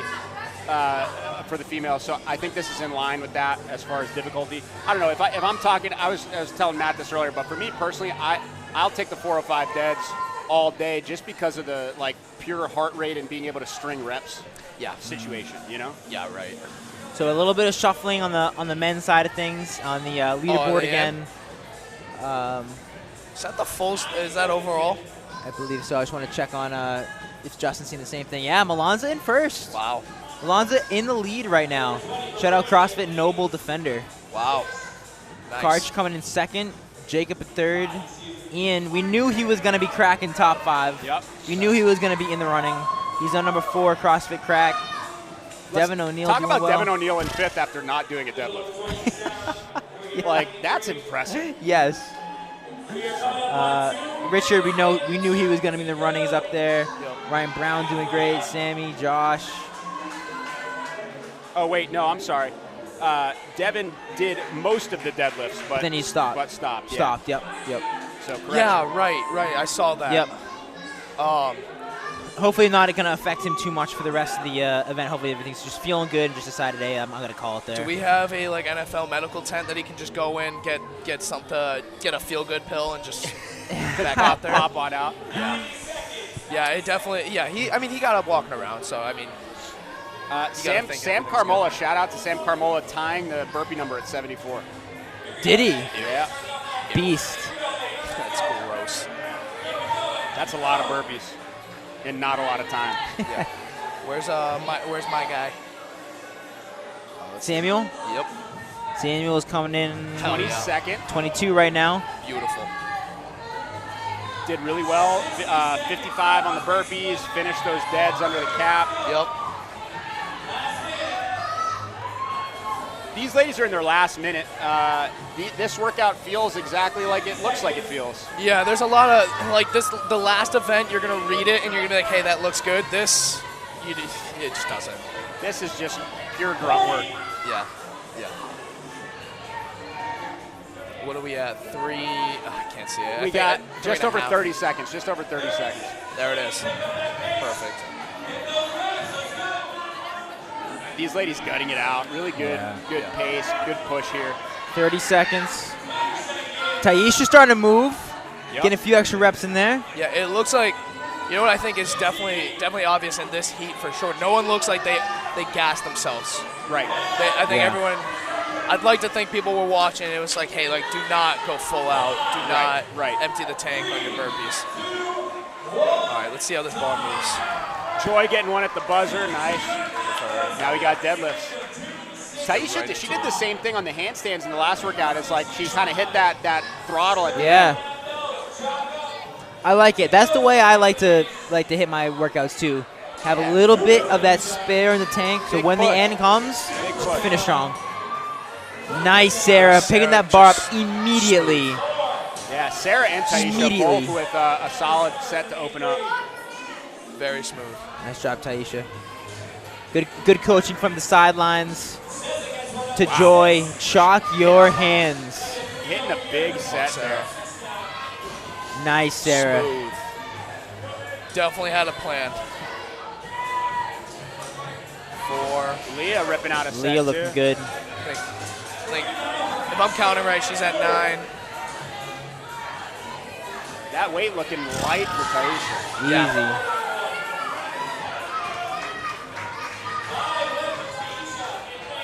There you go. 5 left for, I don't know. I don't want to jump the gun here.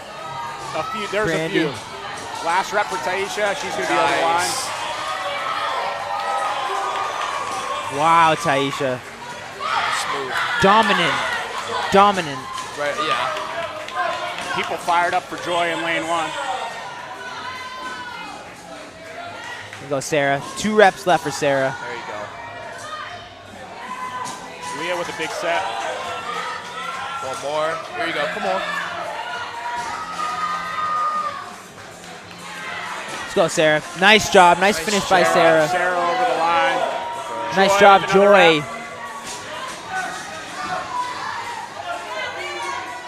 Leah doing well here in lane 2.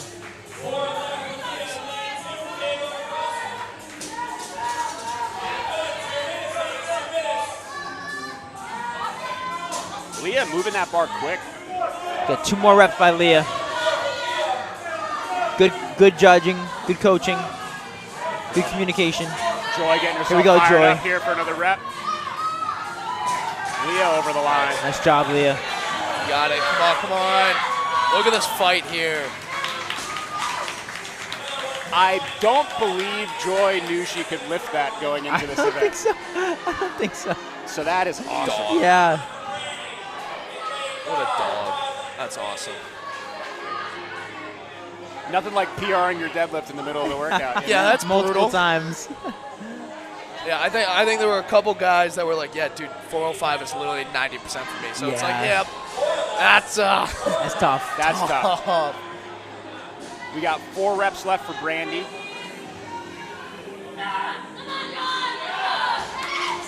Nice job, Joy. We got Cezza working hard at the end there, too. Crowd getting behind Joy. We got 45 seconds. Brandy's got 2 reps left.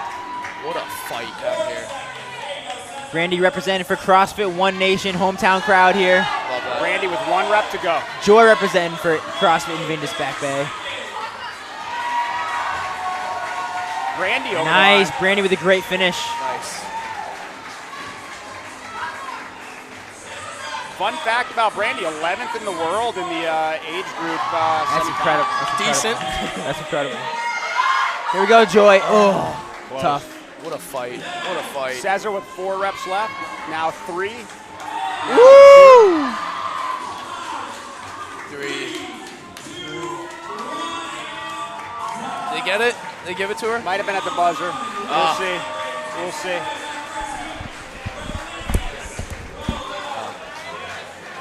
What a fight. Great fight. Dude, that is a great point you bring up. Like that deadlift, that change right on the fly. Yeah. You gotta, whatever game plan you had from cleans to deadlift, scrap it, see you later.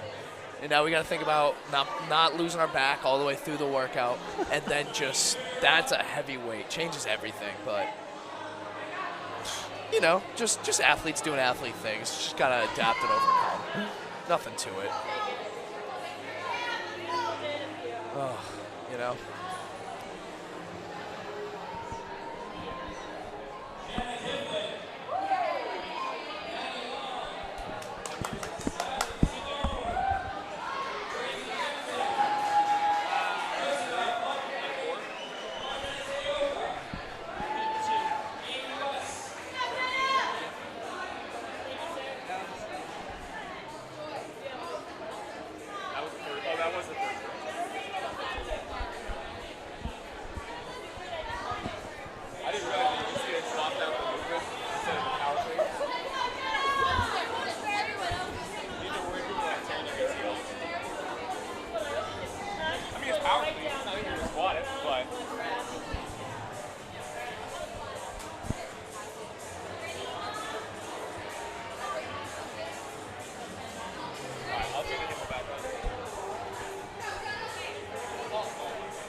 To the hundreds of thousands watching, we are back. All right, and we're back on Heat 2 for the women. Yeah.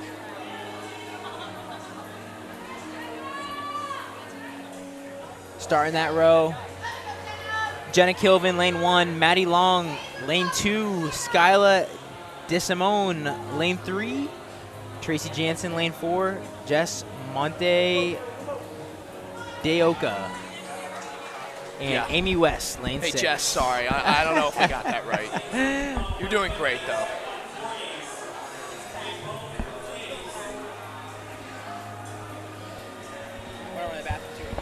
Okay. All right. These ladies kicking it off on this row. Heat 2. CrossFit Sanctuary, Invictus Back Bay, another all-mat. Actually, I don't know where Sanctuary is, but definitely some Massachusetts athletes. All right, all 3? Yeah, so Jenna, well, we got Jenna from CrossFit Reach, so she's going to Simmons College. Nice. And Maddie is an athlete at Invictus with us. Awesome. Train with her a lot. Nice. The rest of these ladies did really well in the last workout. Amy, a master's athlete, 35 to 39. Nice.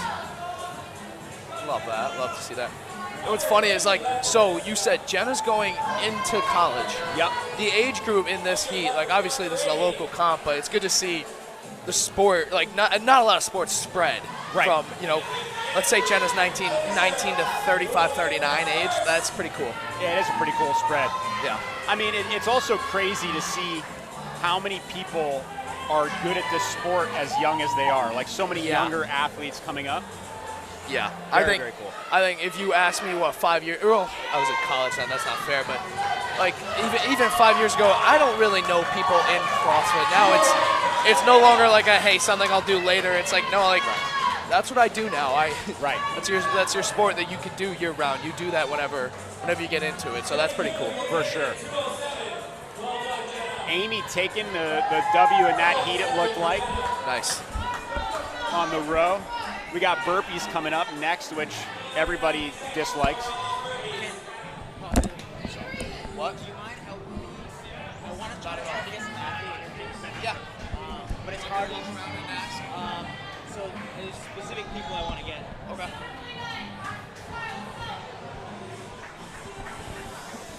So I want to try to get the event winners. Do you know what Richard looks like? Nope. Yes, I do. Can I get your, so that people take it seriously? Cool. This time I have like a two-minute recap. So Richard Wollbolt I want to get. Devin O'Neill. Don't know.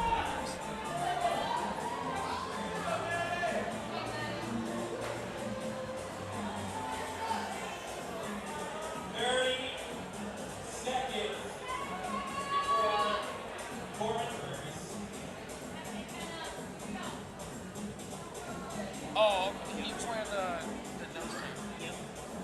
No. He was right here. The guy was wearing the nose thing. If you see him. Oh, Devin did? Okay,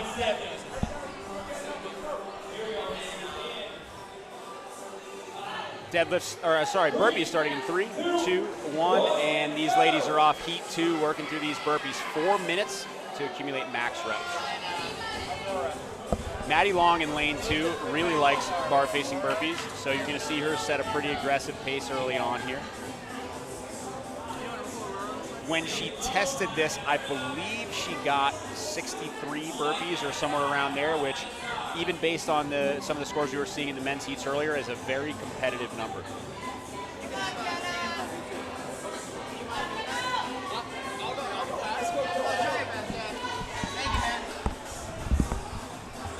Jenna getting a nice steady rhythm here, kind of picking her pace and moving. Seeing a lot of these ladies settling into a rhythm, keeping that consistent cadence on burpees with their steps, trying to be same rep to rep.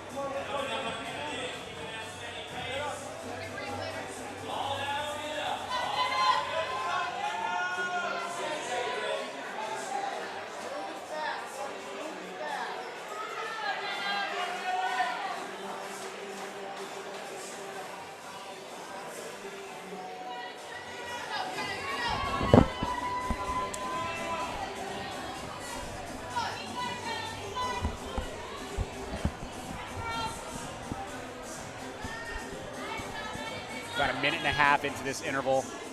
Everyone's settled into their rhythm here. Some people starting to slow down, but pace is pretty consistent across the board. Maddie in lane 2 still pushing a solid pace, as is Jenna in lane 1.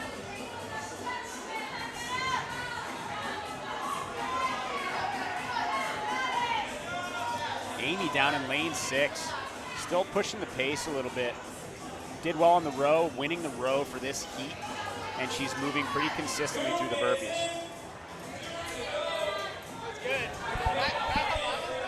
What's that? Can I hop on this week? Yeah, and, so we're trying to get the athlete interviews right now. Okay. But do you mind? You don't want to interview me? Do you mind over 40? Well, no, he's talking to Sam. He's over there. He's on the other side. Oh, I just saw him. Oh, you saw him? All right. But I don't want to help you. No, that's fine. Ladies still moving at a good pace here. About 90 seconds left for these burpees. About 90 seconds left.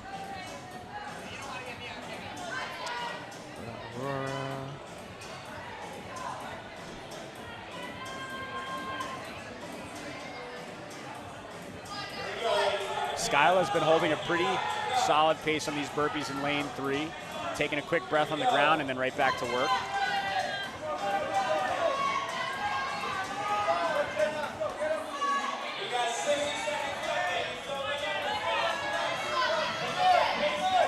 Some of these ladies picking up the pace a little bit now with a minute left to go.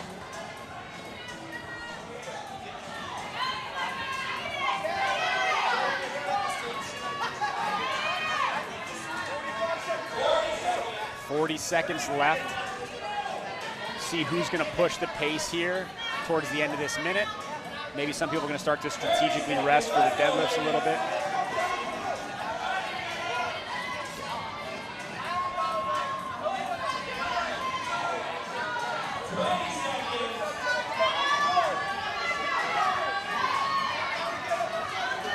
.15 seconds left here, 15 seconds left. Maddie in lane 2 has been holding a pretty solid pace throughout. Amy in lane 6 doing well. Jess taking a little bit extra rest here, getting her belt set for the deadlifts. Tracy with a rep at the end there, right at the buzzer.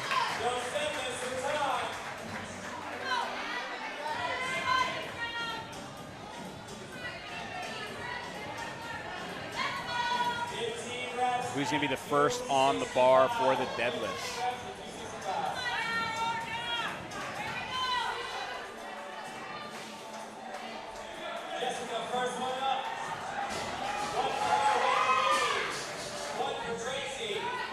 Jess and Tracy.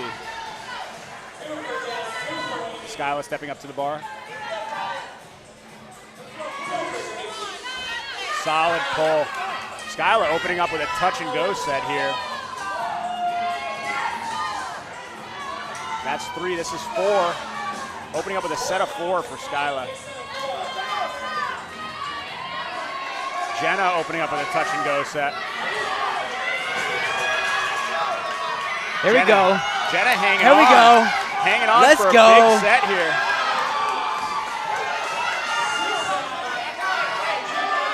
Let's go. Hasn't put the bar down yet. Opening up with big 8. Set. Opening up with 8 reps for Jenna in lane 1. That's awesome. Huge opener. Huge opener. She took a little extra rest, looked around, and then knocked out 8. And stepping back up. Stepping back Here up we to go. the bar. Gonna try to finish that back half, maybe. Hands back on the bar for Jenna.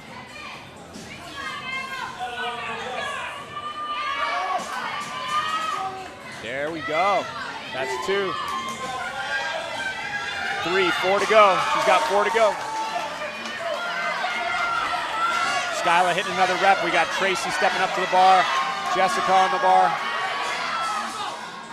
Maddie doing singles in lane 2.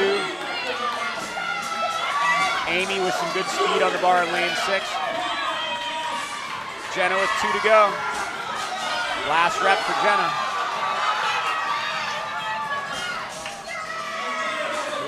Good job. Jenna finishing in lane 1. 4 reps to go for Tracy, 1 rep for Jessica. Jessica's over the line. We have 5 reps left for Skyla. 3 reps for Tracy. 2 left for Tracy. And 5 for Amy down in lane 6.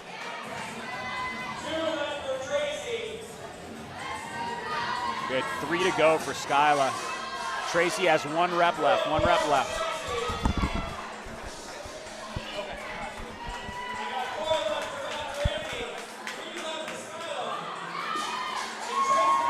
Tracy is over the line. 2 to go for Skyla. We have 3 reps for Amy in lane 6.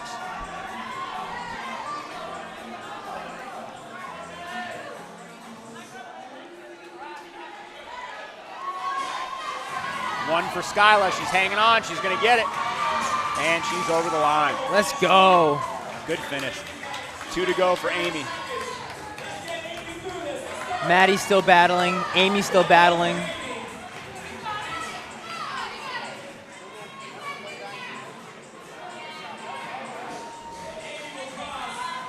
Michael Kilmartin, good work today, fellas. Been watching all day. Thank you. Thanks to all the athletes. We appreciate the athletes. We got shout outs for Jess. Nice job, Maddie. And 3, 2, 1. Amy finishing before the time cap. Maddie still had some reps to go. Third heat of ladies coming up next. Judges are going to get the floor reset. And we're going to roll right into it. Solid heat.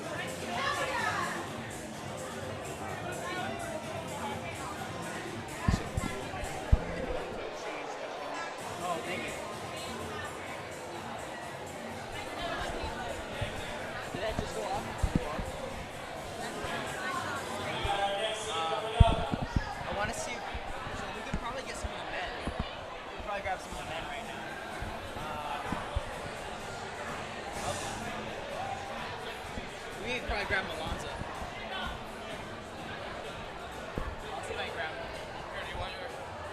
Sure.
All right. You coming in loud and clear? You hear it? Yeah, I can hear you. All right, perfect. All right, awesome. We're going to get this camera turned around, too, for you. So I just wanted to get a quick interview with Molonza. We're getting the camera set up. All right.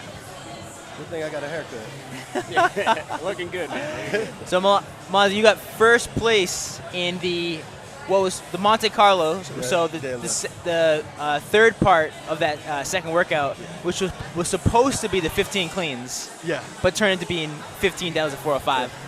How did you feel when you heard that change? It was going to be the same thing regardless. Yeah. I believe I was going to win that regardless. Nice. I'll get you on the feet here. So strategy-wise, slow down a little bit at the end of the burpees, get yourself some recovery so you can attack the bar. Yeah. Obviously part of the plan. Another 10 burpees wasn't going to do me no good. It would have made it worse for me to do the deadlift, so I was like, might as well just stop and gather myself, because the row and the deadlift or the clean was what I saw myself being able to win. Yep. And I know I'm not winning a burpee. A burpee sprint, it ain't in the cards. Wasting that energy, then it ain't make sense. For sure. I was talking to Matt about that earlier, where like competitions like this, when you're on that 100-point scale, it pays to win as many events as you can. Yeah, yeah. But I didn't expect to get next to last or second to last. It wasn't supposed to be that bad, but a second and a first it held me up. Yeah, you're still doing just fine, man. I'm decent. How do you feel after those 2 workouts so far? How's the body feeling? Not as bad as I usually do. I'm learning more I compete, I learn. And I usually come into this and I don't eat all day. I don't like carb load. I just do the workout and I go lay down somewhere and drink water. So now, like my teammate and my wife here, they just feeding me stuff all day. So I feel fresh after every workout. I'm not dying. That's all. And you're coming from CrossFit Noble Defender. Yeah. Where's that located? Kentucky. So I'm on the Army Warrior Fitness team. That's right. Yeah. Okay. So that's our affiliate. That's awesome. Yeah. I saw randomly, I was on the CrossFit main page the other day. One of their workouts was one of the Army Fitness. Yeah, for the semi? Yeah. Yeah, the worst one, the sled pull. Yeah. It's like a variation of what we do for the Army Combat Fitness Test. That's cool. But that sled that they had was a way worse than, I don't know where they got that from. It was a cheaper version and everything. Oh, man. Well, awesome. Congrats so far. We really love watching you. It's been a great competition, and good luck for the rest of it. Thank you. Good luck, man. Awesome. Good stuff, man. Ain't you competing? No, not this year. I'm doing this stuff, man. I'm doing this stuff. I know. Come on. I was trying to get you back from last year. You beat me last year. I appreciate Hey, good luck with that last one, man. Hopefully they're tired and I'm not. See y'all later.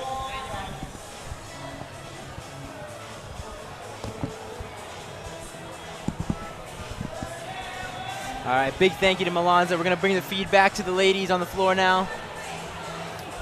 Working through that row, heat 3 of the ladies right now. They are about 1:20 in. A lot of the female times have been around that 2-minute mark, a little north of 2 minutes, so I think we're going to see a little bit more rowing here. Molonza, what a good dude. Oh, yeah. Having fun. Having fun. Super excited to be here. It's cool to see him professionalize his training and his competition a little bit, because when he started out, when he was competing early, he had a ton of raw talent, obviously very strong, and was a great athlete.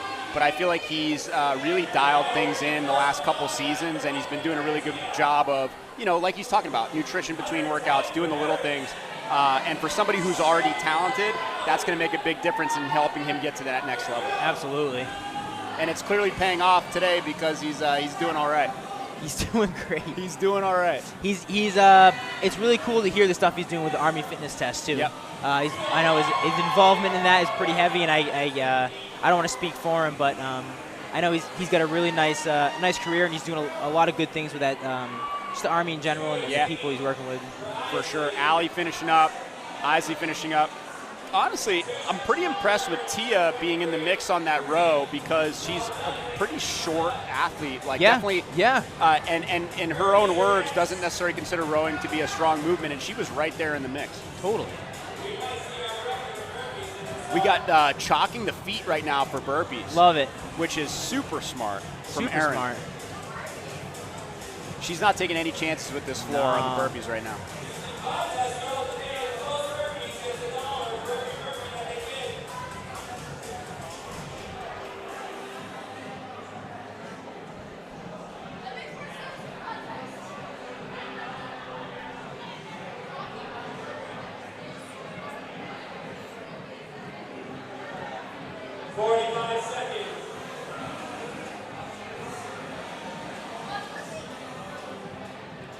All the athletes actually, or a couple of the athletes, just checking with their judge, double checking on movement standards, making sure they know what's going on.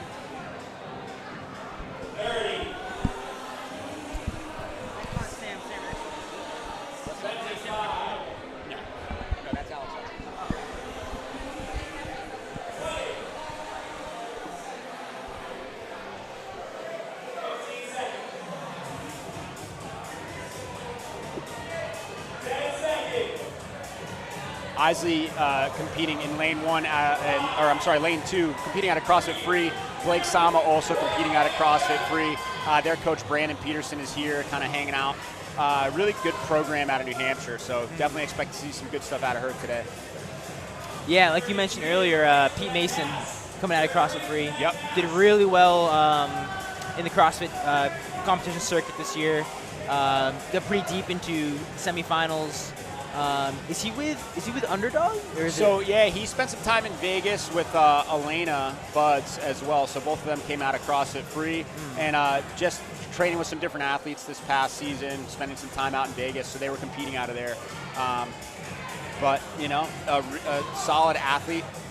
CrossFit Free is like an athlete factory up in New Hampshire. They just seem to keep churning out people who are very fit and very good at doing a lot of stuff. Something in the water. Yeah, something in the water, exactly. Something in the coaching. Yeah. Brandon knows what he's doing, so they have a good program up there. Ozzy finding a good pace on burpees, as is Tia. Erin from Shoreline is moving right now. I guess chalking up the shoes was a good move for her. You got Allie in the final lane over there, winning the row and now just settling into a steady pace on her burpees.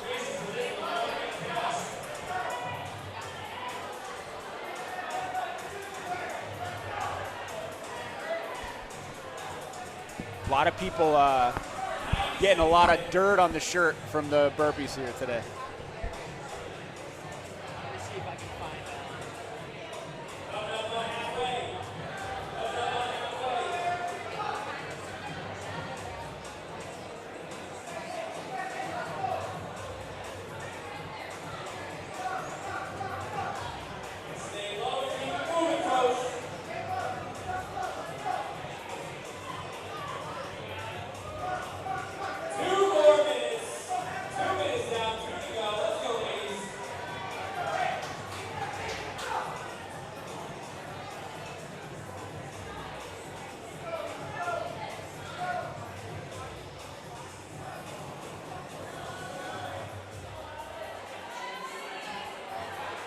Ladies, a little more than halfway, approaching the 2:30 mark. About 90 seconds to go here. Honestly, pretty consistent in pacing across the board right now. No one seems to be dropping off too much. Nice steady rhythm on these burpees. We're trying to track down a couple athletes for you guys to have a couple more conversations with previous event winners.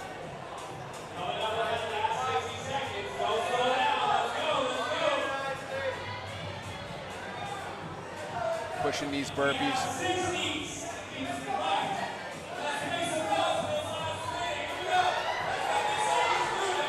Last minute here, last minute.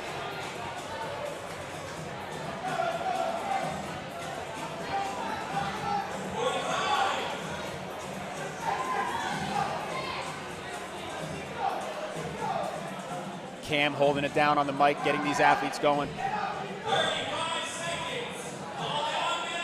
Short time here.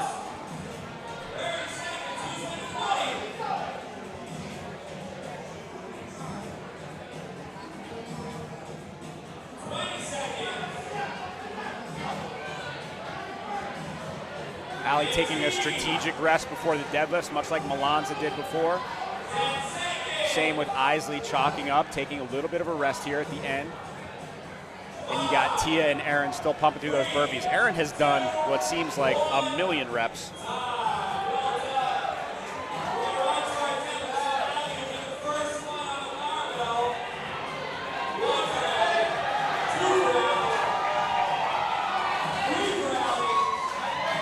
Allie opening with a set. 4. Isley about to pop on the bar here.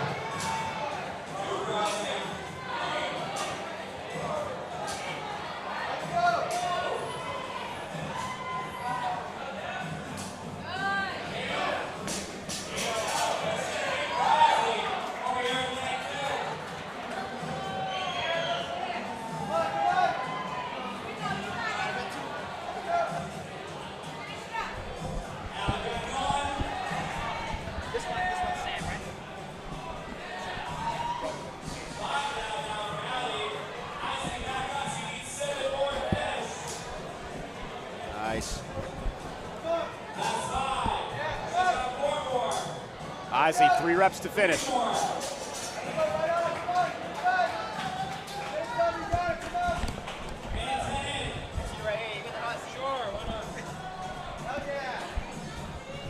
come on in.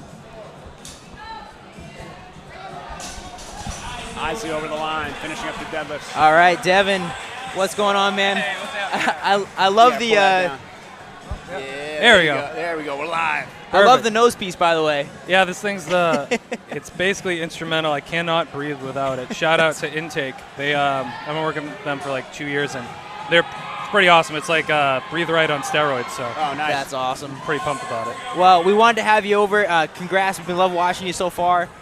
You did awesome on the Gator belts workout, specifically the row. Yeah, first place in the row. Appreciate that. I've done it long enough that I know my strengths. Deadlifts are not one of them. Very much so, as that was apparent.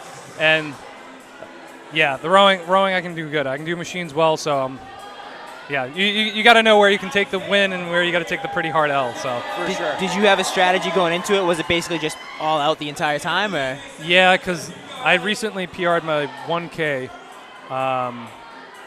like I want to say like 3 months ago, and I was like, shit, I know what I can hold now for that. So now I have to at least do that. Right. And I didn't. Yeah, just kind of pigeonhole yourself where you're like, I know what I can do. Don't be a bitch. Do it. Oh, okay, shit. Okay, I gotta do it. But and having like Hayes right next to me and the announcer helping me out really, because the announcer's like, oh, he's holding 125. I'm like, just hold him 124. We're good. Yeah. How's the back feeling? I know you were at the end of the deadlifts, kind of taking some time. Yeah, so like my back, I just can't do those. And I know that, and that's fine. So, like, at best, even my pride, I was like, oh, I could get a second rep and still be second last. Like, there's no point in doing that. Yeah. So I just try to enjoy it for what it was. Maybe should have pushed the burpees a little bit more. Yeah. But I know my strength. Hit the row hard. Probably should have done more on the burpees.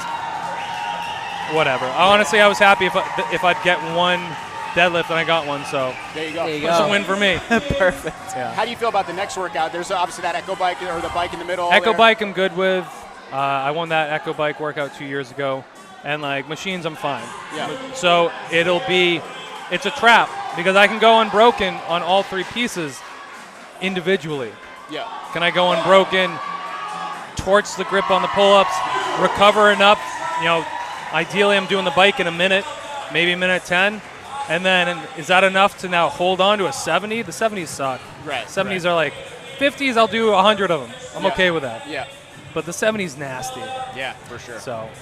And yeah, that's see. Becoming the standard weight too, the 70-pounder. Yeah, we had that in Orlando, and like doing sets of 10 was awful, but now we got to do 50 of them straight. So we'll see. I always like coming here. It's always fun. Yeah. Workouts are always fun. Yeah, I personally don't like deadlifts, so I'm a little salty about it. But I would have preferred cleans, but like whatever. That's like, all right. You got to be on your toes. That's what a CrossFit athlete is. You got to be able to adapt. I know Bern didn't like to call the audible, but I know he knew that it was a decision he had to make, It's a and safety thing. the safety thing. Yeah, so is what it is. It's whatever. There's a local comp. This is fun. Yeah. Local in the sense of where it's held, but we have people from all over. I'm from 100%. Tampa. Yeah, well, that's not awesome. from. I'm living in Tampa, but so like it's good. This is always a fun time, and like it really brings out a lot of really good people, and it brings out a lot of people that I have a bunch of friends here who've never been to these things. They're like, this is really cool. I'm like, yeah. It is like It's a cool event. partake in it. So I like it. Awesome. Hell yeah, man. Well, man, thank you for your time. Appreciate Good job it. today. Good luck for the Thanks, rest. Yeah, that's good. Thank you, man. Devin, that's a fit man. That is a fit man right there.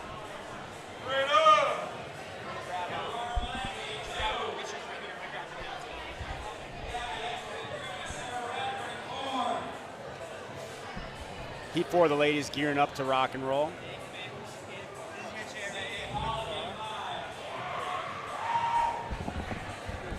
You can toss that on, sir. And before the ladies get going, we got Richard here in the hot seat. Hi, guys. What's going on, Hey, man? what's up, buddy? Congrats. Yeah, we wanted to get you over here because it was the second event. You first event. Crushed the first event. Took the first place. Yeah. Among the men. How'd you feel with that? Good. I think it's when we did the qualifying workouts, which was the row, the AMRAP, the row, handstand walk, double unders. Yep. I seem to have done well in that. It seemed to be like movements I enjoyed doing, after each other. I haven't done more than 30 Wollbolts unbroken in 13 months. So to do 14, I thought, yeah, this is gonna hurt a little. And I think into the third round, I was like, yeah, you gotta make a decision if you wanna hold on to this or not. So it was good. It was fun. That's what I was telling Matt. I was saying, I don't know if Richard's done this many wall balls in a while. No. And I candidly, I said the rule was I would go as hard as I would train. I'm not allowed to push. Right. Just like based on where like the body is. Yeah. And then when in that third round, I was like, in training, I would drop this right now. I was like, and you're like, maybe we'll get a couple more reps in, see how we feel. Yeah, I was like, what would the better athlete do? Yes.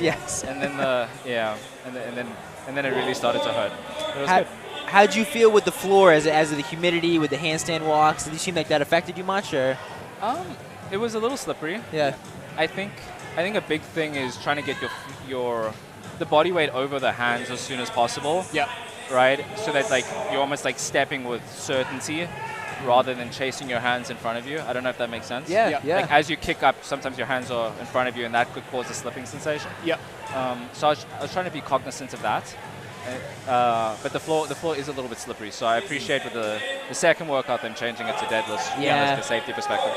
Definitely a veteran move by Bern by doing that, being decisive, being like, hey, we gotta make a change here. Yeah, and you know what it is? I think it shows receptiveness. Yeah. Like I think what was really good is it showed was like Bern came in with a plan, obviously with the workouts, and he made a call on the fly that's like, this isn't safe. Yep. I'm going to call in my core group of people, whoever they are, and we're going to make a decision and go with it. Yeah. And I think like his ability to be receptive about that and change that says a lot about him and the programming and the competition. Yeah, totally. And I think it was appreciated by the athletes from a safety perspective because that's the quickest way to do an ACL, and I can attest you don't want to do that. So that was appreciated. Yeah, totally. Well, awesome job, man. Thank you. We're gonna look forward to seeing you for the rest of the competition. Yeah. Looking forward to the next workout. It's close, huh? I think it's gonna be close. I haven't done 50 pull-ups in a while either, so we'll see. I think you'll be all right. Yeah, it's smart programming, and I think it's gonna be fun. And I think the boys are going full send. Yeah. So it's just like trying to be like, how would I approach this in training? How are we going to approach it with a training mentality? Because effectively everyone here would be in the gym training if they weren't competing. Right. So how do you get the most out of this day that is going to be effective in terms of carrying over for the rest of the season, rest of the year? And it's a smart way to look at it. Yeah, and I think if I can go into the workout with that kind of approach, it's going to benefit me long term. And if it's done right, then it might benefit me on the leaderboard. True. So that's awesome. the approach. I like that. Thanks, good guys. luck, brother. Awesome. Thank you. Good stuff, man. Thank you, and good luck for the rest of it. Yeah, appreciate it. Thank you, man. Good luck. Thank you. There was hippiness in my school with the burpees. Oh, really? Yeah, they gave me like 18, 19 no reps. And we went back and it's like, I don't know what the number was. Like, if we received like close to 9 reps or no reps. I know this was one rep was sad. We couldn't say that. Like, I'm not asking you to give me a better score, but like maybe just like figure that out. I'll talk to Mark about it.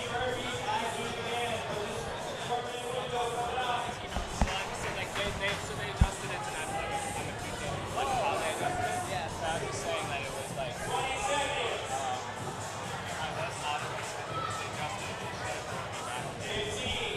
These ladies gearing up for burpees in 10 seconds.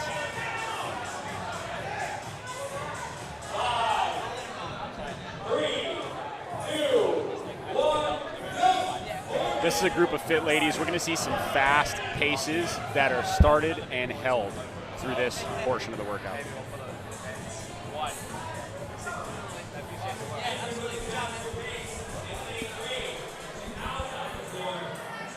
All right. Awesome stuff from Richard. Really smart way to take a look at this competition and, doing what he can, what's within his ability. I know with everything that's gone on in his season. So, really nice job with him so far. Yeah. Great guy. Translation, I'm still super fit, even though I'm like battling back from this stuff. Right. You know? Good work on his end. These ladies starting off at a great pace here. We got Sabrina from CrossFit OBA in lane 1, Aurora from lane 2, from Route 1A competing with Southie. We got Gabby Heckman in lane 3 from Full Range, Sarah Radford lane 4 from Invictus Back Bay. We got Syndey Pawlak in lane 5 from Blackstone River CrossFit. And then we have Brianna Jones. It's heat 4 for the ladies. Final heat of this workout. Oops, sorry. Final heat of workout 2. And then we get on to some pull-ups and some biking and some dumbbell snatches. Get excited.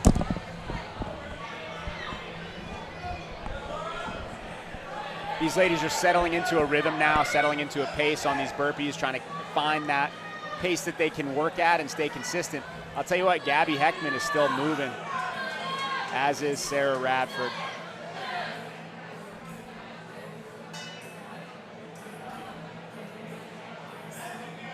Aurora in lane 2 with a nice steady rhythm.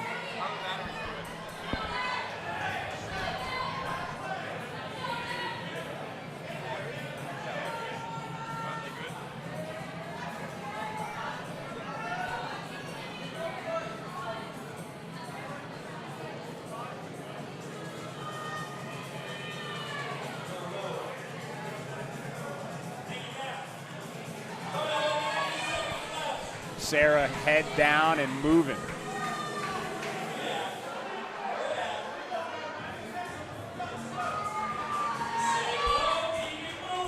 Under 90 seconds to go here for these ladies in heat 4.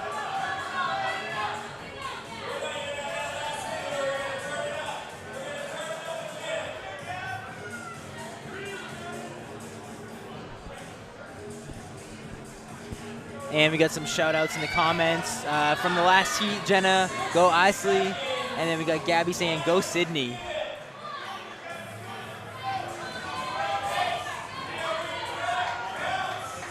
Keep the shout outs coming. Love it.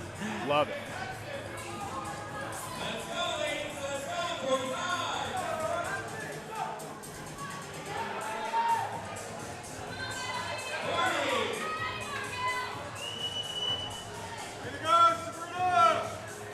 Nice, everybody looking good.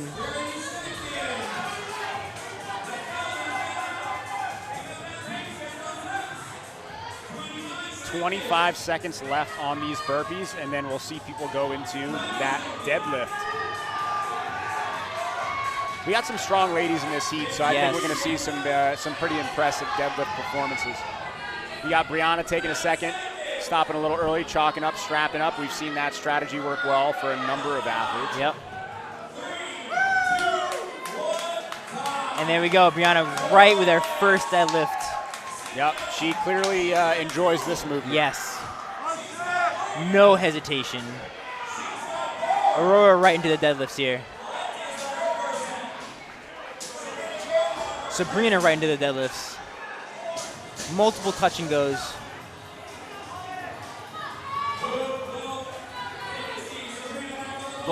Both Gabby and Sarah just taking a second, collecting themselves. Pushed hard on the burpees, chalking up. Aurora pushing through. Sabrina looking strong in lane 1.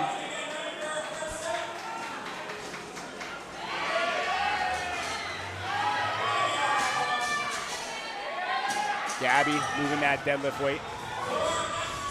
Syndey looking really good on the deadlifts. Aurora looking good there in lane 2. Sabrina in lane 1. Ripping through some singles now. Sarah looking strong. Nice job, Sabrina. Sabrina ripping through singles right now. She's got 2 reps left. Aurora's on her last rep. Gonna lock it out and get over the line. Nice job. Aurora might have beat Brianna on that. Oh man, it was neck and neck. I have no idea. And Sabrina threw right after that. that could be a tie. It could be a 1 second, half second. I'm not really sure who took away the victory on that one.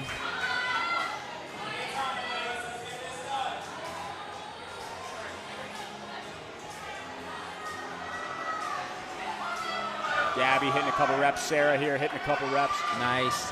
Head-to-head, Gabby and Sarah.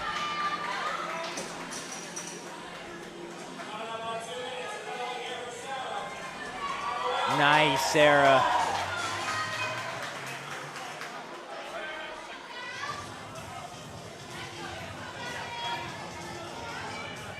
Last couple athletes here in our final heat for the women of workout 2.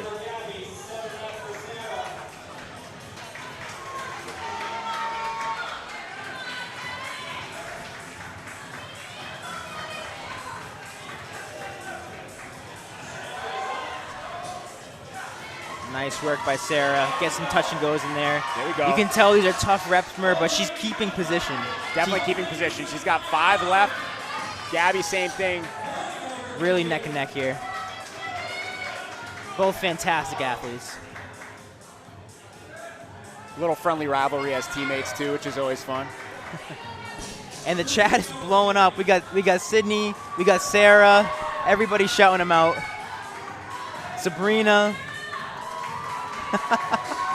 People are amped. Sydney's whole family's in the chat right now. I love it. Get it. Syndey did great. Gabby's got three reps to go. Yeah, Syndey crushed it. Ugh. Syndey was in Tough. that. She was in that neck and neck jockeying for that first place finish. Sarah stumbling over the line. Nice job. Nice job.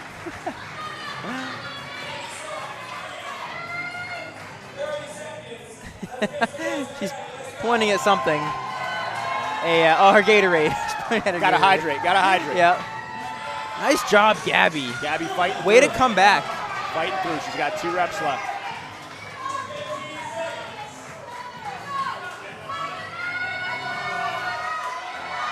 Nice job. Oh, it's right there. Good job. Last rep. Can she get it? Nope. Nope. Nope. Smart That's right. decision. Smart decision. Yep. Smart decision. Well done. Solid performance from all the ladies in that last heat. All right, we're getting a little wide angle.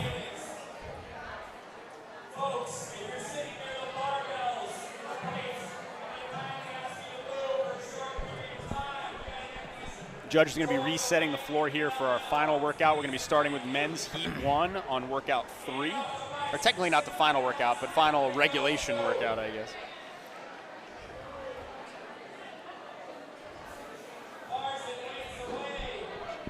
All right, let's see if we get Aurora over here.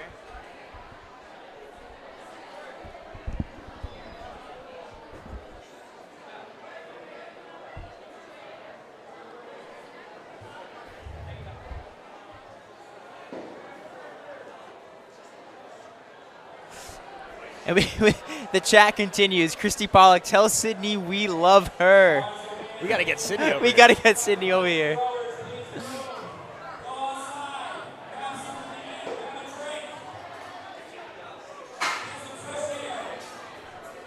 Bern said there's tacos? Is that this? Yeah. Yep. Want to chat for a second? I know you're sweating. It's all good. This middle seat's all yours. Sweat all over. Nice job. Take your time. Take it. That's fine. We got Aurora joining us here at the booth. I'm going to put this down. Okay. Look at that. So considerate. Honestly, just sitting here, it's humid enough that we're sweating too. I've been sweating the whole day. Yeah. All right. Awesome. Can you hear us in there? Yeah, this is cool. Yeah, right? There we go. So we brought you on. You crushed workout number 1. Thanks. And obviously you crushed this one as well. How did you feel with that first workout? I want to start with. The first workout was good. I have been getting better and trying to get better at wall balls. I think intentionally with a lot more in my fitness. So that was pretty cool. Some unbroken sets there. Nice. And handstand walking. There we go. Crossover, so much fun. Nice. Yeah. You look smooth. Your transitions look good. There's a lot of people me and Justin were talking about. We're really impressed with their athleticism in the handstands. We were just talking to Richard about it, how like the floor is a little slippery, so you had to be kind of like a little bit careful. Yeah. Just another variable to throw at you. But you guys are athletes, so you all took it like head on, and you did great. Yeah, you just gotta be smart with that stuff. If you anticipate it and like you're confident with what you anticipate, I think that gives you your own strength. I think when you anticipate things going ways that you don't want them to go, then you're so focused on that, and that's really hard to kind of move past. Yeah. Totally. Yeah. How do you feel about the last workout coming up with the pull-ups, the bike, the dumbbell? I'm pumped. Yeah. I love pull-ups. I kind of wish they were chest-to-bar pull-ups, but chin-over-bar pull-ups, so cool. I've been working on getting better at my like capacity on bikes. So a fan bike, I'm like excited to see it. Nice. And then what does it end with? Dumbbell snatch. Oh yeah, we're good. Nice. Yeah, I'm excited. So, and it's 5 on one side and 5 on the other. So that just means everybody's going to be moving fast. Yeah. Yeah, So- totally. That's cool to see actually compared to alternating. Like it's a different variable. Yeah. Yes. Yeah. And I think too for like a crowd, you can see like when the changes happen. Yeah. And like that's a really cool thing that I think Bern does a really good job with, of being so considerate to like what is fun and exciting to watch. And that's been extremely consistent the past 4 years. Yeah. Yeah. What's your favorite part about competing at the Invitational? You've obviously been doing it since the beginning. Yeah, this is my 4th year. My favorite part, in all honesty, this sounds so lame of me to say, but I'm like very steady in what I say. Like I love seeing everybody here, and like Bern does such a good job of finding people that are just like such powerhouses and spark plugs in the community that like they're associated with the coolest people ever, and this event just turns into the coolest thing ever. So like the people that are here, it's so fun, but event-wise, I think all the events have been extremely fair consistently from like year to year. And like seeing it happen and being a part of it, I would be here even if I wasn't competing. Yeah. Like I would want to volunteer and get involved with this. I would literally like do whatever he asked me to do, because like if you see all of what's going on right now, like this is so cool. It is. Like the people that you checked in with from Bern and the podcast from the national champion from Uganda. Yeah. They have the coolest. They're having the best time right now. They're having Oh the my best God. time. They got us dancing outside in the parking lot. No way. Oh my God, you should bring the camera. Oh, well, we're going to grab him on. Yeah. It is so fun. But like this is the coolest thing about it, and I'm so proud of Bern and like all of you. This is like the coolest thing. Awesome. Awesome. Well, good luck. Great job Yeah. today. Really good job. Thank you. We look forward to the next workout. Good job. I'm gonna take this off. I'm so Go sorry. for it's it. sweaty. Yeah. Don't apologize, please. Toss it wherever. Yeah, thank you. Thank you. Look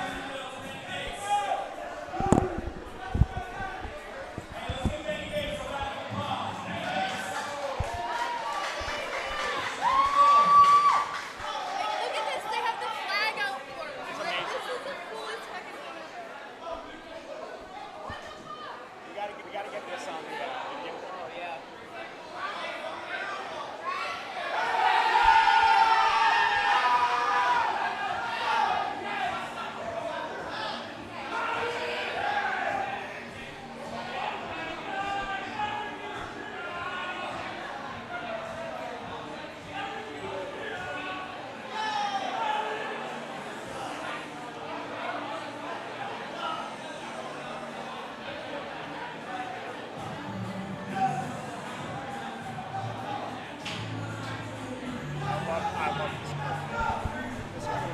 They're awesome.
Oh, cool. Got some snacks? Oh, do you mind if I steal a water from you, actually? Do you want a hydration stick? Sure, yeah. Thank you, man. We're just over here hydrating at the booth. Gotta hydrate. Sweaty. Courtesy of First Form, Thank you, First sponsor Form. of the event. Thank you, First Form. Our other sponsor, Celsius, is so good that they have no Celsius left. There are no Celsius left. No Celsius left. You may be responsible for a few of those. Just so you know. Unfortunately, I only had one, but I was really hoping for a second. That's all right. This workout coming up is going to be quick. Yeah. This is a fast one. Workout number 3. Workout number 3, 50 pull-ups. You got 30 calories on the bike. You got 50 dumbbell snatches.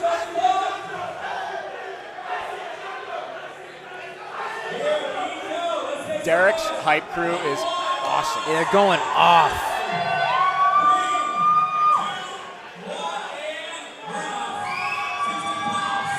Pull-ups here, 50 reps.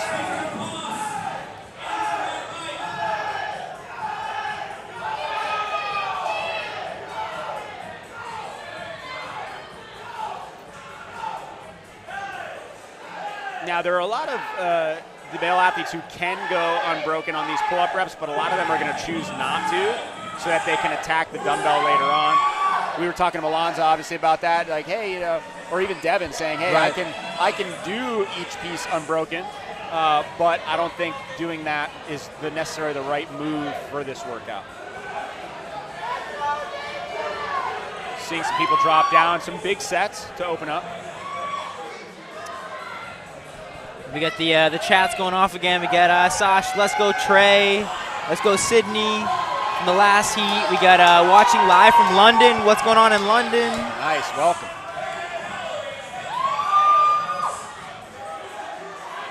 Got a number of athletes moving back to the bike now. Damien in lane 1, you got Trey House. You got Connor Hall, who's back on the bike in lane 7. And we have Henry Morales, lane 6. Derrick and his hype crew, as he's on the bike, they're getting fired up.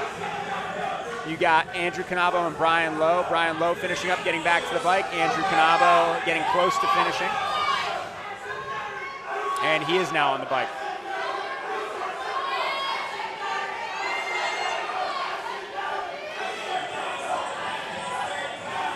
I need Derrick's hype crew to just follow me around in life. Literally. These guys are awesome. I feel like they've gotten louder as the competition has gone on. I didn't even notice them earlier, and now it's like you can't ignore them. You can't ignore them.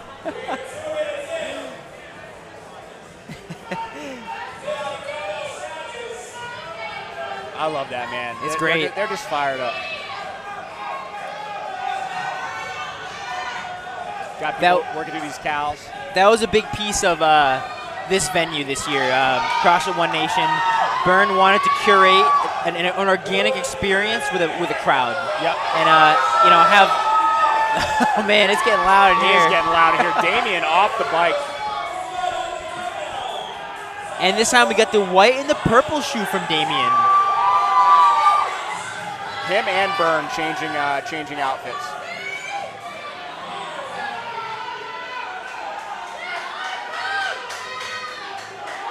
Now for these dumbbell snatches, these are done 5 reps at a time, so a little bit different than normal. Yes. Where we're alternating every rep. These are being done in sets of 5 before switching. Sets of 5 before switching.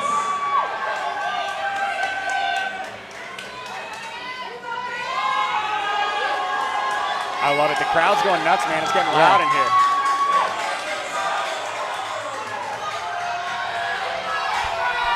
Is it?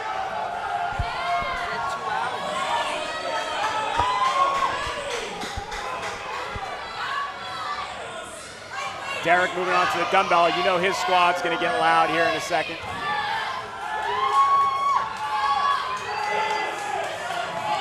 Sneaking under that dumbbell for Derrick. Getting a little redip there.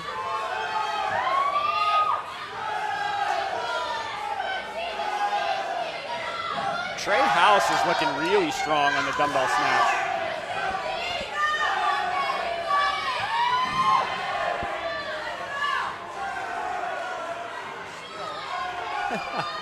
Every rep they're cheering. Every rep they're.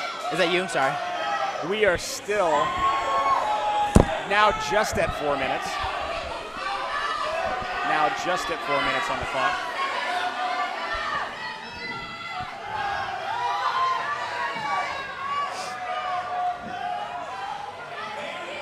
Damien moving the dumbbell. So the athletes will progress the dumbbell after they reach a certain point here, so you can see who's getting closer to being done. I love that style of formatting. Oh, you can for sure. really see who's in the lead. Yep, it allows you to really easily see what's going on. As you can see, Damien there getting close to finishing. Let's and go. Damien over the line. Damien was a force in this workout. Damien coming in at about 4:48. Look at Bern amped up. Let's go.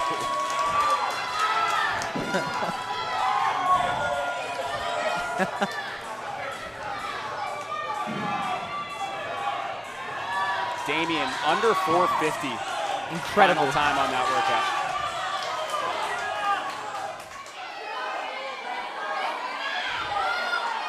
Andrew Canavo getting towards the end. Nice job, man.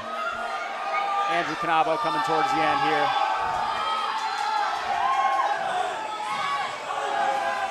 We're still under 5:30, so these guys are moving.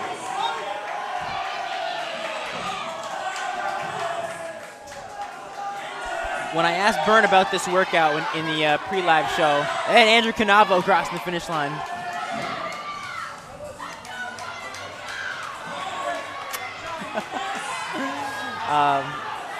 I said, Bern, this time cap, it seems a bit aggressive. He goes, no, these guys are fine.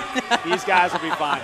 Yeah, you're going to see, like, this is just one of those workouts, right? You got to burn it down. This one is almost over before it has a chance to hurt. Like, it's you know, it hurts, but it's so quick. Derrick getting hyped up by his crew. Let's go. Stepping over the line into his people. The weight is on the flag, but they threw the flag on him. Great finish by Derrick. Brian Lowe getting ready to finish up here. Brian Lowe looking good. Getting cheered on by Damien. Connor Hall is done. Henry Morales almost done. Nice job by Brian Lowe. Brian Lowe across CrossFit the finish Invulnerable. line.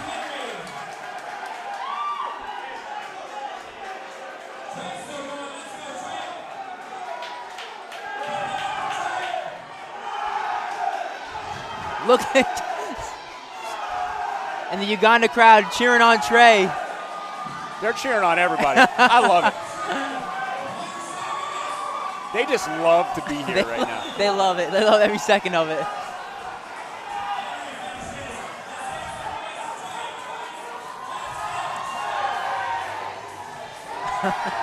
You know, as an athlete in an event like this, that's a cool feeling, right? That's what you want. You got the whole crowd behind you.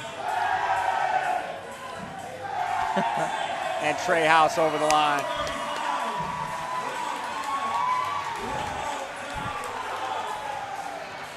Wow. That was fireworks. It's only going to get crazier from here, man. Literally.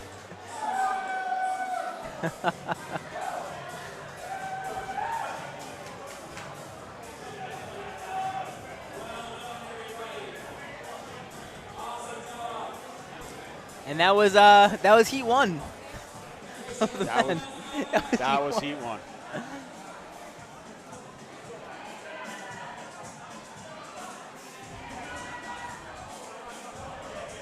Do you want to see if we can get Derrick on the mic for a second? Oh, beautiful. Right here, man. We got Derrick joining us.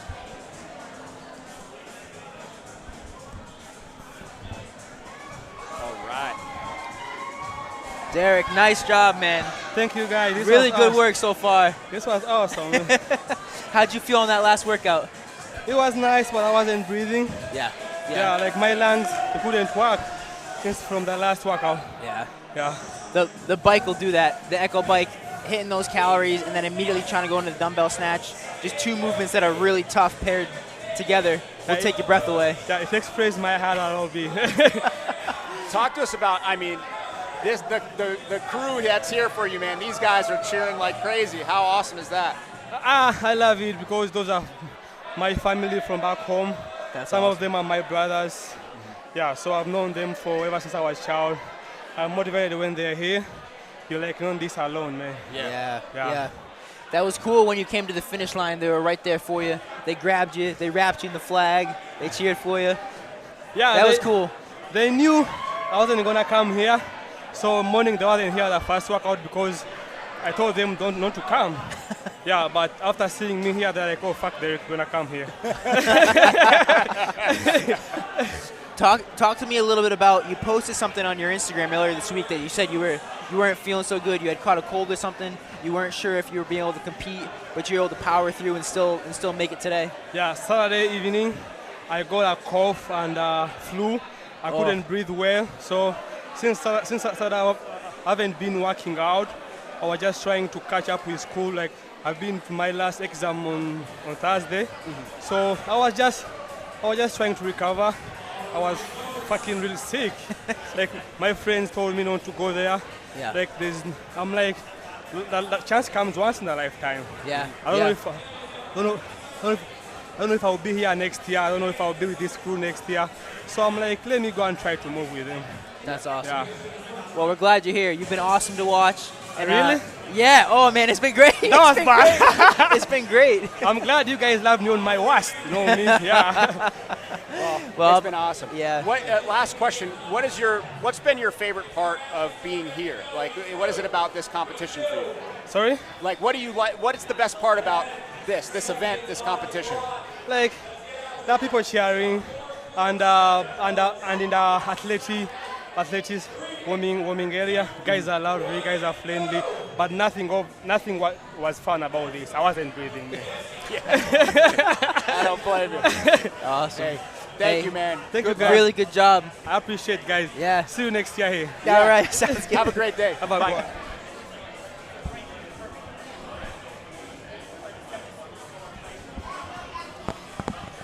We got heat 2 of the men here. You got Dave in lane 1, Jared in lane 2, Joe in lane 3.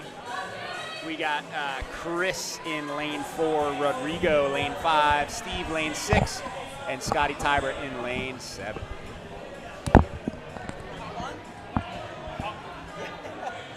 Hop on and what? Just chat. Oh yeah, let's do it. Let's do it. I'm all sweaty, but I'm definitely glad to be here with you guys. Thank you for having me on here. You crushed that last workout, man. That was the only one that I felt like was really in my wheelhouse. And it's the last event. Me and all the guys in the back were talking about it. Yeah. 4 minutes, 5 minutes, make it hurt. Yeah. I actually try to convince everybody, let's do strict pull-ups, make it fun. And we all couldn't get to an agreement. So. No takers on that? No. There was a couple of them, yeah, we'll do it, but I was like, I ain't taking your word for it. Yeah. Really strong showing today. How does it feel being out here? Oh, it was incredible. So I've came and watched the past couple events, and I've just been having some life hindrances that kind of stopped me from being able to compete. And I'm so grateful to be here this year. It was a great event. Bern, this is like my first time ever really meeting him. And he's an incredible dude. He's an incredible dude. We're lucky that he's doing this event. People that have him in their day-to-day life, they're lucky to have him in their day-to-day life, and I'll be looking forward to next year. Yeah, man. He's a one-of-a-kind guy. Oh, incredible dude, really. What's been your favorite part of the day so far? Honestly, just meeting a lot of new people, you know. I'd say this event, anyone that might be intimidated by it, you'll come here and have so much fun. Everyone got their game faces on, but when we're in the back just hanging out, all the athletes, you know, there's so much to relate to one another, like, oh, this hurts, that hurts, or this sucked, that sucked, or this was fun, that was fun. Yeah. And you just meet so many incredible people like you guys. Everyone here, honestly, it's been a great time. That's awesome, man. Well, great job today. It's been a pleasure watching Thank you so much. No, my pleasure to put on a little bit of a show. Yeah. There's more to go. I can't wait for this final heat. Yeah. See how these animals throw down on this one. Hell yeah, man. Have a good day, all right? Thank you so much. man. Appreciate you guys. Appreciate it. Thank you, man.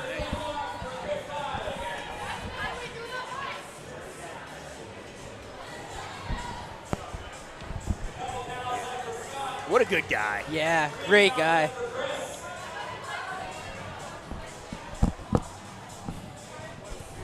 Athletes working through the bike now in this second heat. Shout out to First Form, about to hydrate.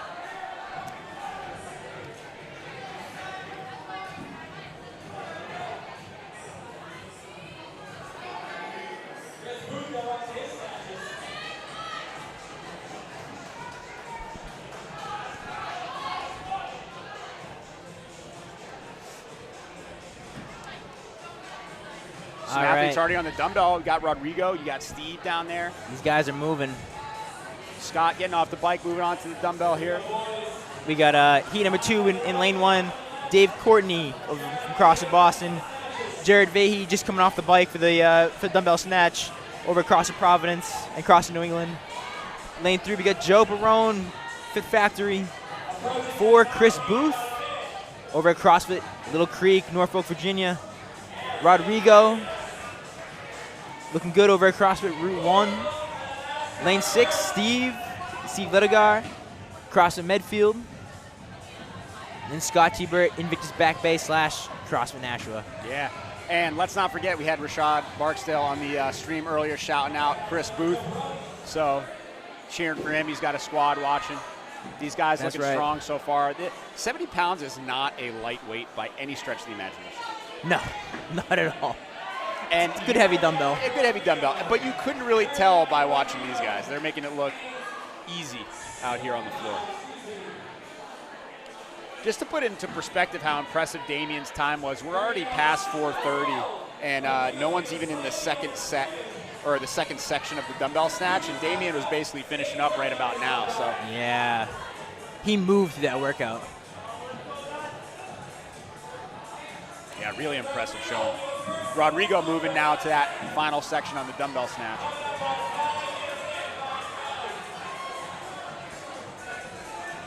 Jared looking good on that dumbbell. He just switched overhead.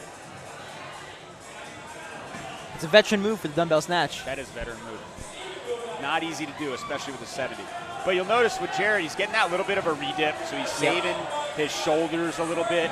Shoulders get tired from the pull-ups in this, so it's important to, you know, sometimes be able to dip under that dumbbell. Meanwhile, Rodrigo's just ripping it over there. He is. And a finish from Rodrigo. A quick time. 5:30. Just under 5:30. Just under 5:30. So around 5:28 or so. That also puts in perspective how fast that first heat was, because we had a lot of finishers below that 5:30 mark.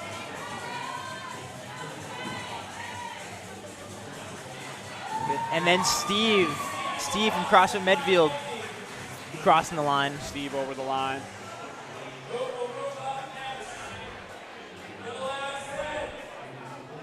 So when these athletes finish 40 reps, they do their last 10 in that final section. So when you see these athletes move up to that final section, they have 10 reps remaining.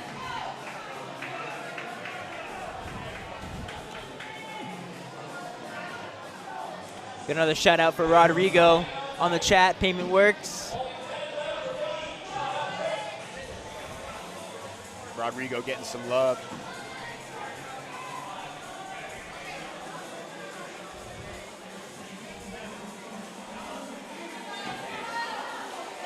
Jared looking smooth.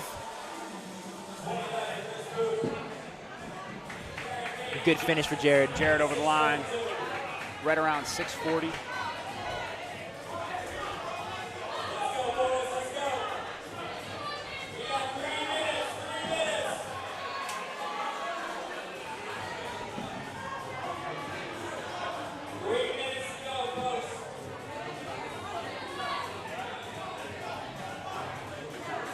Minutes left on that time cap. We still have a handful of athletes out here working.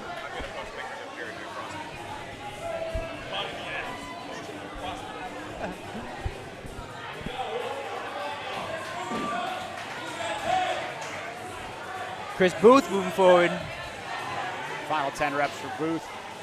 Rodrigo is squatting next to him, giving him some support.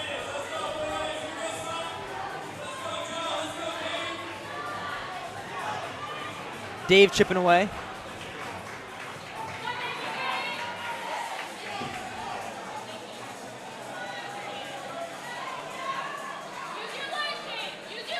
Get some coaching from the audience. Here we go. Telling him to get under that dumbbell a little bit. Booth on his last 5. 3 left, 2 left. Booth previously wearing the LeBron James jersey. Now is switched over to Golden State. Is that a Durant? The Durant basketball jersey now. Yep. He came prepared, multiple jerseys, ready to rock. Scott is on his last 10 at lane 7 down at the end. We got Dave on his final 10 here.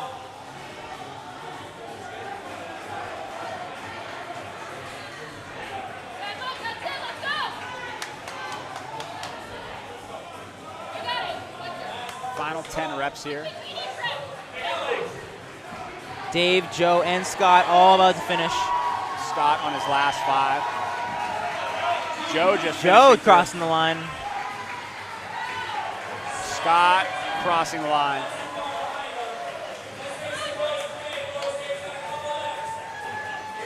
Dave's got the crowd behind him here. He's finishing up on his last few reps.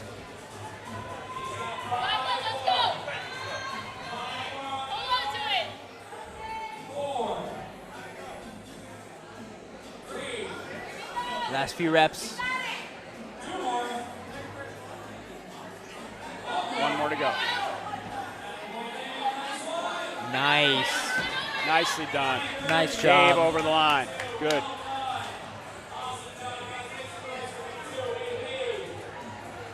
Crowd coming over to cheer.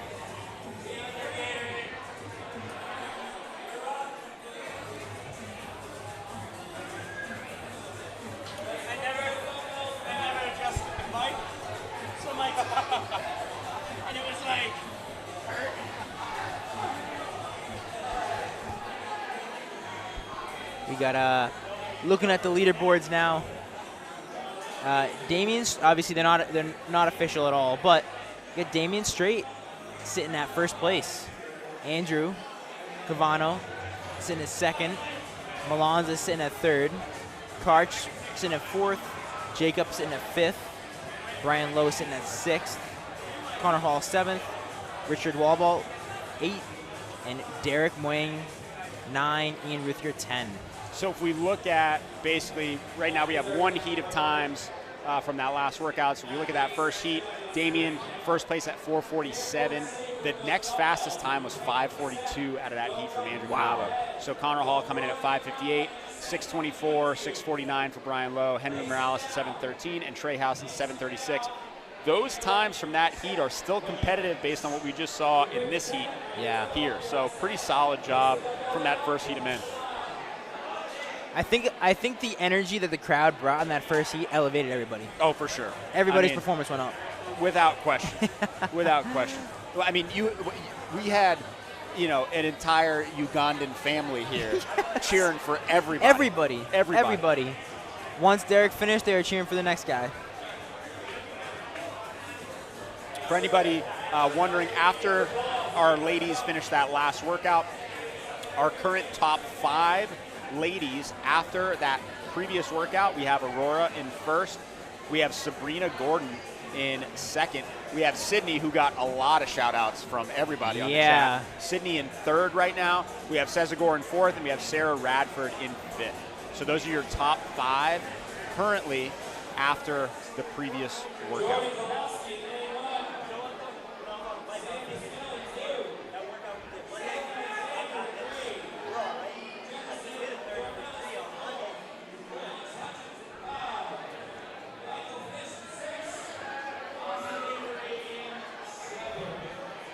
We're gearing up here for Heat 3 of men.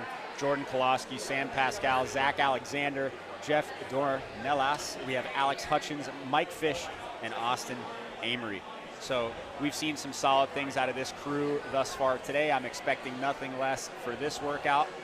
This is a pretty solid workout for Jordan, just knowing him and training with him in the past. But I think we're going to see some impressive stuff. I feel like your boy Sam probably handled as well. Yeah, he's been, like I said, he's been training this type of movement and this type of stimulus a lot over this past year. So this is something where he went from being average at to very proficient at. So excited to see how he does in this workout. Yeah, for sure. I'm just cheering for Mike Fish. That guy today, he's got me fired up. Oh, yeah. What a guy. Yeah.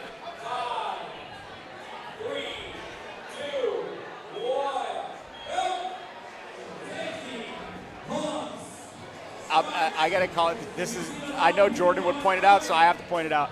This is classic Jordan. Workout starts, he trips over the mat and then jumps on the pull-up bar. He's probably going to do these pull-ups unbroken, but he had to start by tripping over the mat. Right.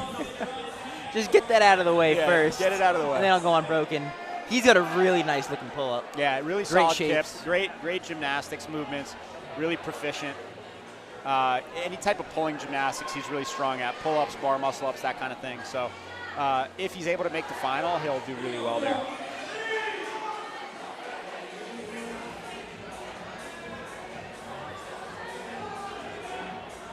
Seen some pretty big sets to open, but definitely people taking some intentional breaks. Yep. Oh, and another trip on the box. Classic. He just kicks it out of the way. Go get it, Jordan. Jordan on the bike. We got Jeff on the bike. We got Alex Hutchins on the bike. We have Austin Avery in lane 7, Amory, wearing a belt to start the workout. Again, a strategic maneuver, I think, for the dumbbell snatch, trying to stay core tight. We also have the same thing from Alex Hutchins. And Jordan Koloski, actually, in lane 1. Oh, Jordan as well. Oh, I didn't even notice under the shirt. So, obviously, with that, you want to really be able to expand your lungs as much as possible on that belt. So that belt's got to be incredibly loose right now. Yeah, barely hanging off. Yeah.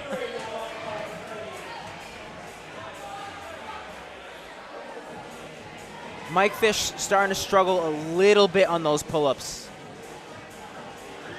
You can tell butterfly is not his favorite, but he's getting it done. Getting it done. Small sets, chipping away. Basically everybody on the bike right now. Now Alex Hutchins looks like he's holding a pretty aggressive pace over there. Mike Fish, nice transition, moving really well on that bike to start. Right now we got a hand up for Jeff in lane 4, almost done with the bike. A few calories left. I think coming up on his last calorie. So Jeff moving on to the dumbbell. Nice job, Jeff.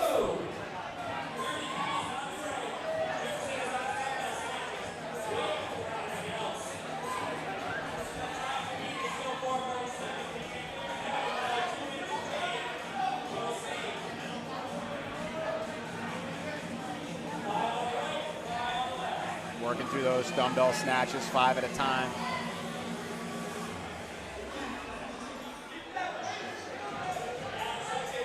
Alex Hutchins moving on to the dumbbell, as is Sam Pascal, as is Jordan Koloski. Nice. Yeah, Sam looking smooth on that dumbbell. He is. Jeff as well. Jeff just switched overhead. Alex Hutchins moving that dumbbell.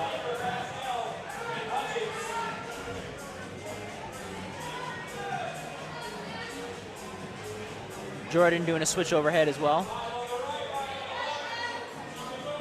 Jordan staying nice and relaxed with that 70. We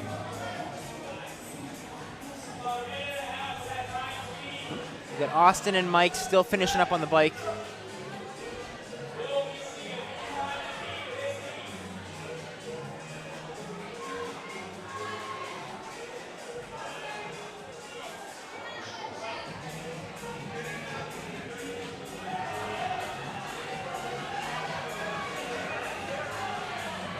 Zach Alexander moving well on that dumbbell.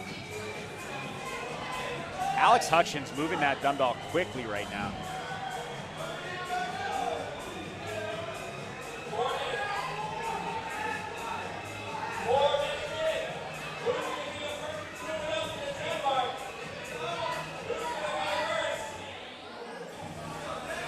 Everybody moving that dumbbell right now.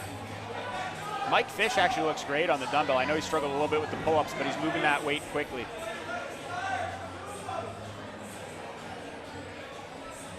Jordan chipping away at those 50. Jeff taking a little bit extra rest on that dumbbell. Doesn't look like, I don't see anyone that's moved on to that third segment yet. No, no one on the final 10 yet. Damien's time may still hold up pretty well here.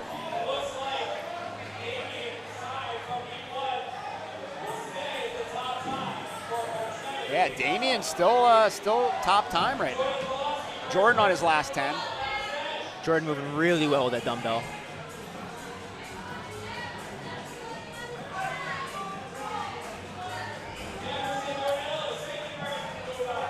Now, in training, to foreshadow a little bit, right now Damien's the top time of 4:47. Yes. I know that Sam Carmola in training did this in 4:30. He tested it. Tested it in 4:30. So we'll see if he's able to do that today and if other people are able to get Jordan. that time. Nice job, Jordan. Yeah, it was 5:20, something around 5:20. Something around 5:20.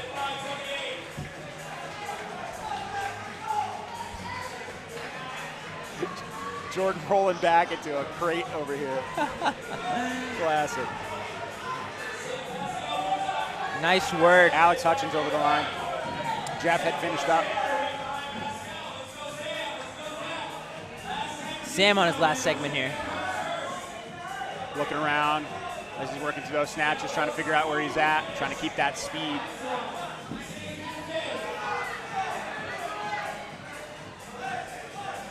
It's a showdown right now between him and Alex Hutchins.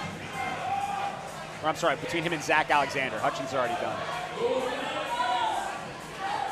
And Zach over the line, Sam over the line. Nice job, Sammy.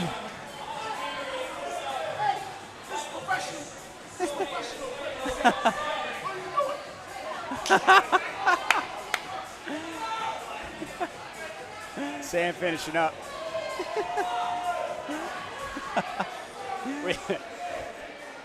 Sammy diving over the line. Austin finishing through. I'm not sure if there was somebody neck and neck he was with, but. Yeah, so Sam was racing with Zach Alexander on that last set. So they were right there.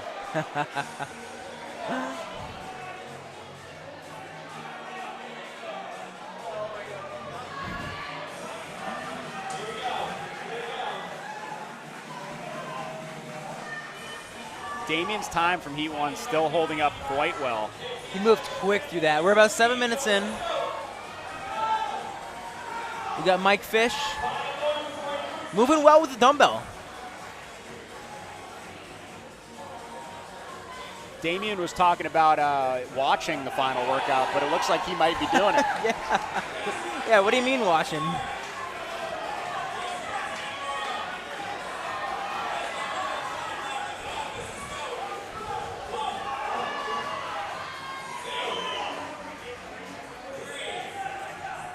Nice job, Mike Fish.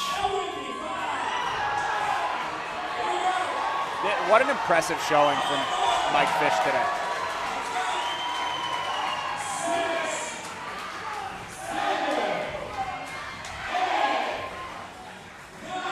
The entire crowd counting out his reps. Hey! Little somersault across the finish line. Amazing. Bern's amped. Yeah, Bern is currently fired up. This is the part of the day where Bern's fired up. Solid heat. Solid we got heat 4 of the men coming up, which definitely has some heavy hitters in it. Yep.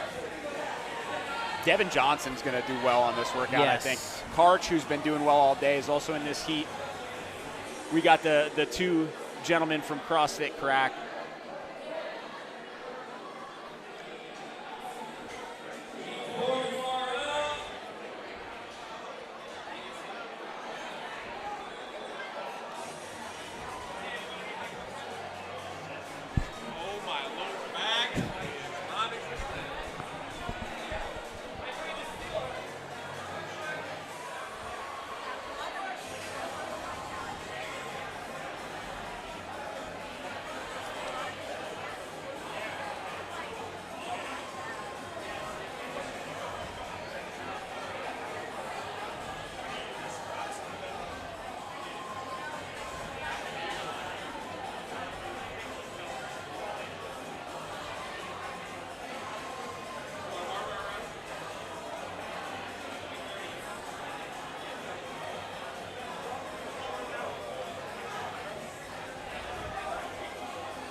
4 of the gentlemen coming up.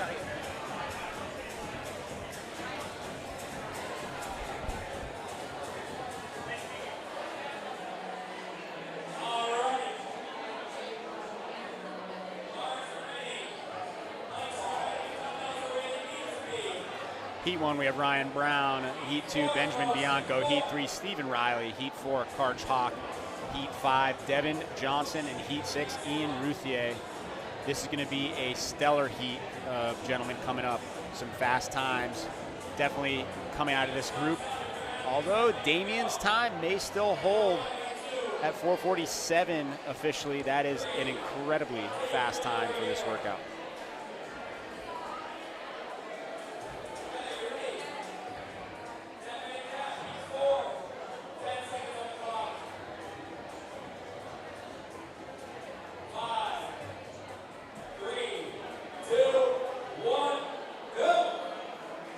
Gentlemen starting pull-ups.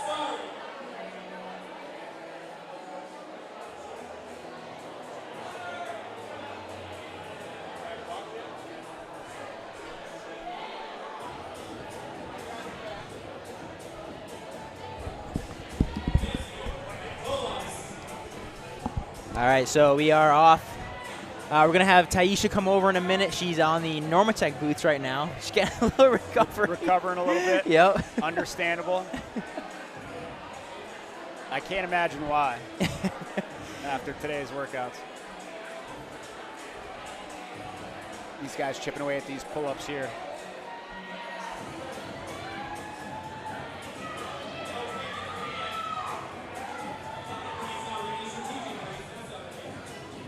Ryan Brown from Kraken, a big set.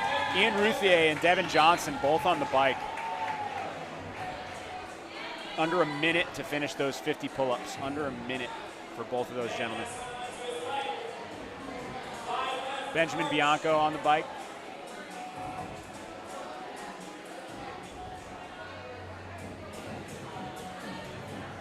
Karch Hawk finishing pull-ups, moving on to the bike as well. And Ryan Brown has a few reps left here.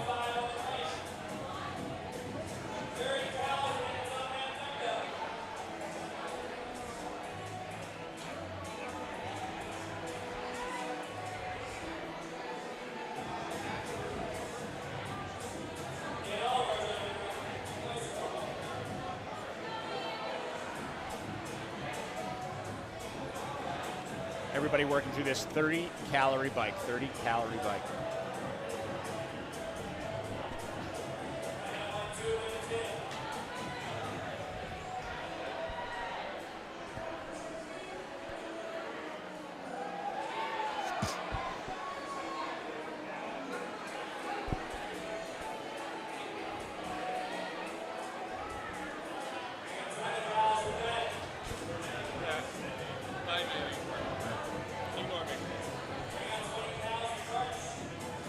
Once again, just shout out to our sponsors. Shout out to our sponsors, Celsius. We got V-Vest, Apex Performance, Kingston Realty, Anomaly, Apex Performance, and Civic Financial. Civic Financial.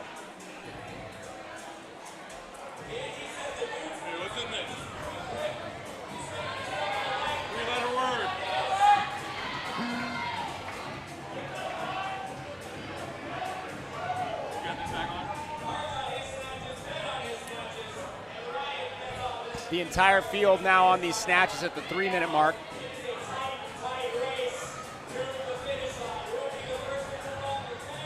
I think these guys are going to power through some big sets here. Devin Johnson making easy work of that dumbbell, as is Ian Routhier. Karch Hawk, same thing, easy work of that dumbbell. Now, one thing to note about Karch is he was almost the last athlete to the bike out of this crew, but caught right back up on the bike. And now he's hanging on to that dumbbell.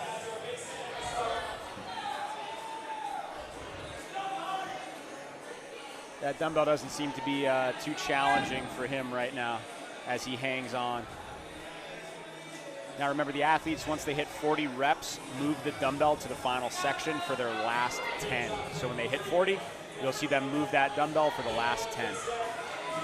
Bern's description of this workout when we talked to him in the pre-live show, he said the time cap shouldn't be an issue, which so far today it really hasn't. And he says, with this workout, when it starts to hurt, the best athletes start to go. And he said, they run into a burning building. Let's see who's going to run in the burning building with this workout. I guess, we are certainly seeing that thus far. I still don't know how Damien had a conversation with us after like setting the fastest time on the workout so far. But Karch moving into the last section, as is Ian Routhier. Karch first one on the dumbbell. Now we got a little showdown. Karch is moving that dumbbell a little bit faster. If he can hang on here, he might win this heat.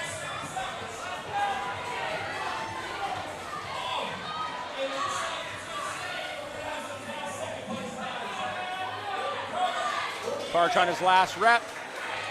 Over the line for Karch Hawk, right around 450. So Damien's time is still going to hold. Wow. From heat 1.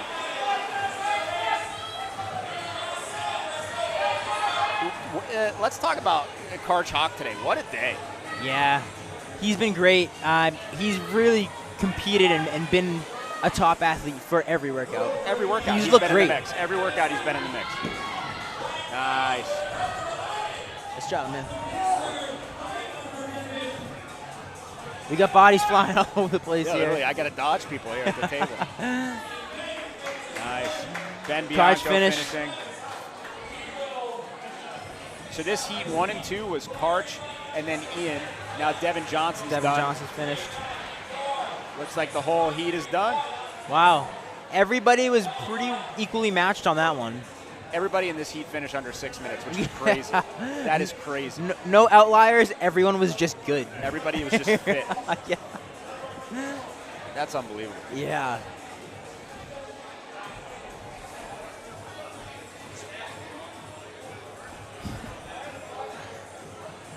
Bern Prince giving us some love.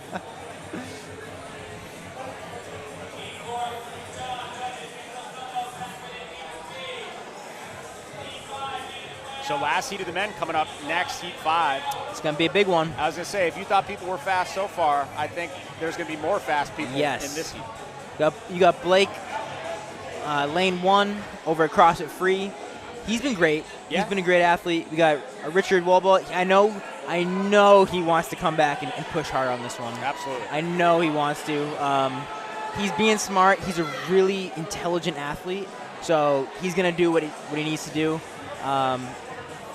Within his limits, within his training, with what's going on this year with him. But I don't think this workout is going to be too limiting him from an injuries perspective. I think he's going to be just fine. He'll be fine. Yeah. Then we have Jacob Hart, who's been very dominant today. I think putting on a show today. Putting on a show today. Molonza obviously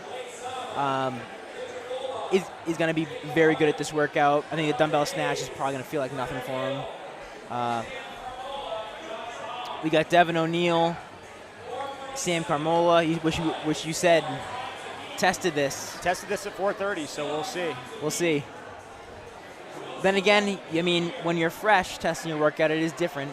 Very true. Versus towards the end of the competition day. So, but the energy is different. You get as the well. energy, different energy. Yeah. So we'll see how he does. See what happens. Then we got Joshua Hong, he's been in the mix all day. Yeah. Everybody in this heat has been in the mix. The thing about this heat that I think is going to be interesting to watch is we have a pretty wide range of strengths in this heat as far as like what people have been good at thus far today. Yes. And this workout is an opportunity for everybody to excel in a certain area. So I think everybody kind of evens out here. Yes. In a way that's going to be really interesting to watch. I agree. You know, you got some guys who are going to be a little bit faster off the pull-ups, like Blake's going to do well on the pull-ups. I think Richard's going to do well on the pull-ups. And then you have some guys who can obviously move that dumbbell weight. So, and then the bike there in the middle is kind of the X factor. The thing with the bike in this workout is it's not necessarily a sprint, but you need to make sure that you are not slacking off on the bike and not letting it extend too long. Yes. The comments are going off here. We got way to go, Karch. Priscilla says, nice shirt. Devin, way to represent. I'm not sure what shirt he was wearing, but Way to go. Way to go. Way to go. We got Sash saying, go to that place, Molonza. Let's go, boy. Gorilla emoji. Sash has been in the chat today. I yeah. like it. Shout out to you, Sash. Shout out to you. Been in the chat. Devin O'Neill getting shouted out from Jacob Ryan. Phil shouting out Ian. Yeah. This is about to get interesting. I'm excited. That first box keeps tripping people up. That mat, man, it's getting people. Look at Sam Carmola's kip in lane 6. So efficient. He looks great.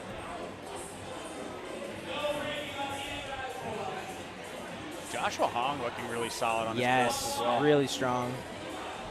I mean, listen, everybody Everybody. now looks good. Richard looking really, really proficient. Blake has a really nice cycle speed on his pull-ups in lane 1. He does. He does.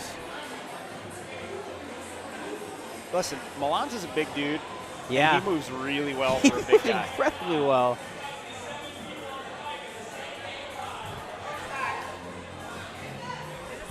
No, this is a great time. Come on out. Yeah, get in here. We'll split screen you in. You got your.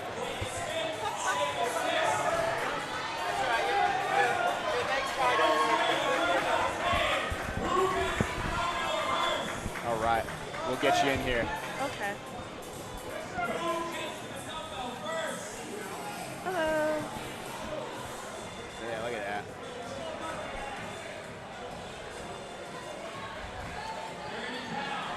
Perfect. All right, while the men are on the bikes, we got Tayisha here in studio. We're coming on the screen in a second. All right. All right, awesome.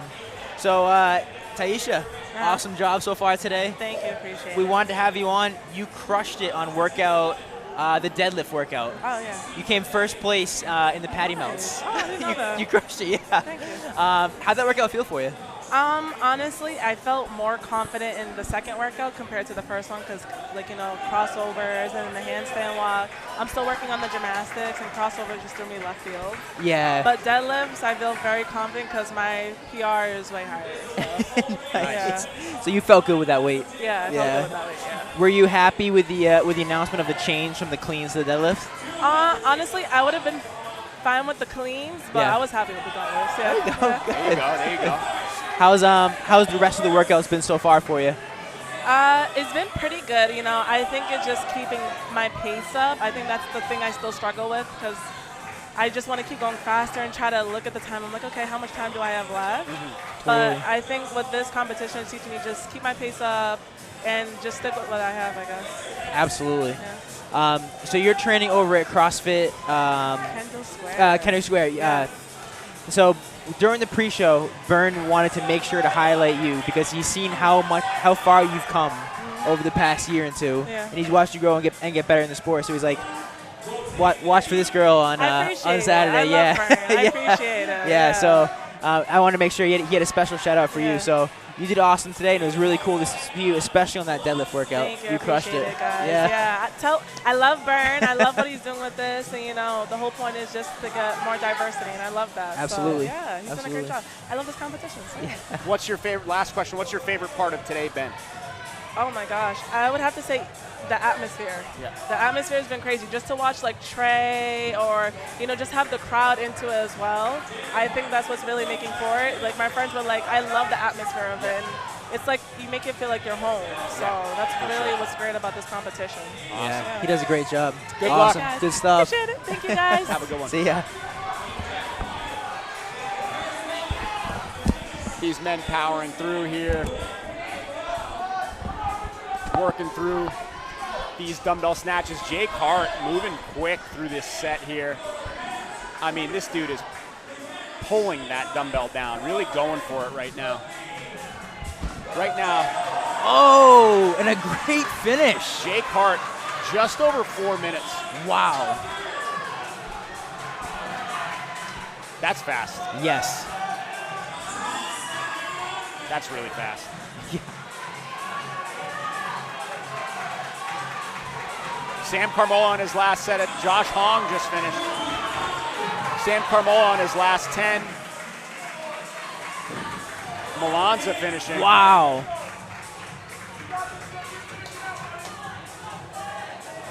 Sam Carmola finishing.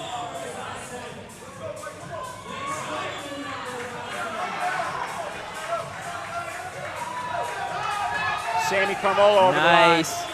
Right at about 450, 449, Just something like under that? 450, yeah. We'll see how times shake out here. Damien looking like he's going to end up with a top 5 time here for sure. Yeah.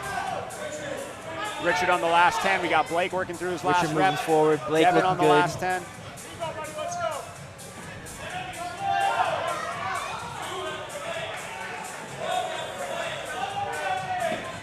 Blake finishing. Nice job.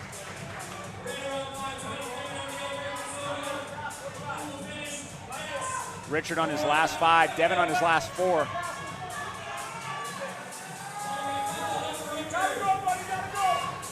Jake Hart blasting that workout.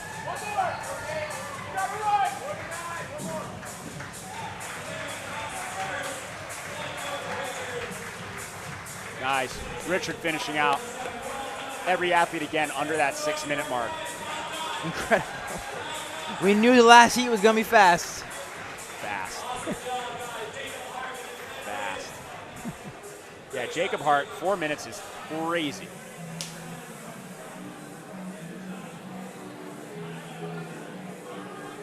We got to get him on the mic, you know? Yeah.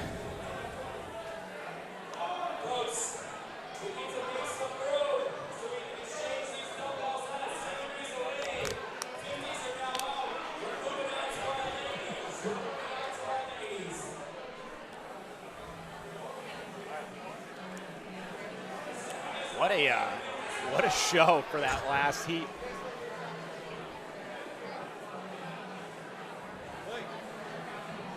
All right, we moving on to that was the last men's heat, right? Last men's heat. So we're moving on to ladies? Yeah, heat 1 of the ladies coming up. We're swapping out these dumbbells.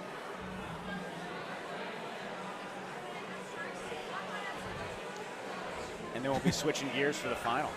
So we got a couple more comments coming in. Super Dope says best comp on the planet. Nice. Well, we appreciate that. Hell yeah. And we agree. Sash saying tap into that dog haze. I think he did. I think he did. Too. Priscilla saying run to that building, Devin Johnson. I love that. Good stuff. Sasha, I agree. These are some incredible athletes all day today. And you know, everybody we talked to, the thing that I think is the coolest about this is everyone we've talked to is talking about the atmosphere, the environment, the community, you know, how cool it is to be able to compete here and just meet people and interact with people. And I mean, that's awesome.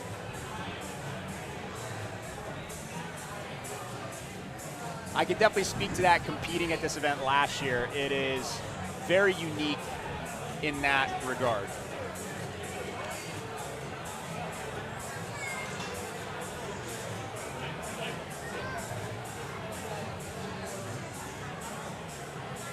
Molonza Hayes with a very impressive time on that last workout. Yeah. Last heat times will get put in here shortly.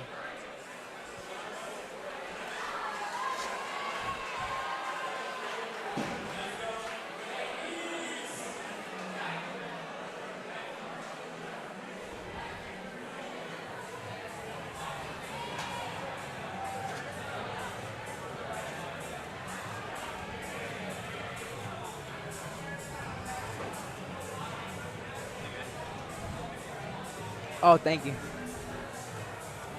And my phone was just on the ground. Just it's crazy back here. Not where it should be.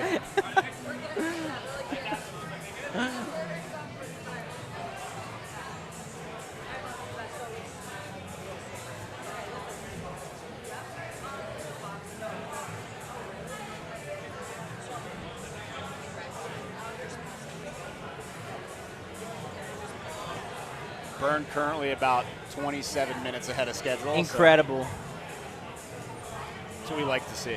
Yeah. So we got heat 1 of the ladies coming up here on this workout. Tayisha, who we were just talking to, is in lane 4. We got Joy Duboff in lane 1, Leah Castro lane 2, Sarah Sullivan in lane 3, who Sarah's been solid all day today. Yeah, she has. We got Brandy. We got Sezagor.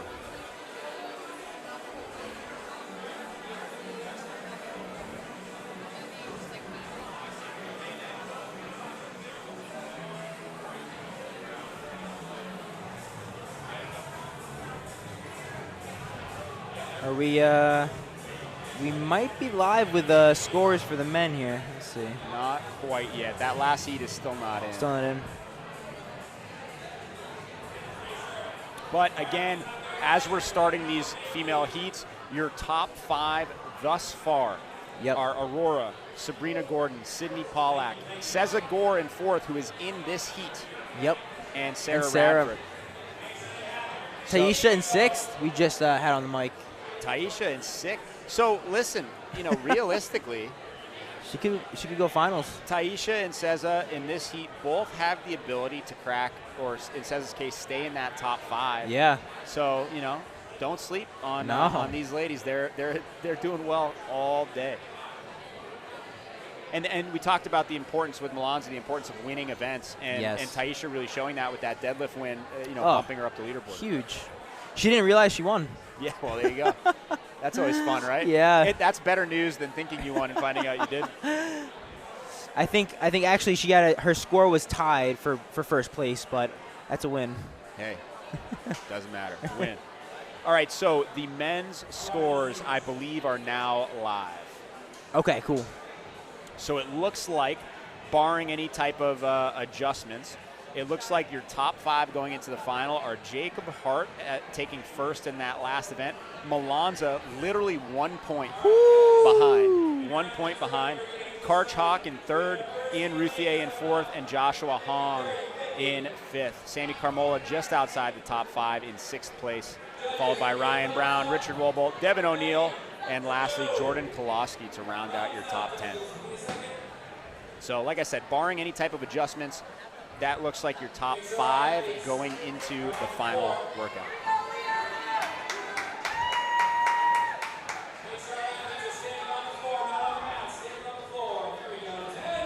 These ladies getting ready to kick it off here with our final workout of the day. 3, 2, 1, go!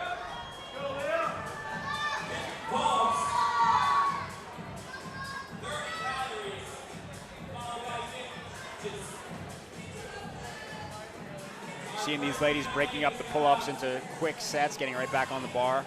Definitely one of those instances of working to your capacity, making sure you have a good game plan going into it.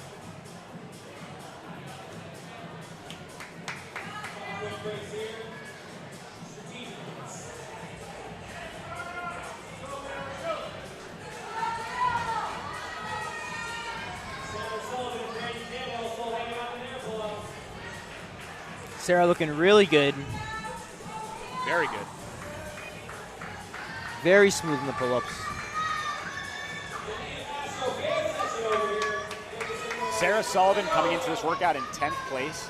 So had a pretty solid day thus far, cracking the top 10. It's looking like she's going to keep herself in that position based on how this is going so far.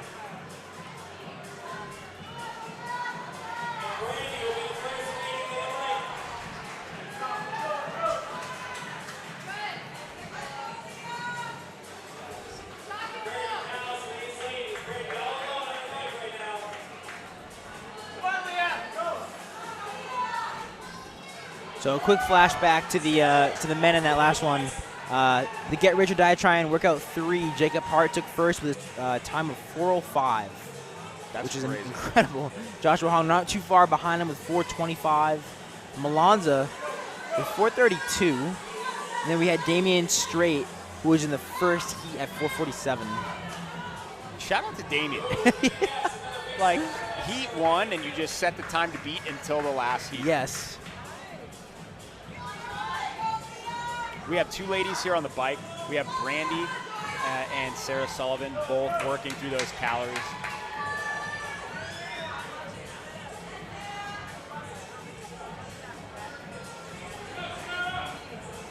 Once they finish this bike, they're going to get on that dumbbell. And again, on the dumbbell, they're doing their first 40 reps. They're moving the dumbbell for the last 10. Leah now moving on to the bike.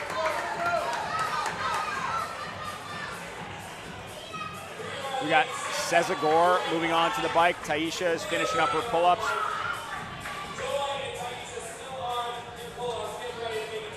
Now, Seza was the fourth to get on the bike here, but her pace is a little bit faster, getting that cycle rate a little higher here.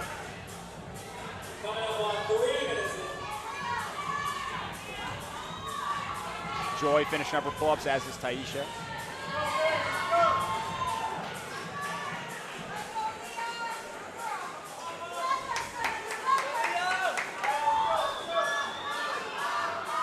Sezagor's bike pace right now just looks a notch faster than these other ladies in this heat thus far. But Tayisha's on the bike now. Sarah Sullivan getting close to finishing her cals here, 4 left.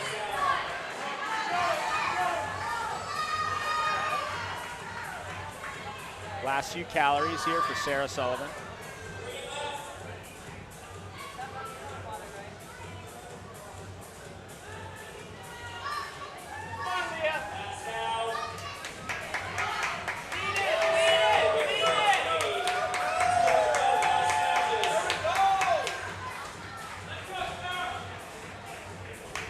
Nice job by Sarah onto the dumbbell. Sarah Sullivan working through those dumbbell snatches. Now remember, this is 5 reps at a time before you switch. So the athletes are doing 5 reps on one arm, then 5 reps on the other arm. They're going to rinse and repeat until those 50 reps are done.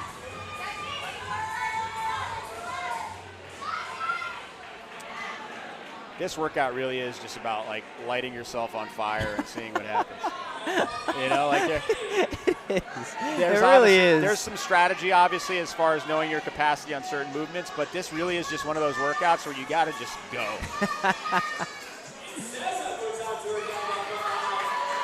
We got in the comments, Brianna shouting out, "Go Leah." Nice. Leah's doing well on the bike.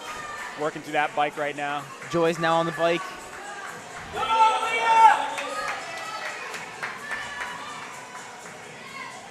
Got Brandy onto the dumbbell now. We got Seza onto the dumbbell. Seza switching overhead on that dumbbell, trying to make up some ground here. Brandy resting on the ground. Sarah taking a rest on the ground.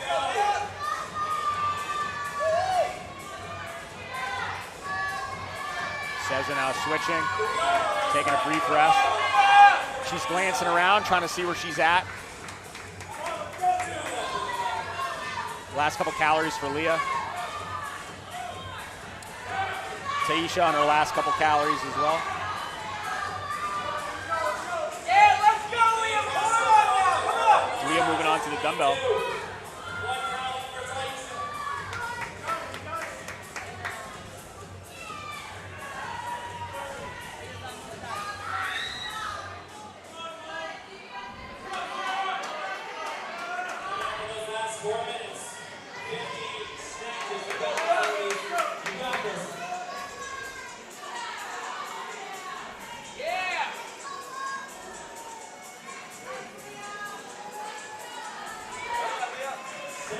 Tayisha on with the dumbbell. Tayisha making easy work of that dumbbell. Somebody check the weight on that. Is that, what's the weight for ladies? Is it 50? Yeah, I don't believe that's 50 pounds. Somebody double check that dumbbell. Yeah. That's a hollow dumbbell. Yeah, Tayisha moving that weight easily. Sarah on her last 10 snatches. Nice job, Sarah. This is a great workout for her. Yeah. Bike, pull-ups, dumbbell snatch. Listen, I'll tell you something right now. Every workout's a good workout for her. She's fit. She's been fit all day.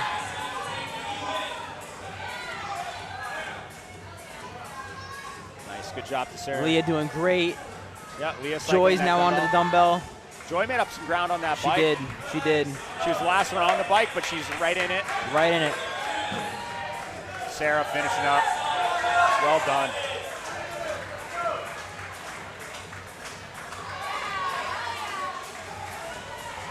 Tayisha getting a quick high five from her judge before she picks the dumbbell back up. I love it.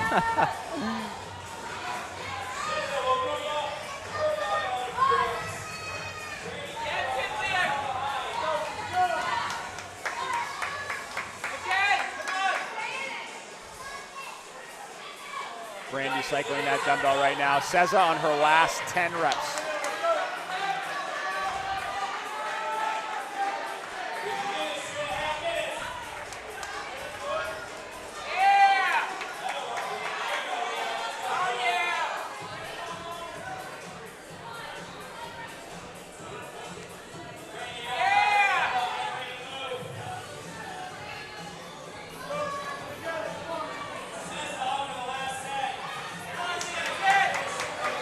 Seza about to finish up. She's on her last few reps. Nice job. Tayisha, Leah working through those snatches. Joy belting up, getting ready to hit that dumbbell snatch again. Brandy moving forward.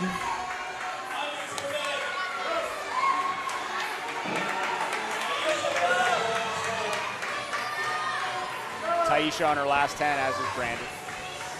In the comments, we got Heather D'Ambra shouting out Sarah. Sarah crushed this one. She did.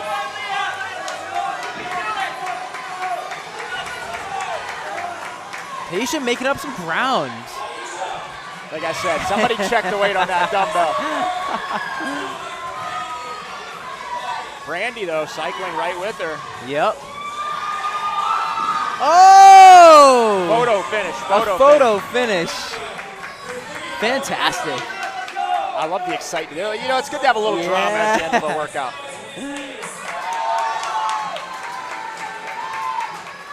These ladies are coming up on their last minute here.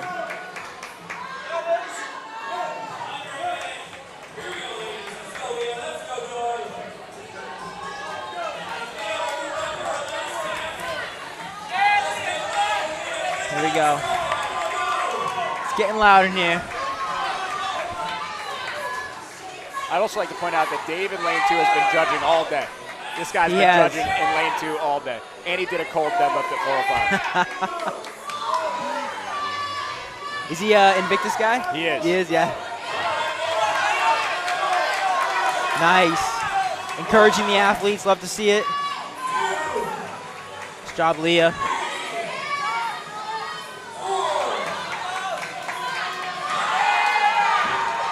Leah over the line.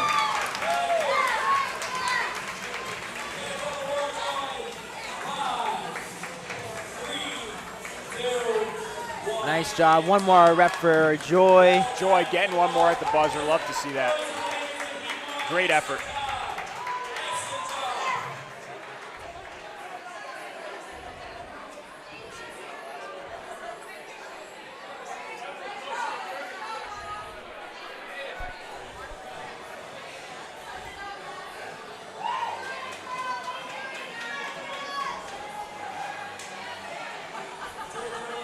Going back to the men's leaderboard, which is now updated, something interesting to note is Jacob Hart came in 7th in the qualifier and is currently in 1st overall today. So quite a jump from the qualifier to today.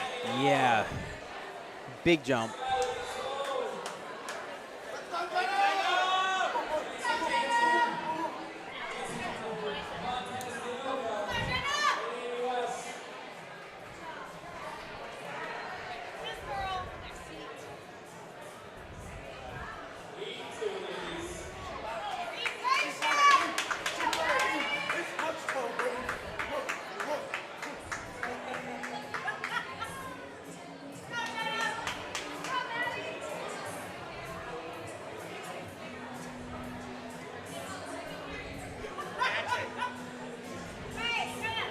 I love it. Heat 2 of the ladies.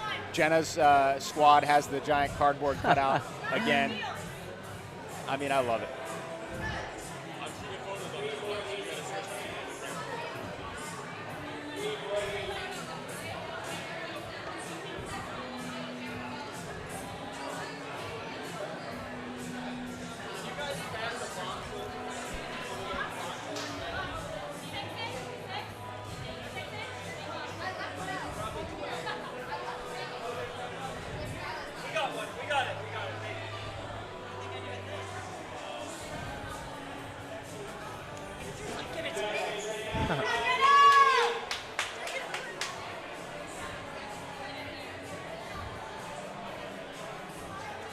Do you mind grabbing one of those waters down there? Thank you, sir. Gotta stay hydrated. the humidity, everybody's sweating today. I'm sweating a lot. We've been announcing hard, you know. It's gotta hydrate.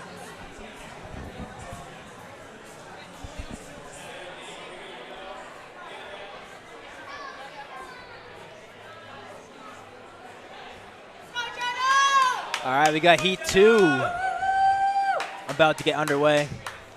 Jenna Kilvin over at CrossFit Reach, Acton, Mass. Maddie Long, CrossFit Invictus, Back Bay. Skylar DeSimone, Tracy Jansen. Jess, I'm so sorry if we pronounced your name wrong all day. And then Amy West in lane 6.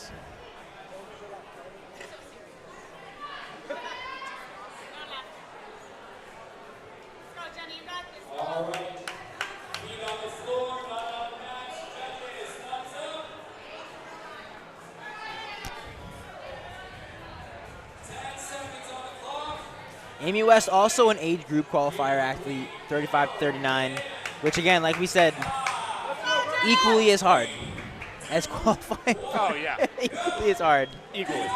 If maybe there might even become a time where it becomes more competitive, you know? I wouldn't doubt it. So a great athlete, and she's competing just at age like independent. Doesn't matter. We got, and we talked about this too. We got potentially like a 20-year age difference just in this heat, which is wild. Literally. That's cool, you know? Yeah. That's a cool part of this sport. It really is.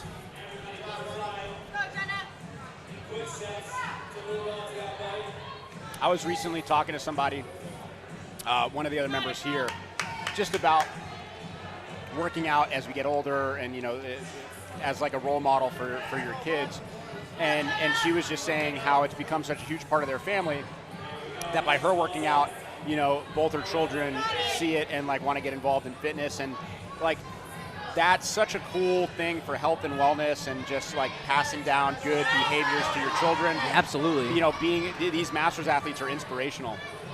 And their children and other people's children see that and see people that continue to do incredible things as they get older, and it inspires them to do the same. It's contagious. For sure. And it's generational. For sure.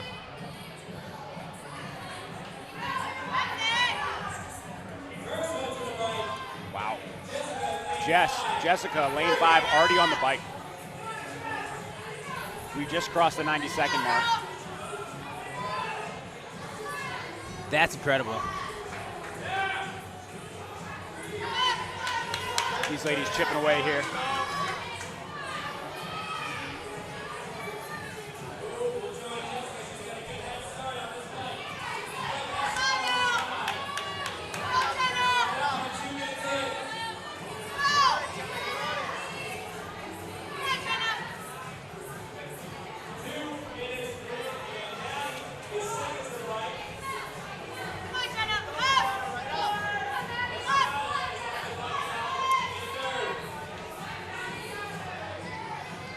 We got Maddie Long on the bike in lane 2. We got Skylar lane 3 on the bike. We got Tracy on the bike in lane 4. Jessica's been on the bike.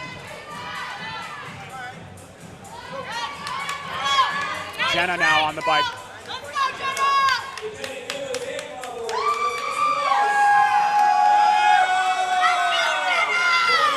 We got Jenna's crew behind us, cheering strong. Gonna get a great cheering squad here today. Great cheering squad.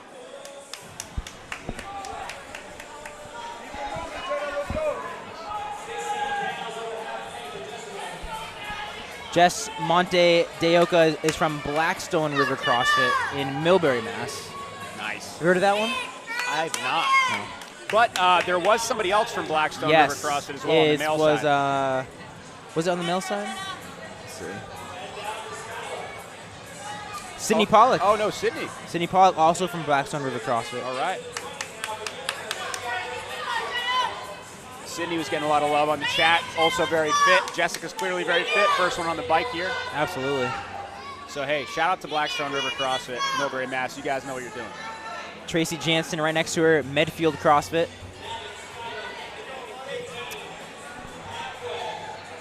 Skylar representing CrossFit Boston in lane 3.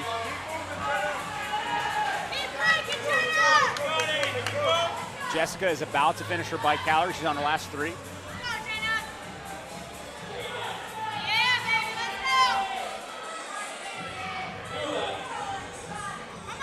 Jessica about to move on to the dumbbell snatch.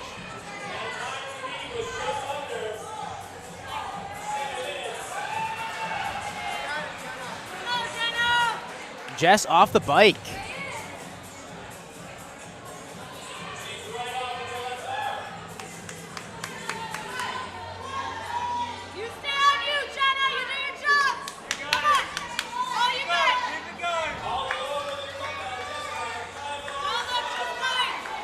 Jenna's squad behind us telling her to play her own game, which is a really smart piece of advice. Right? Do your own thing. Stick to your plan. Jenna has 4 calories to go, and her crowd is going absolutely wild. Her judge also getting everybody going a little bit. Giving a little head nod. Last 2 calories for Jenna. Maddie Long has 3 calories left. Skyla's off the bike. Tracy with 3 calories to go.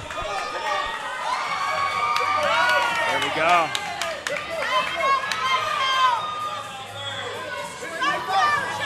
Jenna's off the bike, getting some chalk.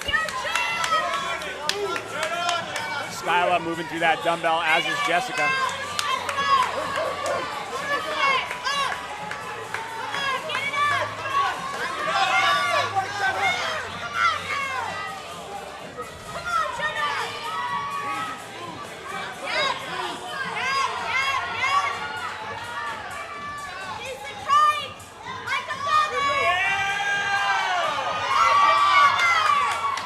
Maddie and Jenna were doing synchro snatches for a second there.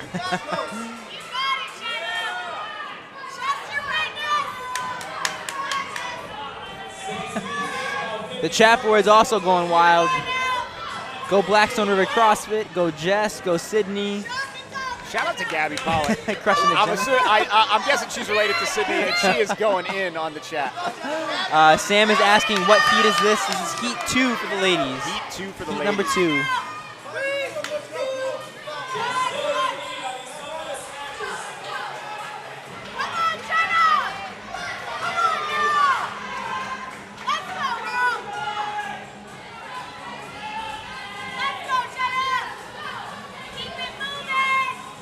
Jenna doing some overhead switching on that dumbbell.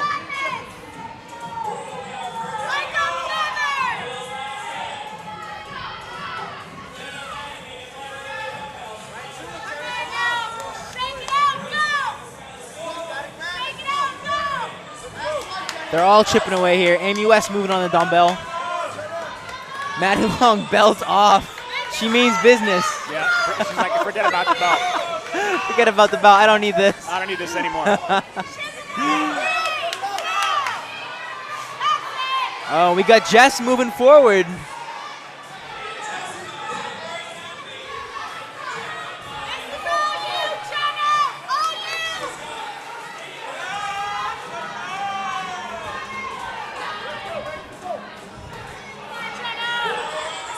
We got to have a cheer off between Jenna's fans and the crew from Uganda. You know? That's true. And Jess's fans in the chat. Right? Yeah, between we got a everybody. 3-way cheer. We'll get everybody together.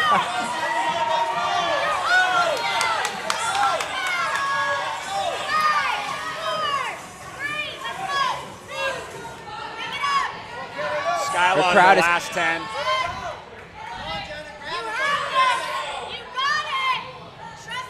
She's moving with that dumbbell. Yeah, Skylar's ripping that She's thing looking around. great. Jess with the great finish. Skyla looking really good. Nice job, Skyla. Representing CrossFit Boston. A great finish from Jess as well. Jenna took a page out of Maddie Long's book and tossed her belt to the side. Like, I don't need this. Maddie Long's up at the finish here.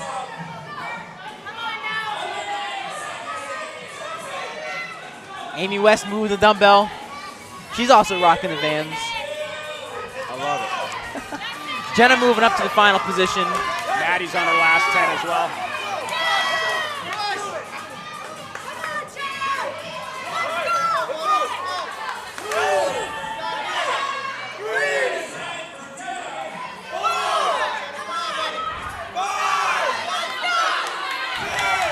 Nice job, Maddie.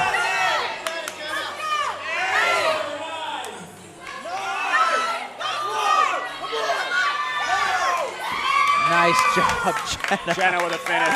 Good job, Jenna.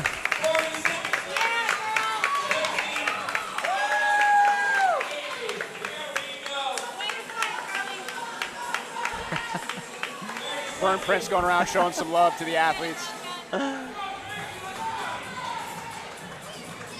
And we got Tracy going strong. Amy going strong. Finishing things up here. They got about 15 seconds, it looks like, left.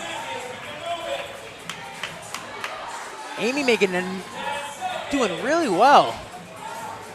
Making good use of that dumbbell. Snuck up from behind there. She definitely made up a lot of ground on the dumbbell. Wow. Awesome work all around there.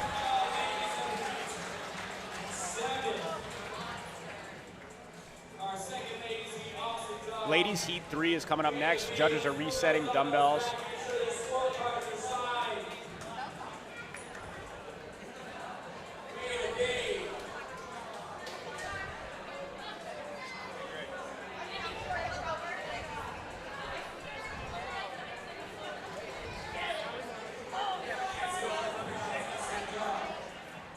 Awesome job from Heat 2 and the ladies. Absolutely. Stellar performances across the board. Yeah.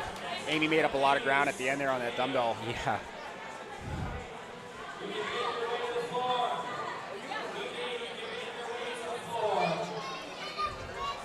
Cam Burke keeping it moving. Keeping it moving.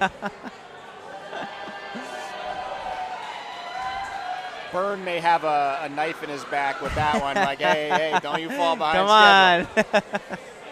Don't you fall behind schedule. Only ahead of schedule, never behind. Never behind. All right, we have Heat 3. Izzy Boyarski over at CrossFit Free. Kelly Cave, CrossFit Route 1A. Tia Guay over at CrossFit Boston. Aaron Nasilario over at Shoreline CrossFit.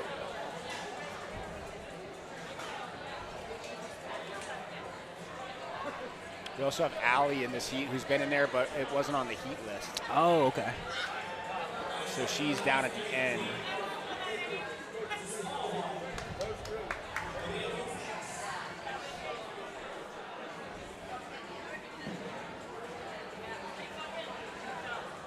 Allie Ketzler from CrossFit Tilt. She's in lane 6, it looks like. So we get to talk about her for a second because she was one of the ones we talked about on the pre-show interview. Allie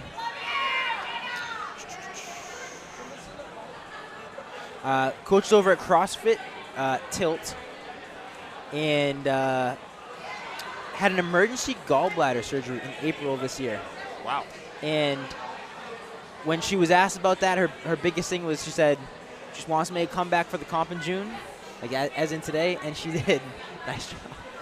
I also want to shout out, I shouted this out on the show. She has 2 dogs, a German Shepherd and an American Eskimo. My fiance has an American Eskimo. Look at that. Not the most common dog, so. No, not the most common dog. Had to shout that out. Shout out to the dogs. Shout out to the dogs. Unfortunately, no dogs were allowed today. I know a couple people asked about that. CrossFit comps are known for being dog friendly, but there's a lot going on today. It was better off for safety reasons not to have the dogs here. For sure.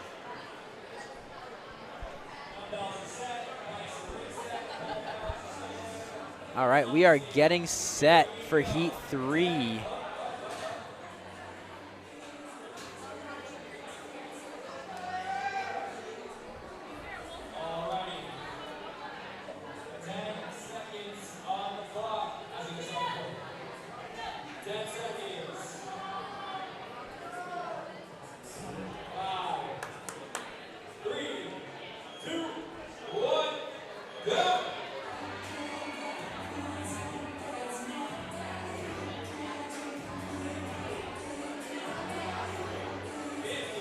Speaking of Ali, lane 6 looking really good with the butterfly. Yeah, looking solid. That's a solid kip.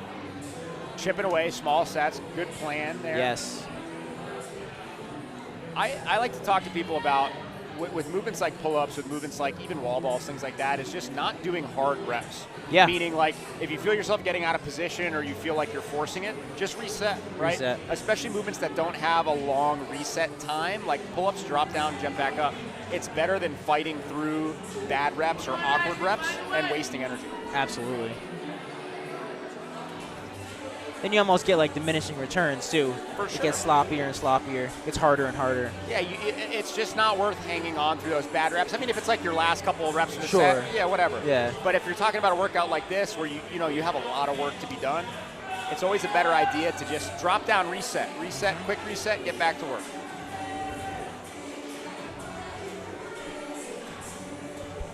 Isley also looking really good in her butterfly. Yeah, she's got some solid gymnastics. She's super strong. I think she's going to do well on this dumbbell.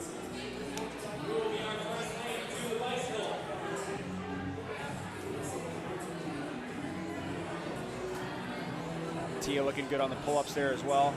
Tia done with her pull-ups, moving on to the bike. Awesome job, Tia.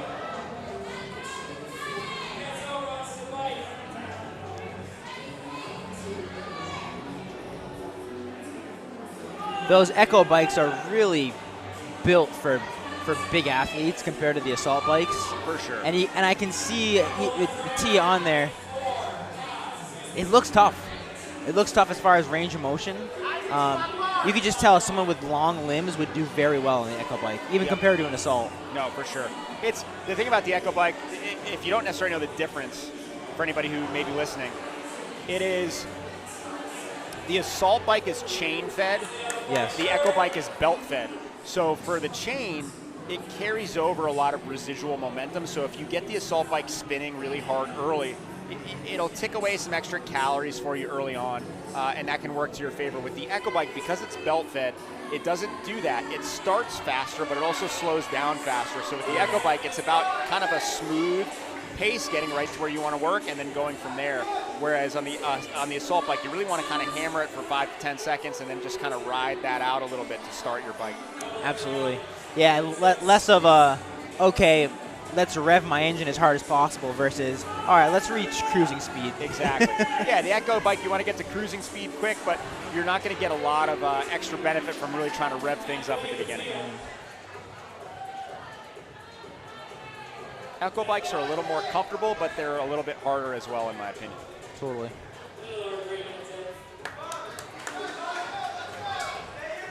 These ladies working through the bike. Allie looked like she fell and her shoe came off, so I think everything's okay over there, but there was a brief moment where I don't know what was going on.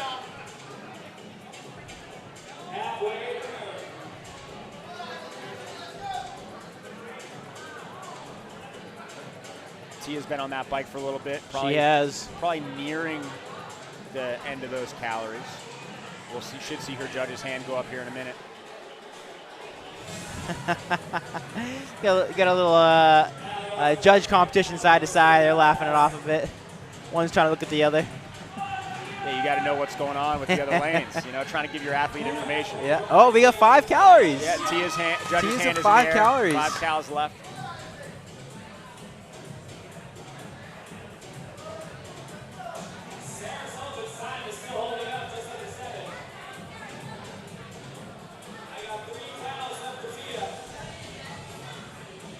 Tia been out in front this whole workout so far.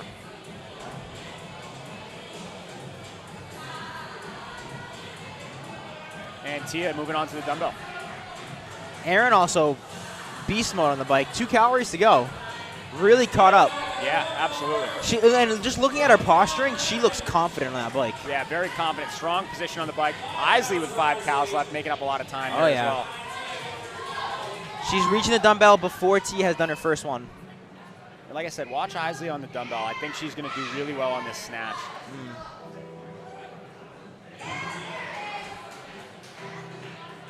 Aaron making quick work of that dumbbell as well. I think that first rep caught Tia off guard a little bit, but now she's starting to really find her form. She's doing a good job of getting back under the weight, staying in position. Aaron just able to muscle that weight up there. Isley pulling that dumbbell down.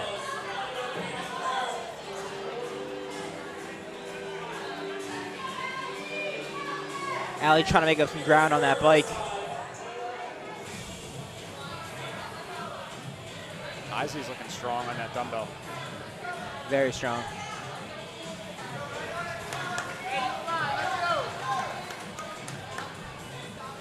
Yeah, in the chat, Susan Schmidt shouting out, "Let's go, Tia."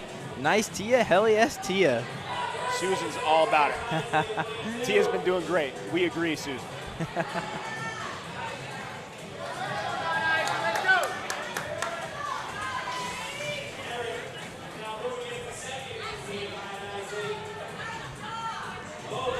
Eyes are looking really good at dumbbell. That was a good call on your end.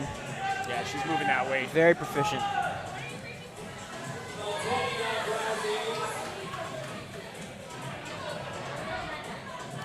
So far, with the heats that have gone, Sarah Sullivan's time is still first overall. She crushed it. So we're, much like we saw with Damien, right? That first heat, having a time that's standing so far. Set the pace. Jessica with a second place overall in that workout, and Sezagor coming in third. Wow.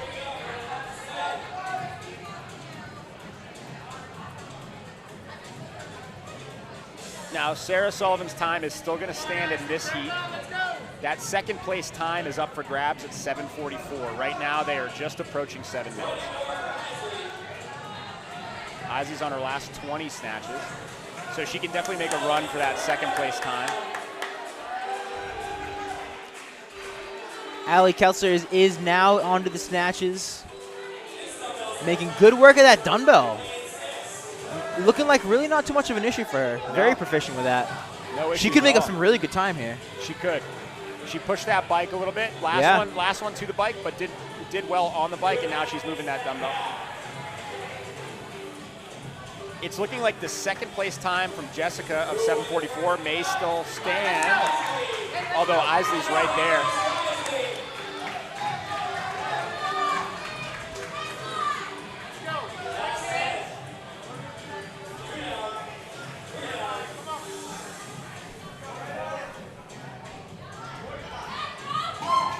Isley has 5 left.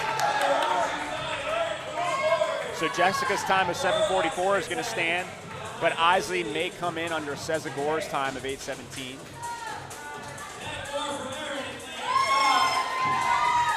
And Isley Nice over the job, line. Isley. Good finish, looking like she's going to beat that 8:17 time. So that's currently the third best in those 3 heats.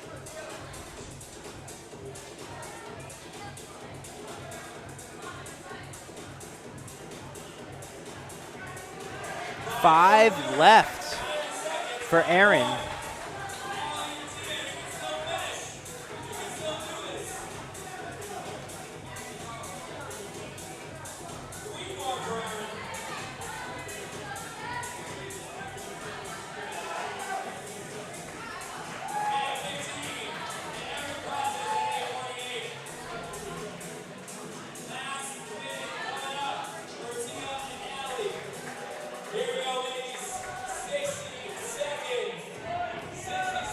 $60 seconds to go.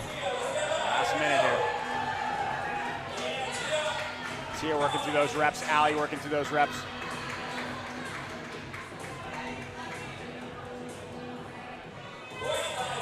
Nice job, Tia. Get that no quit mentality on her. Yeah, she's a strong chick. Very tough, very mentally tough. Good competitor.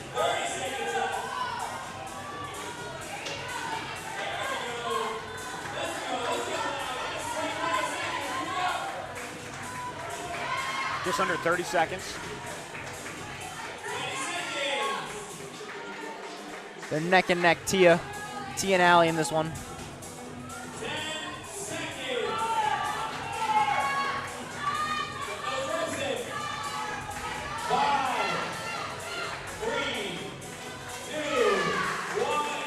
And that'll finish up our Heat 4 of the ladies. Heat 4 of the ladies.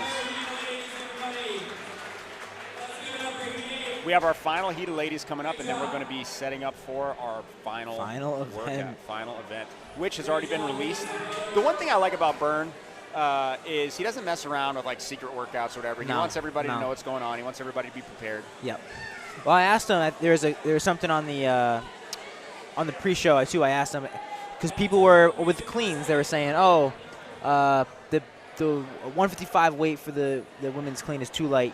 And he goes, I heard him out. I'm gonna listen. I go, Bern, is that gonna be like maybe like a surprise, like a game day decision? He goes, absolutely not. They're gonna know ahead of time. Yeah. He wants people to know what's going on.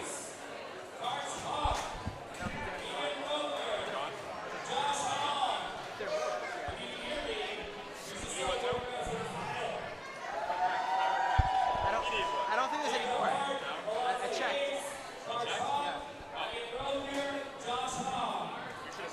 I think that is caffeine in it, though. Did you say that water fountain has some sort of caffeinated beverage in it? That water fountain does have caffeine. It's a. Oh yeah. You just push the button and dispense. We got fancy water fountains here at the Invictus Invitational. Yeah.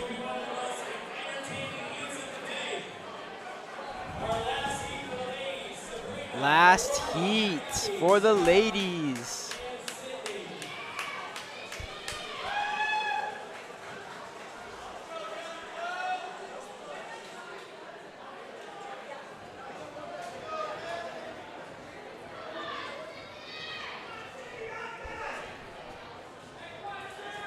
So obviously the last heat and this heat are not in yet for the females, but Sezagor's still doing really well, sitting in first overall for the scores that are in.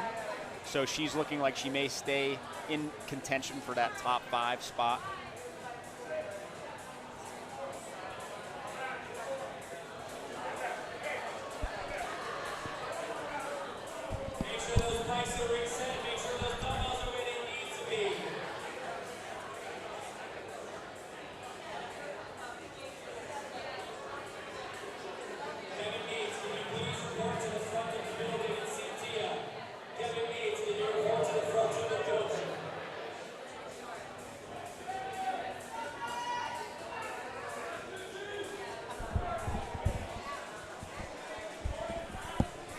All right, so we're going to grab and talk to Syndey after this event. We just wished her luck.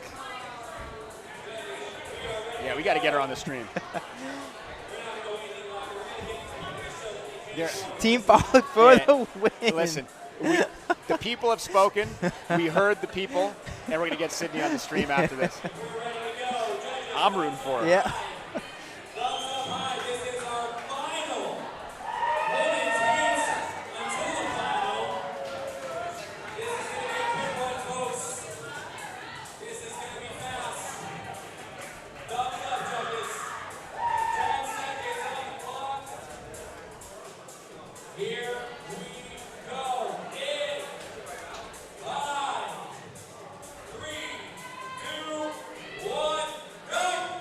And here we go. Final heat. Final heat, they're off.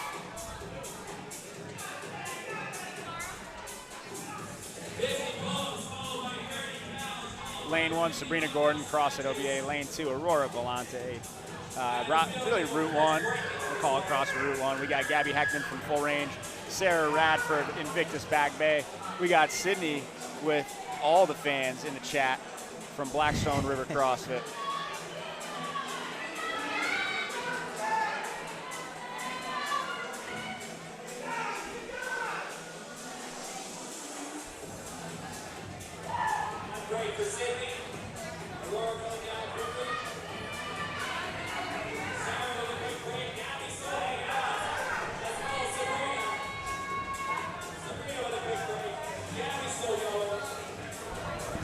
In the chat, and the fans go wild. I'm glad we could do that for you guys. I really am.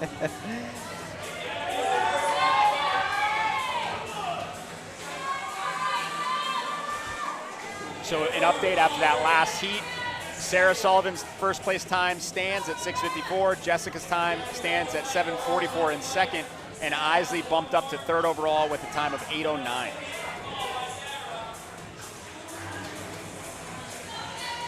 Aurora, Gabby, Sarah, and Syndey all on the bike.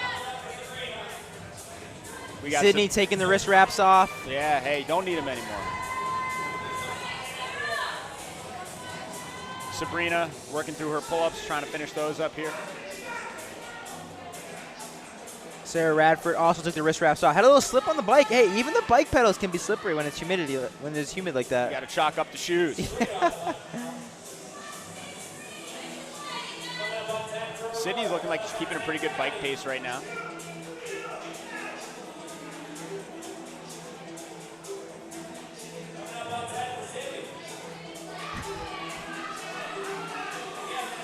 Gabby goes, take those off, girl. You don't need those. Oh, man.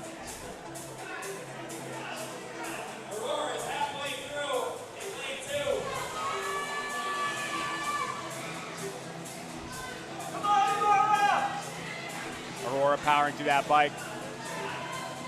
Syndey's pace looks good on that Echo.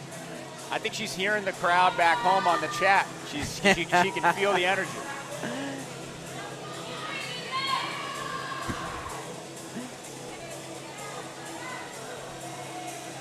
Sabrina Gordon, lane 1, looking confident. Yep, plenty of breathing from Sabrina. She's just settling into that pace on the bike. Aurora coming into this workout first overall, trying to stay in that position. 5 calories left for Aurora.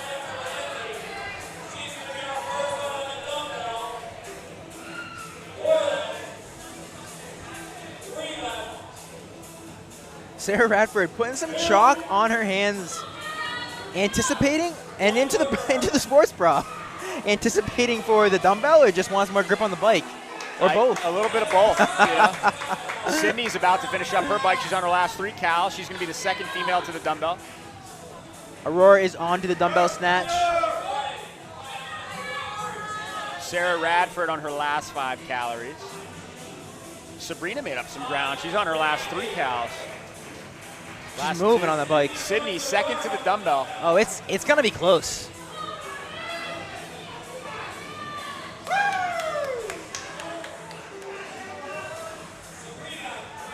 You know, in the chat, they're saying Syndey equals beast mode, and the way she's moving that dumbbell right now, I agree.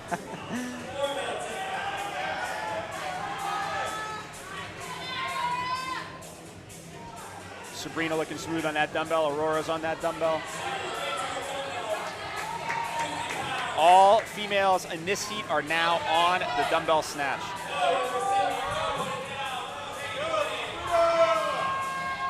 And no one has moved on yet to that second phase. Everybody's chipping away. Now remember, when you see them move that dumbbell, they're in their last 10 reps, so that means they are almost done.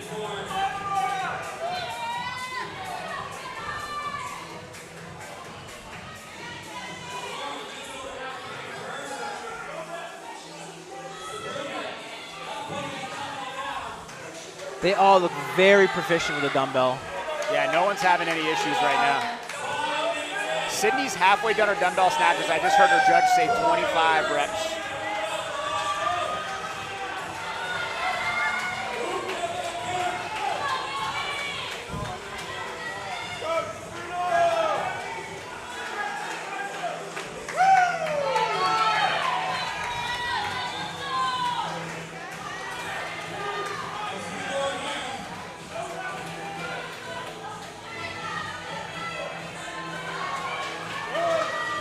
Aurora at 40 reps, moving into that last section. Here you go, Aurora. She was first to the dumbbell, looking to be the first to finish.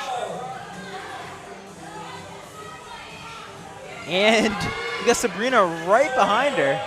Now, Sabrina was the last one to the bike, so she made up a lot of ground here. Yeah.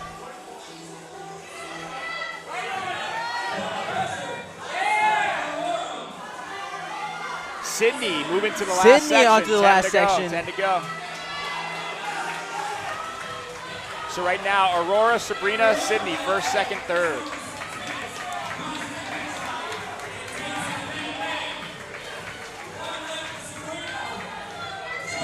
Sabrina over the line, Sabrina over the line. Sarah Radford on her last 10. Syndey has 5 reps to go.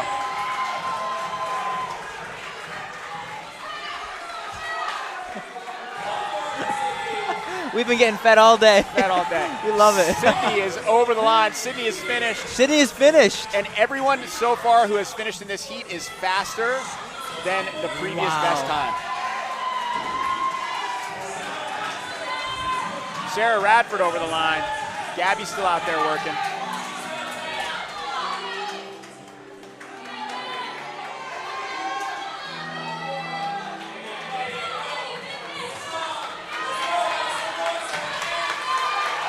The crowd getting behind Gabby.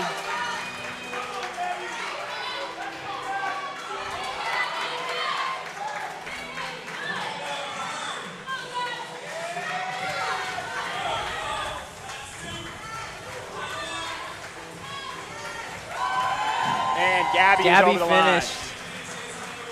Awesome job. Round of applause for that heat. Everybody finished under 7:30 in that heat. Very fast. To put that into context, the second best time prior to that heat was 7:44. That's incredible.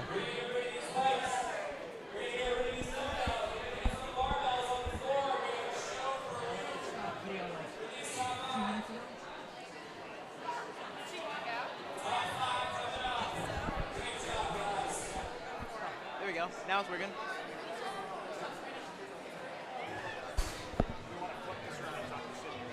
Oh, yeah.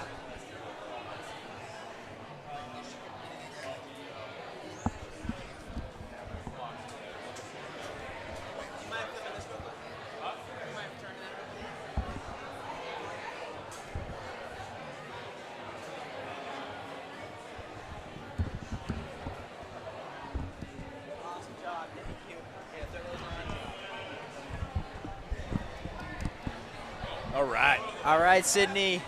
You can move. You can move that. Really nice job on that last workout. That was really a photo finish at the end. Everybody was neck and neck. How'd you feel with it? Good. Good job. You got a little rip there from the pull-ups? Oh, yeah, it's okay. Yeah. It happens. So, listen, we've been sitting here. We've been doing the stream. We got this chat going. 97% of this chat right now is your family, I'm pretty sure. Yeah, or people you know. I mean, they have been blowing you up.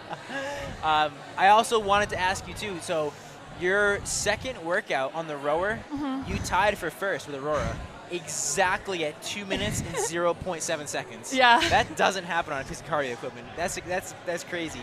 How'd you feel on the rower during that workout? It was good. Yeah. I tried to pace it, and then last 200 meters really push. Just went all out. Yeah. Well, it worked. That was a great strategy. How are you feeling overall today? Pretty good. I mean, I haven't done many competitions. I haven't been competing for long, so kind of managing the adrenaline and the nerves has been tough, but I really enjoyed it. I had a fun time today. That's awesome. So yeah, so you train over at CrossFit Blackstone River. Yeah. There's another athlete here from the same CrossFit gym. Yeah.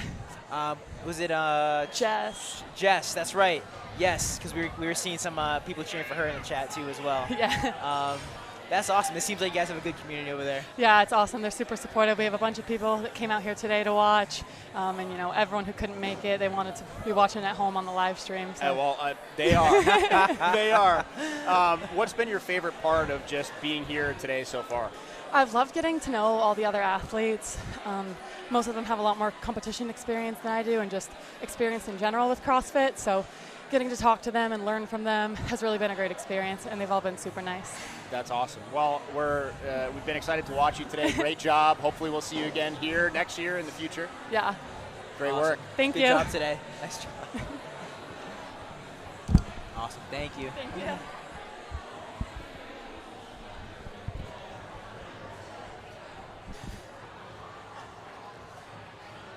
All right, so we are getting underway for our final event. Things are being broken down, barbells are being pulled out. So let's talk about that a little bit. So right now, it looks like all female scores are in. And so your top five, the people at home are going to go nuts right now. Your top five going into the final workout, you have Aurora in first. You have Sabrina in second.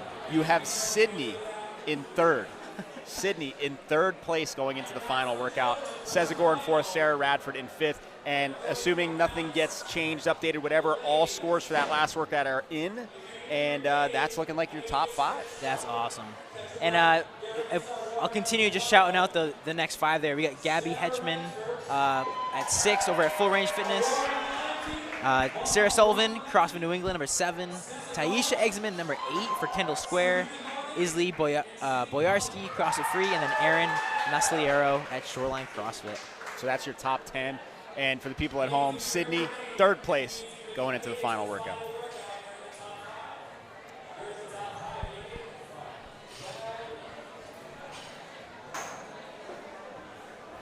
And then, did we talk about the top 5 guys already?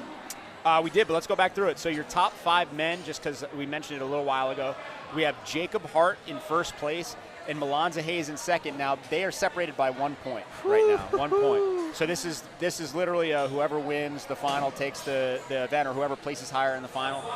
In third place, you have Karch. He is 19 points back from first at 381, so Jacob Hart with 400 points. In fourth place, in Routhier with 352, so 48 points back from first place. And last but not least, Joshua Hong at 351, so another instance where he is 1 point behind Ian Routhier between fifth and fourth. So that's your top 5 men going into the final event, which they are setting up for now.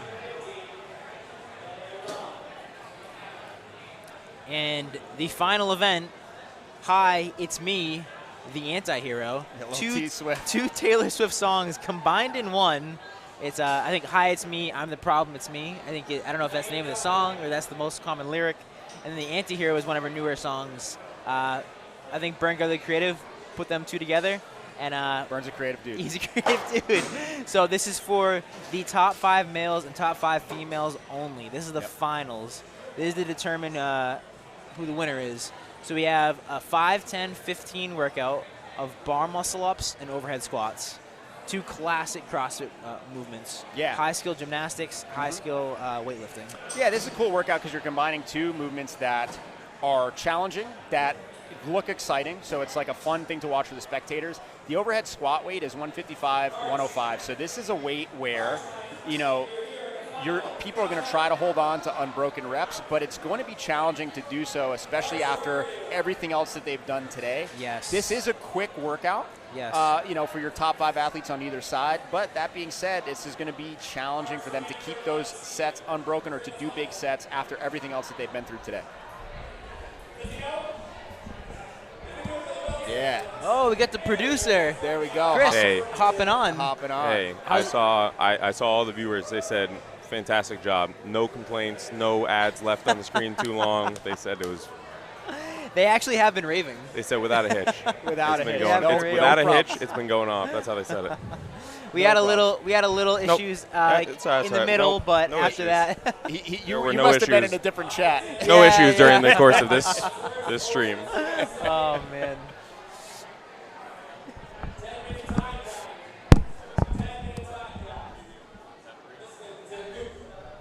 That's me. All right, we got our gentlemen out on the floor. Going through movement standards.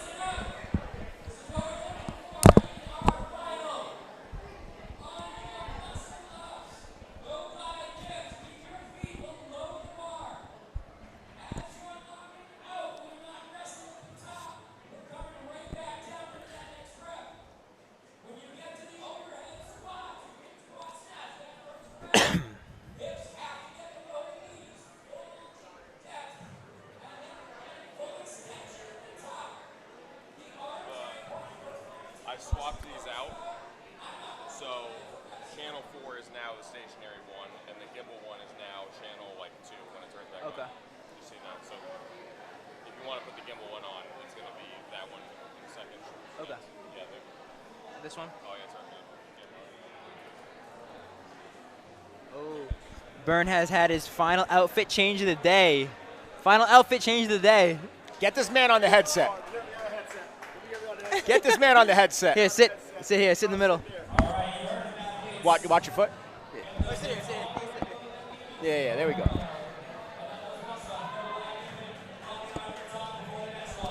Oh, we are here with the man himself, Mr. Bern Prince. We're gonna. Yes, this is so good.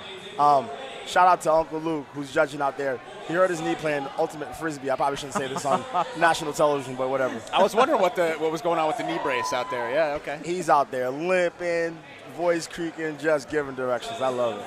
How's everybody doing here? How's everybody doing out there? People at home are loving it, man. They're loving it. Sydney's whole family was in the chat, and they just got fired up when we brought her in. So that's people awesome. are having fun. This is good. Oh, where are we going? Oh. Yeah, let's get these guys on the screen, and then we'll keep chatting with Bern. Keep chatting, yeah, we got it. Okay, no problem. I'm very excited to see this. Good Lord.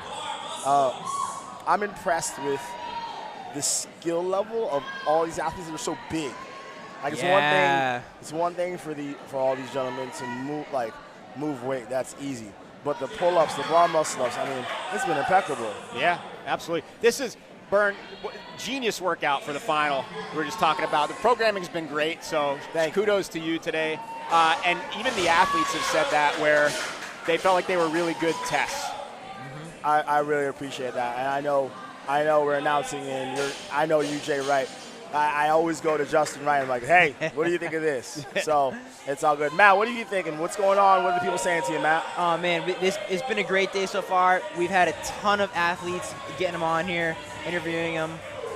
Everyone's just been having a great day. Nothing but good things to say. The people on the chat have been going wild. The people in the crowd have been going wild. It's been a great day overall. We have all of Uganda here. Literally. Literally. And, and not only that, also, I'm looking, I kind of didn't know, I had an idea how fast this would be.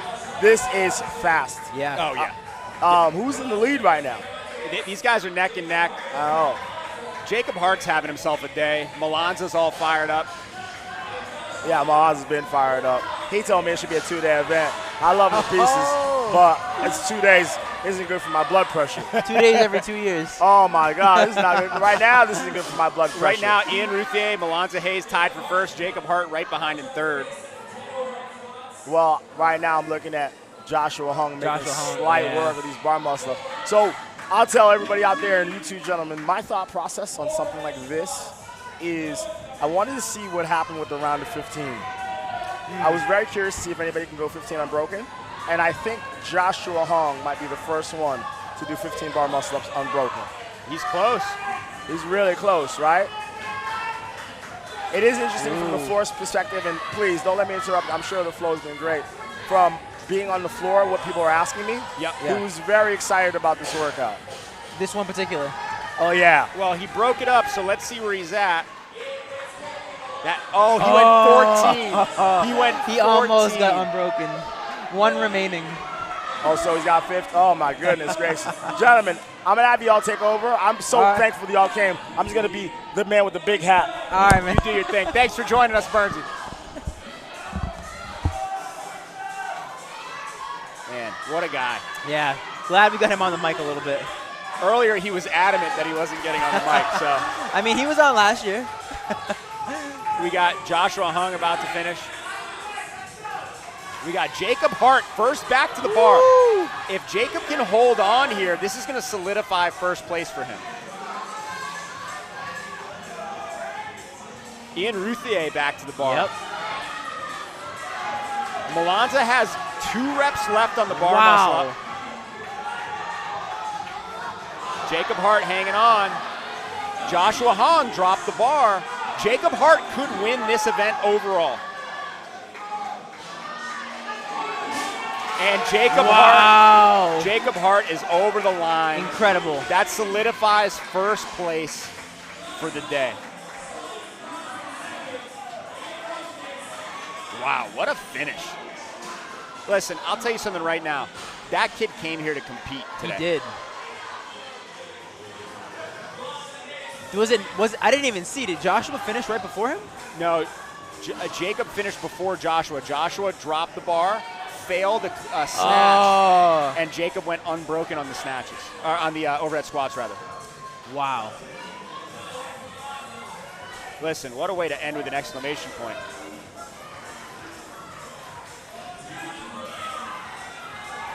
Ian Routhier on his last overhead squat.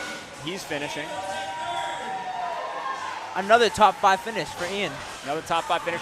Molonza, shoulders are blasted from today, struggling a little bit with that overhead squat, which, you know, for anybody who thinks that this workout is not extremely hard, you know, these guys are incredibly fit, incredibly talented, and that last barbell is causing problems for everybody. Yeah. Karch working through these bar muscle-ups. Couple reps, or 3 reps left for Molonza. 4 reps, I'm sorry, left for Molonza. 3. 2 left. He's got 1 to go. He looks good in that overhead squat. He does. He looks stable. And good, Molonza's over the line. Now the crowd's going to get behind Karch on his last 15 overhead squats. We have just reached the 5-minute mark, I'd like to point out. Wow.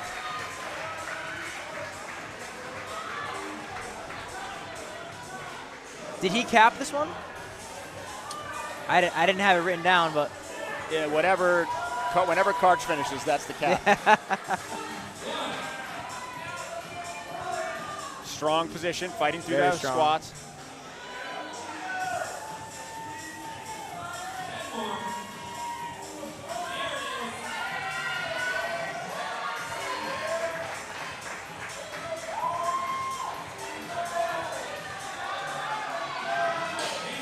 Quick break.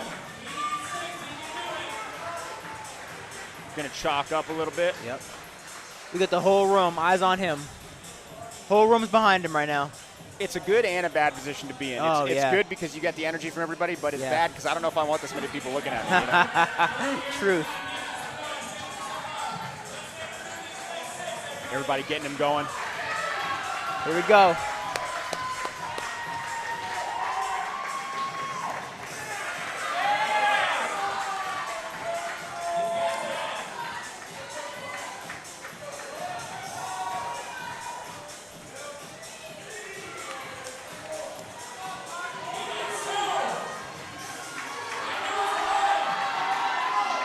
Fighting for that last rep. Nice. And he gets it. Great rep. What a battle at the end there. Great finish. Awesome. Great sportsmanship by the athletes. Everybody dapping each other up. Absolutely. Those are 5 guys that deserve to be in that final. Yes, absolutely. Mind you, that was under 7 minutes across the board. Bern goes, I knew it was going to be quick, but I didn't know it was going to be that quick. That was quick. All right. Cam's got the floor.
That was tough. If that dude had held on, he was like 3 reps or whatever from winning. So I put this audio on.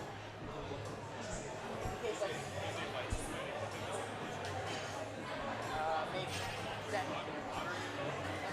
Wait. That one doesn't have any audio. Okay. How do you listen to it? On the screen. You can probably hear way more than you need to through the headset. Sure. It's probably literally unlistenable. Like the thing. Was it on the I just turned it on now because I figured if they were going to speak. Yeah, it's probably, well, I mean, if you're going to turn it on, you just want to pull the level. Like, which one were you using? I was going to use this one, but there's no audio. Because that's the one that's right there. I don't know if there's no audio connection. That one's next to the DJ booth. So I figured I wasn't gonna, I probably wasn't going to use yours. All right, let's use this one. Yeah. Just turn it like, oh no, are you sure it's, yeah. Because that one there's no audio. So this is this one right here. No wait, that's this one. We gotta use HDMI in. Yeah, exactly. So this one. Oh, that's great. Yeah, probably. Yeah. Okay. So that's this one we're getting audio from. Hopefully it doesn't sound terrible. Do you have headphones you can plug in your MacBook?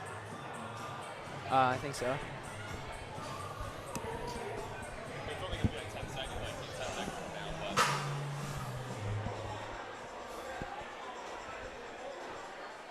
It's not any easier. I'll pull up the stream and just put it in my ear.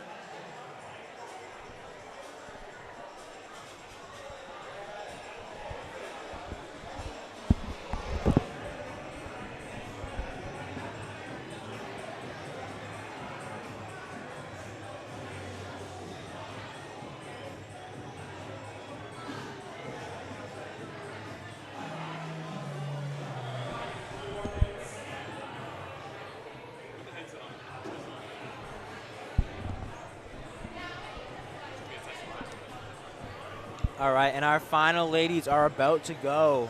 Getting set up now. We got the weights changed over. Same workout, 5, 10, 15. Muscle ups and overhead squats.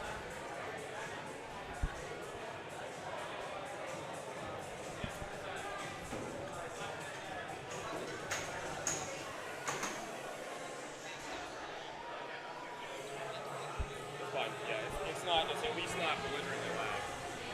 But it might be clipping every. I'm just gonna turn that on for when they do the announcements. Like, oh, this is the winner. Oh yes, yeah. For that, do it off of the camera I'm walking around with. Oh, yeah. Does that one say it's doing audio? Which is this one here. Yeah. Yes. All right. So when you do that, I'll turn it on.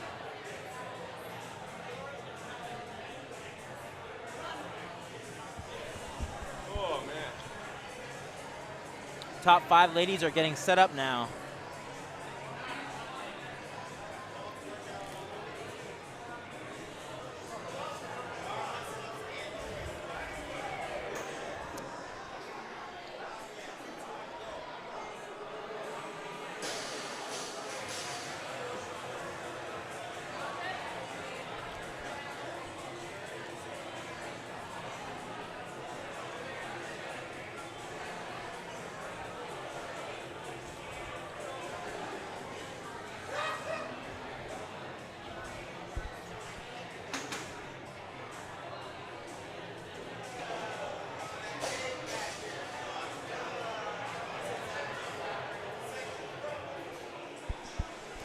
Once again, those ladies are Aurora, Vellente from CrossFit Route 1, Sabrina Gordon from Open Box Athletics, Sydney Pawlak from Blackstone River CrossFit, Ceza Gore from CrossFit Invictus, Sarah Radford from Underdog Athletics. And those are the top 5 ladies.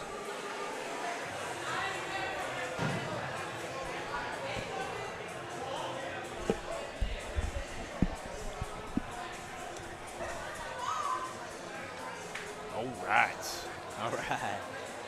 Final heat of ladies action coming up. The final event, the top 5. Get excited.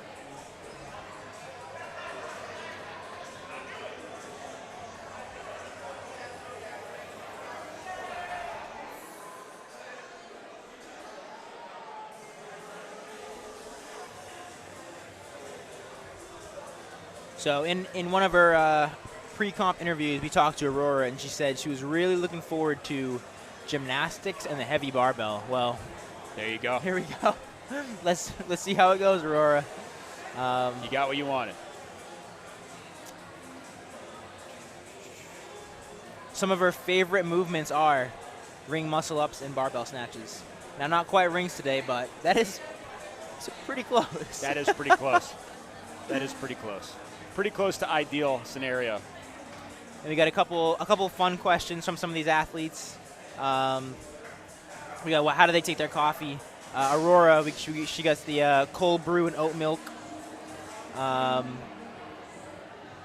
Ian Ruthier, if it's good, black. If not, hazelnut creamer. He also goes cold brew. Nice. Molonza, cold brew. That seems to be the trend. Yep. Sam, lukewarm instant coffee. Yeah, Sam is. Sam's coffee habits are a little tough. Derrick from Uganda says he drinks his coffee between 4 to 7 a.m. listening to music, and you better not talk to him during that time. I will not. Any other time, though. Great guy. I'll right. talk to him the very, rest of the very day. good guy. Very nice guy. But not between 4 and 7 a.m. Jacob Hart says black or it's not coffee. Making a bold statement there. That is a bold statement. But, hey, if it helps you win first place overall, then I'm with it.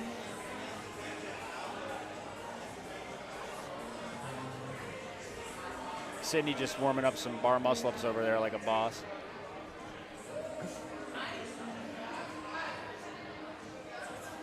Really nice form on those. I think she's checking with the judges. Is that okay? Foot height, is it over the bar? Am I doing okay? Yep. Really want to make sure I'm not getting no rep on a workout like this.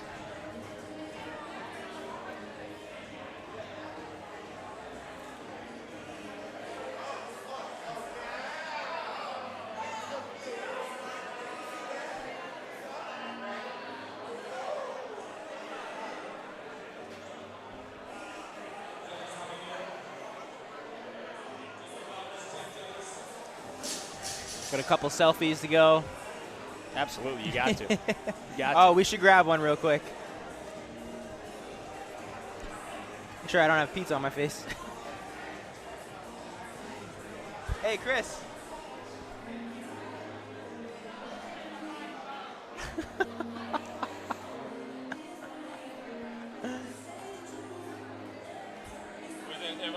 Retake? All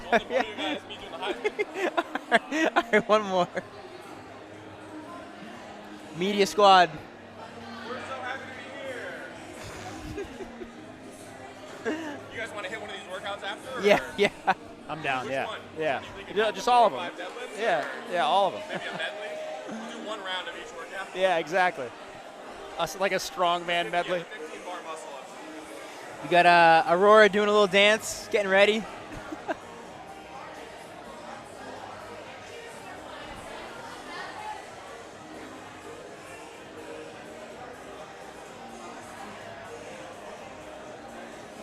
All right, we got, as we're waiting, a couple favorite athlete snacks. Sabrina Gordon, favorite snack is pretzels. Chris, I know you can attest to that. You're a big pretzel guy. Whatever he said, I Mike Fish loves snacks. Apple slices and chunky peanut butter is go-to. I mean, that's a classic. It's a snack as old as time. And then looks like we're starting to get ready soon here. leave it on that one for the final, you know, that would be cool. Aurora loves her fruit, little mango and watermelon for a snack. Okay. Jacob Hart, Mott's fruit snacks. Oh, not classic. the only person that said that, which No. is strangely specific. Classic. Derrick says he goes banana, so loves the fruit. Ian Ruthier, I said this in the pre-show. I'll say it again. Doritos, nacho cheese all day. I don't F with ranch. Okay. Come at me. Okay.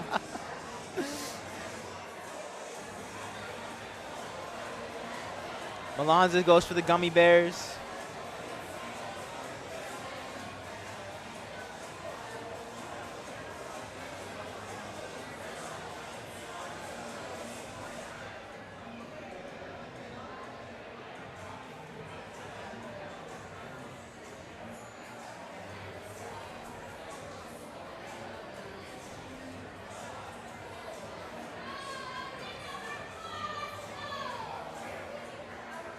Once again, we have the after party tonight. All are invited, 8 p.m., Scorpion Bar in Boston. Shout out Connor Murphy. Shout out Big Night Live. We're reserving a section from 8 to 10. Very important to know where the after party is. Yes.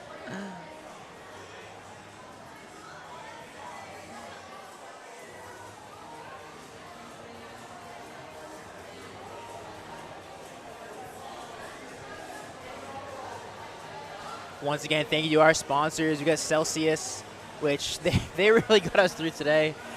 Kingston Realty, which was named after the first event, the Kingston Krusher. Yep. We have Anomaly, which you said that was my accountant, baby. My accounting team.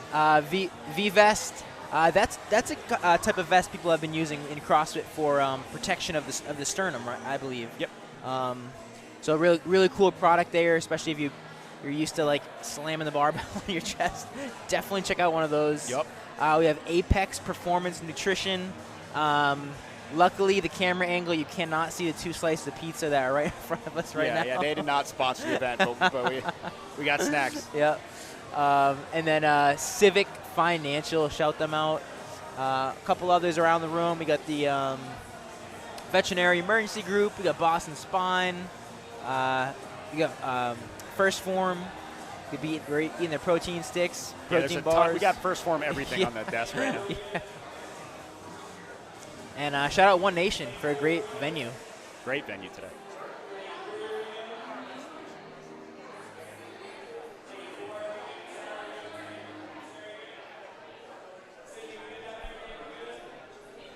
We got these ladies getting ready to rock and roll here. Final event of the day.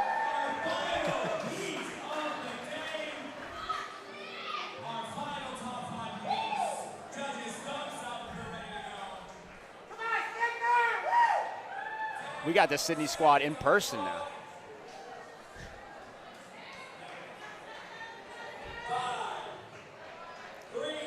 Three, 2, 1, and we're off. The ladies are off.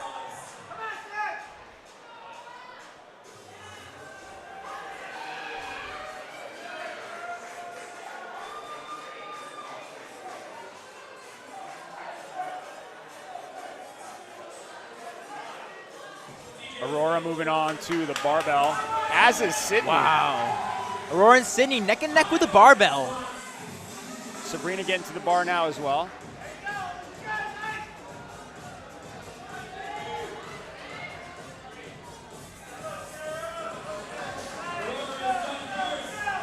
Sarah Rad making quick work of the overhead squats as well.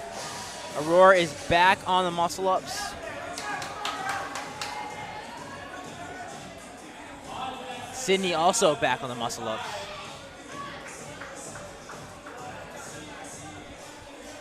Gabby in the chat, look at those gymnast skills coming into play. Absolutely. We got 2 athletes sharing the same bar, side by side. Sabrina and Aurora basically doing synchro muscle ups there for a second. Really cool to see.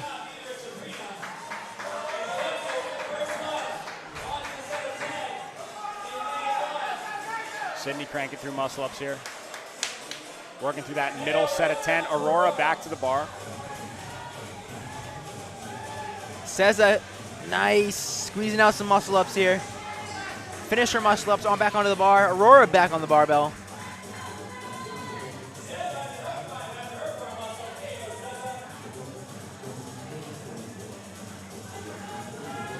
Sabrina, Sarah, and Syndey working through that middle set of muscle ups. Aurora moving back to the bar for her final set of muscle ups.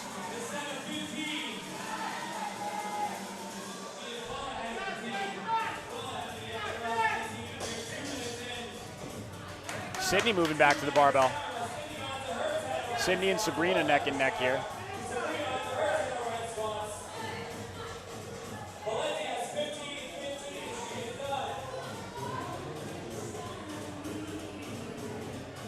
Syndey working through these 10 overhead squats, as is Sabrina. Sezagor on her set of 10 bar muscle ups. Sarah Radford finishing her, actually finished the bar muscle ups, moving back to the overhead squat.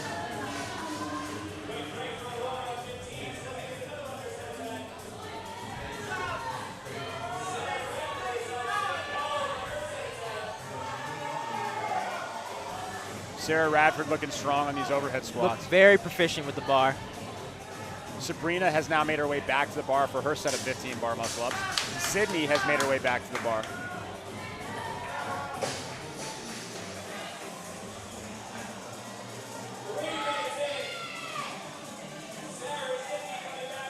Sarah Radford making her way back to her set of 15. The crazy part about this workout is they are now halfway done after doing 2 rounds.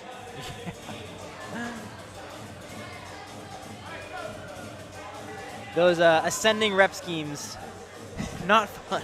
Not fun at all. I tested this workout for Bern with a descending rep scheme, way better. Yeah. Way better. And so, of course, he said, nah, let's change that. Well, I told him, I'm like, this one might be a little quick. And he goes, all right, ascending reps it is.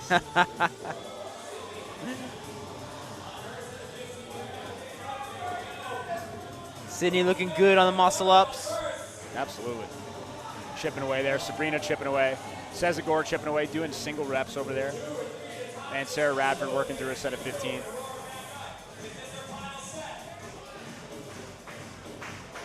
Aurora getting to the tail end of her 15 bar muscle ups.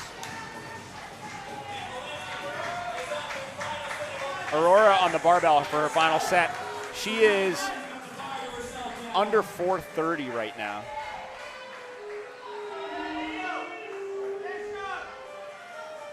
Stabilizes overhead.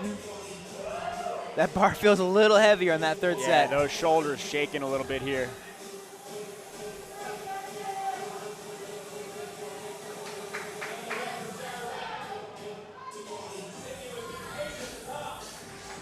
Aurora dropping that bar, resetting real quick.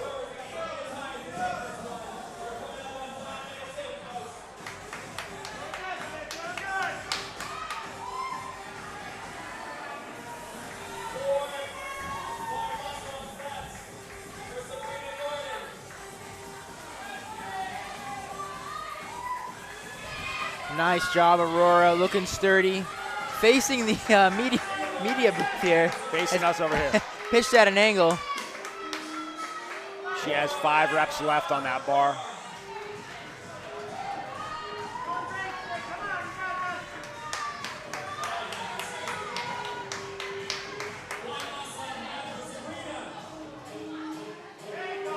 Nice job, Syndey.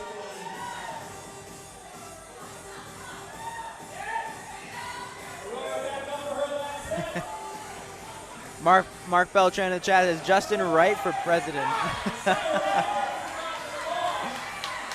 Appreciate you, Mark.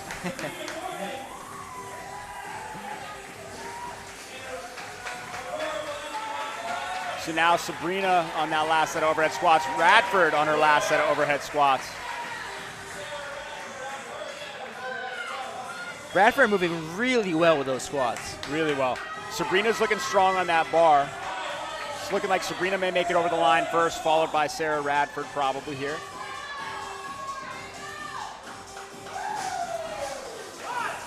Nice finish 4 from reps Sabrina. left for Sarah. Syndey chipping away at those 15 bar muscle ups.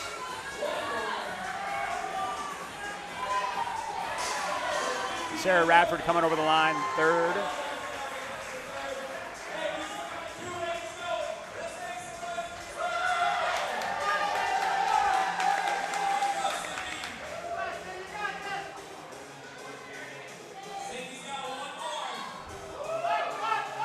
Last bar muscle up. Syndey's now moving on to her last set of overhead squats.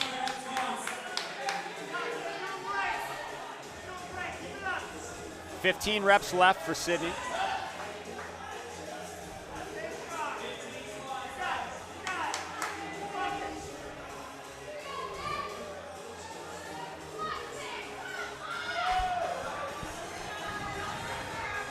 There you go.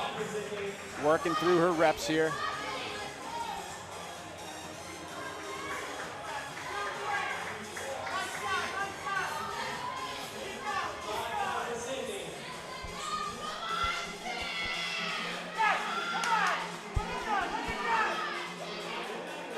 Sarah working through a set of 10.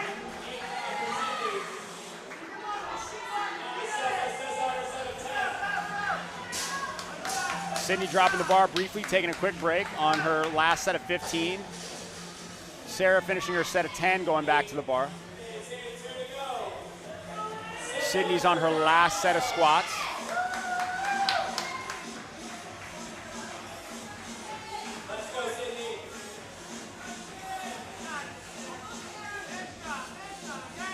Nice, Syndey.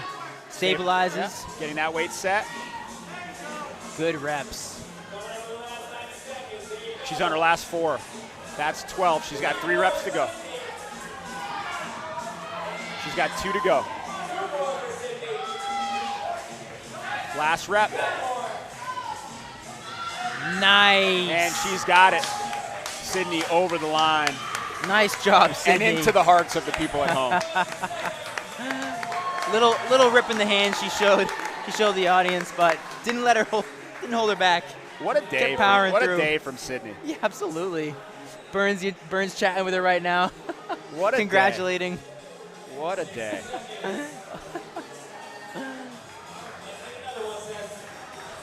For not having a lot of competition experience, she really came in and showed up today. Absolutely. This is a tough field of ladies, and she showed that she deserves to be here. Absolutely. Sezagor is now chipping away. CrossFit Invictus athlete. Seza really just recently started to get consistent muscle ups, so for her, this workout, she's doing really well. That's awesome. Nice.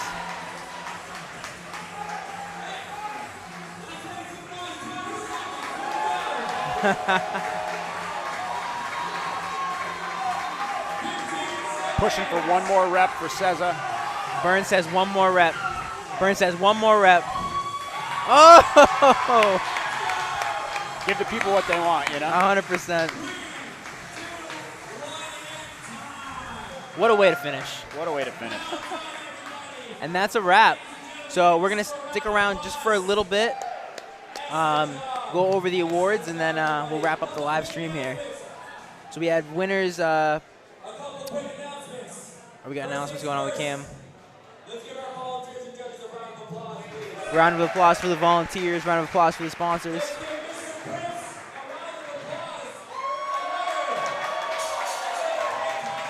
Giving the athletes a round of applause.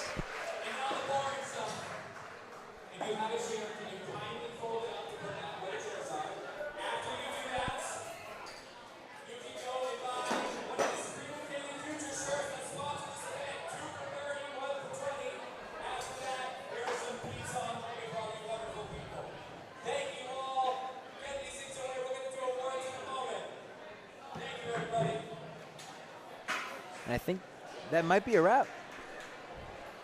I think they're doing awards in a sec, but. Okay, cool.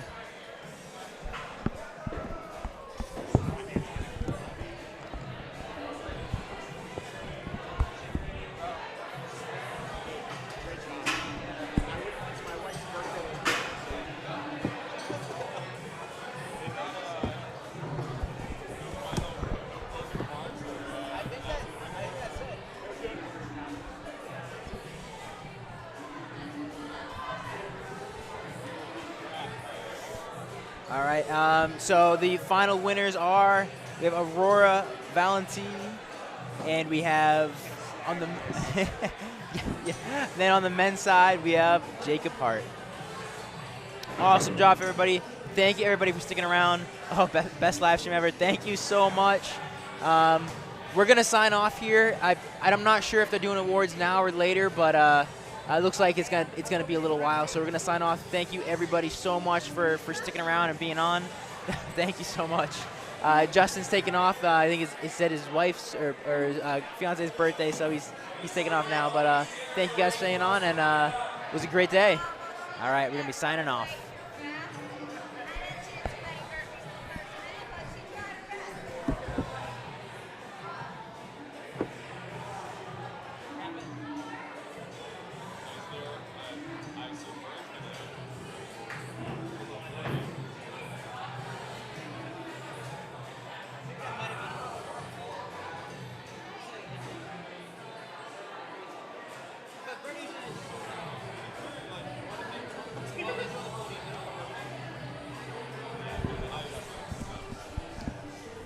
All right, so we are going to stick around a little bit longer because they are doing a podium, so we'll keep the live stream going.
You don't want to mix up your protein sticks and your hydration sticks.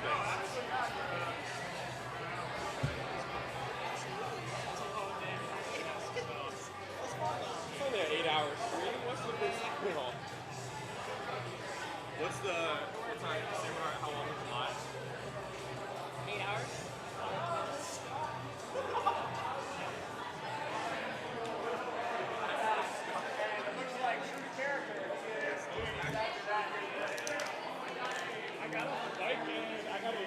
Torso cramp. I've never had that before. My entire torso cramped up. That is not good. That's what I thought a little bit too. Yeah, it wasn't good. Do we need these papers? I don't think so.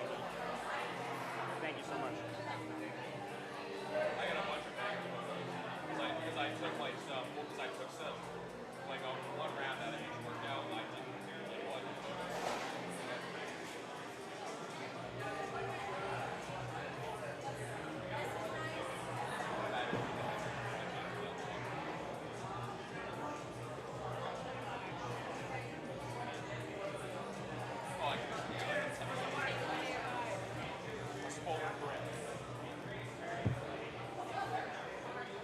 Testing, 1, 2, testing. Awesome. Over ceremony, super soon. You wouldn't mind to stay to shut up and just work out? Yeah, I'll bring the camera when he does the You can't not have the closure of. Dude, thank you. Nice job today. Yeah, it's fun. Happy to take part. What's that? I said happy to take part. Yeah. I'm going to get one of those. This right here? Tonight.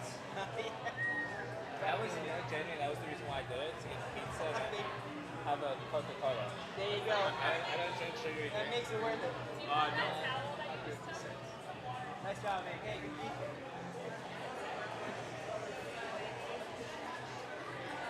No, that's not garbage. Not garbage. That's my one.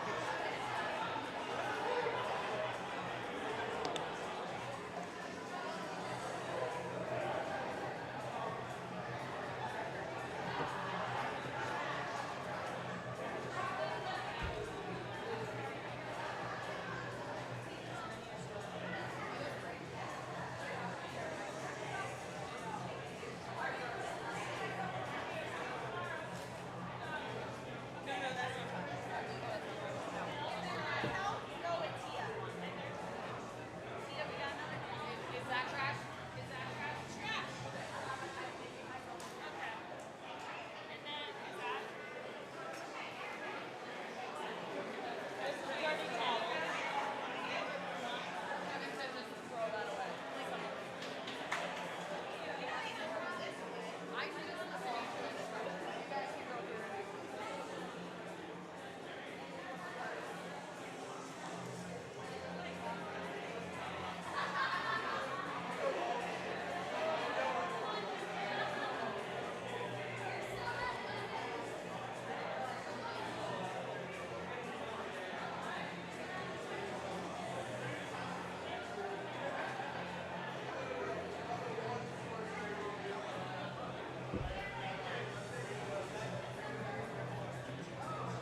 to her chest.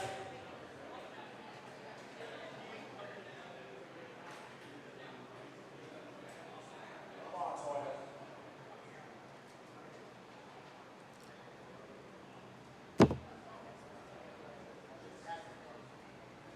This is that time, right?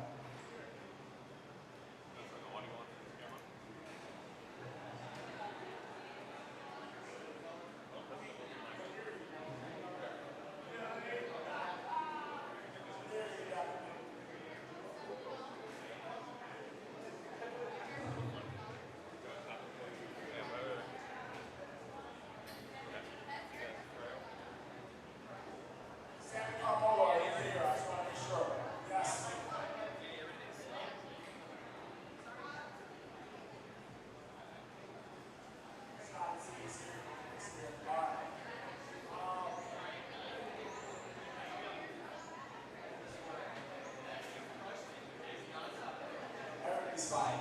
Hey, here's the deal. It's Saturday. I know everyone wants to go on your day. All right, hit record. Turn the audio on. I really appreciate all the words.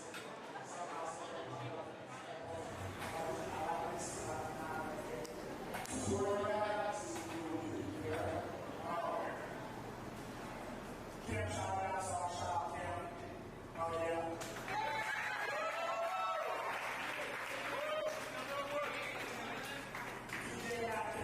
Sitting all night, so I should say, DJ Devin.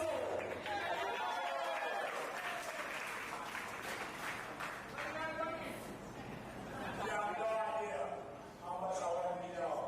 So I'm Vellente. I know.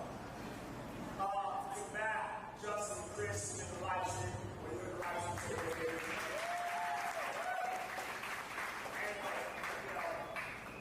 You can't get a lot of everybody says judges, volunteers, and judges, and volunteers, some church. We'll take pictures, like the whole, like everyone, all together and doing that's, yeah, round applause to them.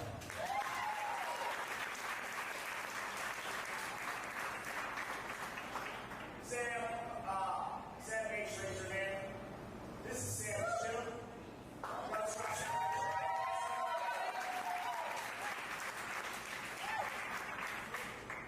Does it feel like to be like an award ceremony? Yes, it does. Here's the deal. I want to get 2 minutes before we get to the award ceremony.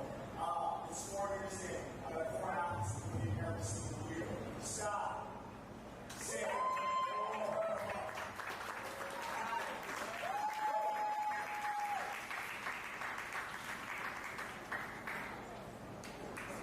Every single year, I used to buy stuff because I've been here multiple years in the past. I want to make sure every single year they compete.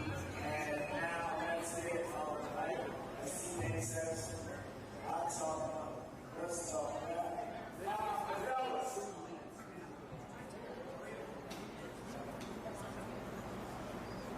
super confident, super strong, sent me a pretty dope DM message said, hey, let's go compete. I'm going to go down and I'll make the time. I was like, come on in there, just go down and hang out. And crushed that last one. Joshua Paul, 3rd place.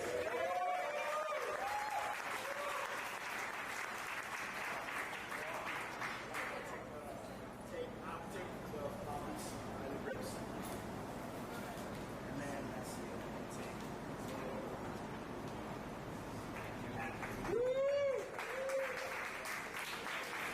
Hey, I got something to say. I got to say, this is fun.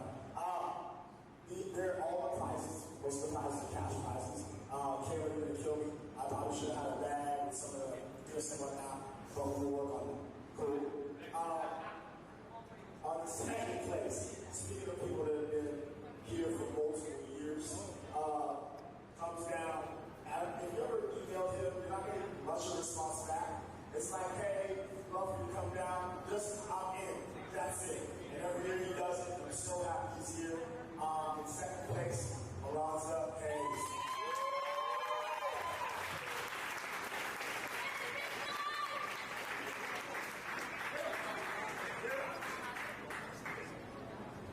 I'm going to say this and I need this.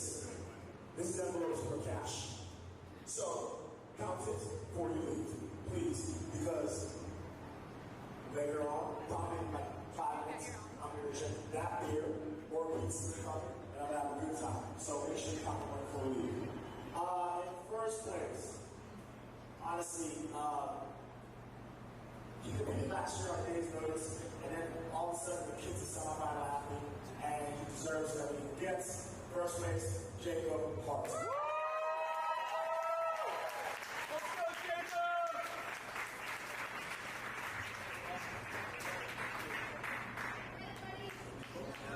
This is the board thing. Take what you deserve.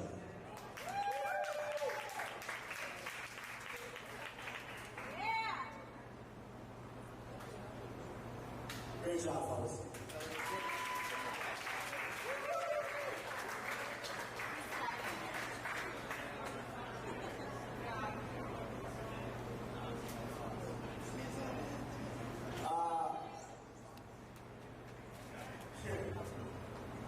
Somebody asked me, is it that? Whatever, I want to know. Hey, somebody asked me, oh, chat. Testing, sorry, I'm going to hey, somebody asked me about this person and said, who's your sweet fit person? I was like, never heard of him until he qualified, trust qualified, came with the family, and her dad was taking videos or family taking videos all day, still taking a video now. Shout out to Pawlak Country, is that how I say it? Pawlak Country. Pawlak Country. In third place, Syndey. Pawlak.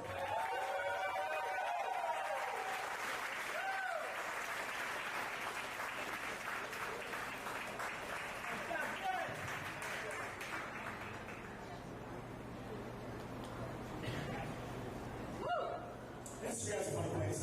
Another person that just did it was like, I want to be, and I was like, sure, why not? And came in, crushed it, good attitude, came also with their parents. I think they're somewhere, the Gordon Cruise somewhere. Hey, they're wearing Gordon t-shirts. So that's what it is. Sabrina Gordon.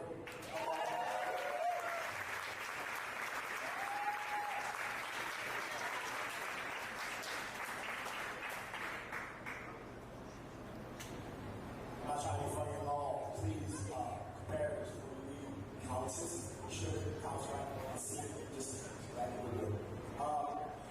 Last but not least,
videos times 9 hours each. I don't know how to stop it.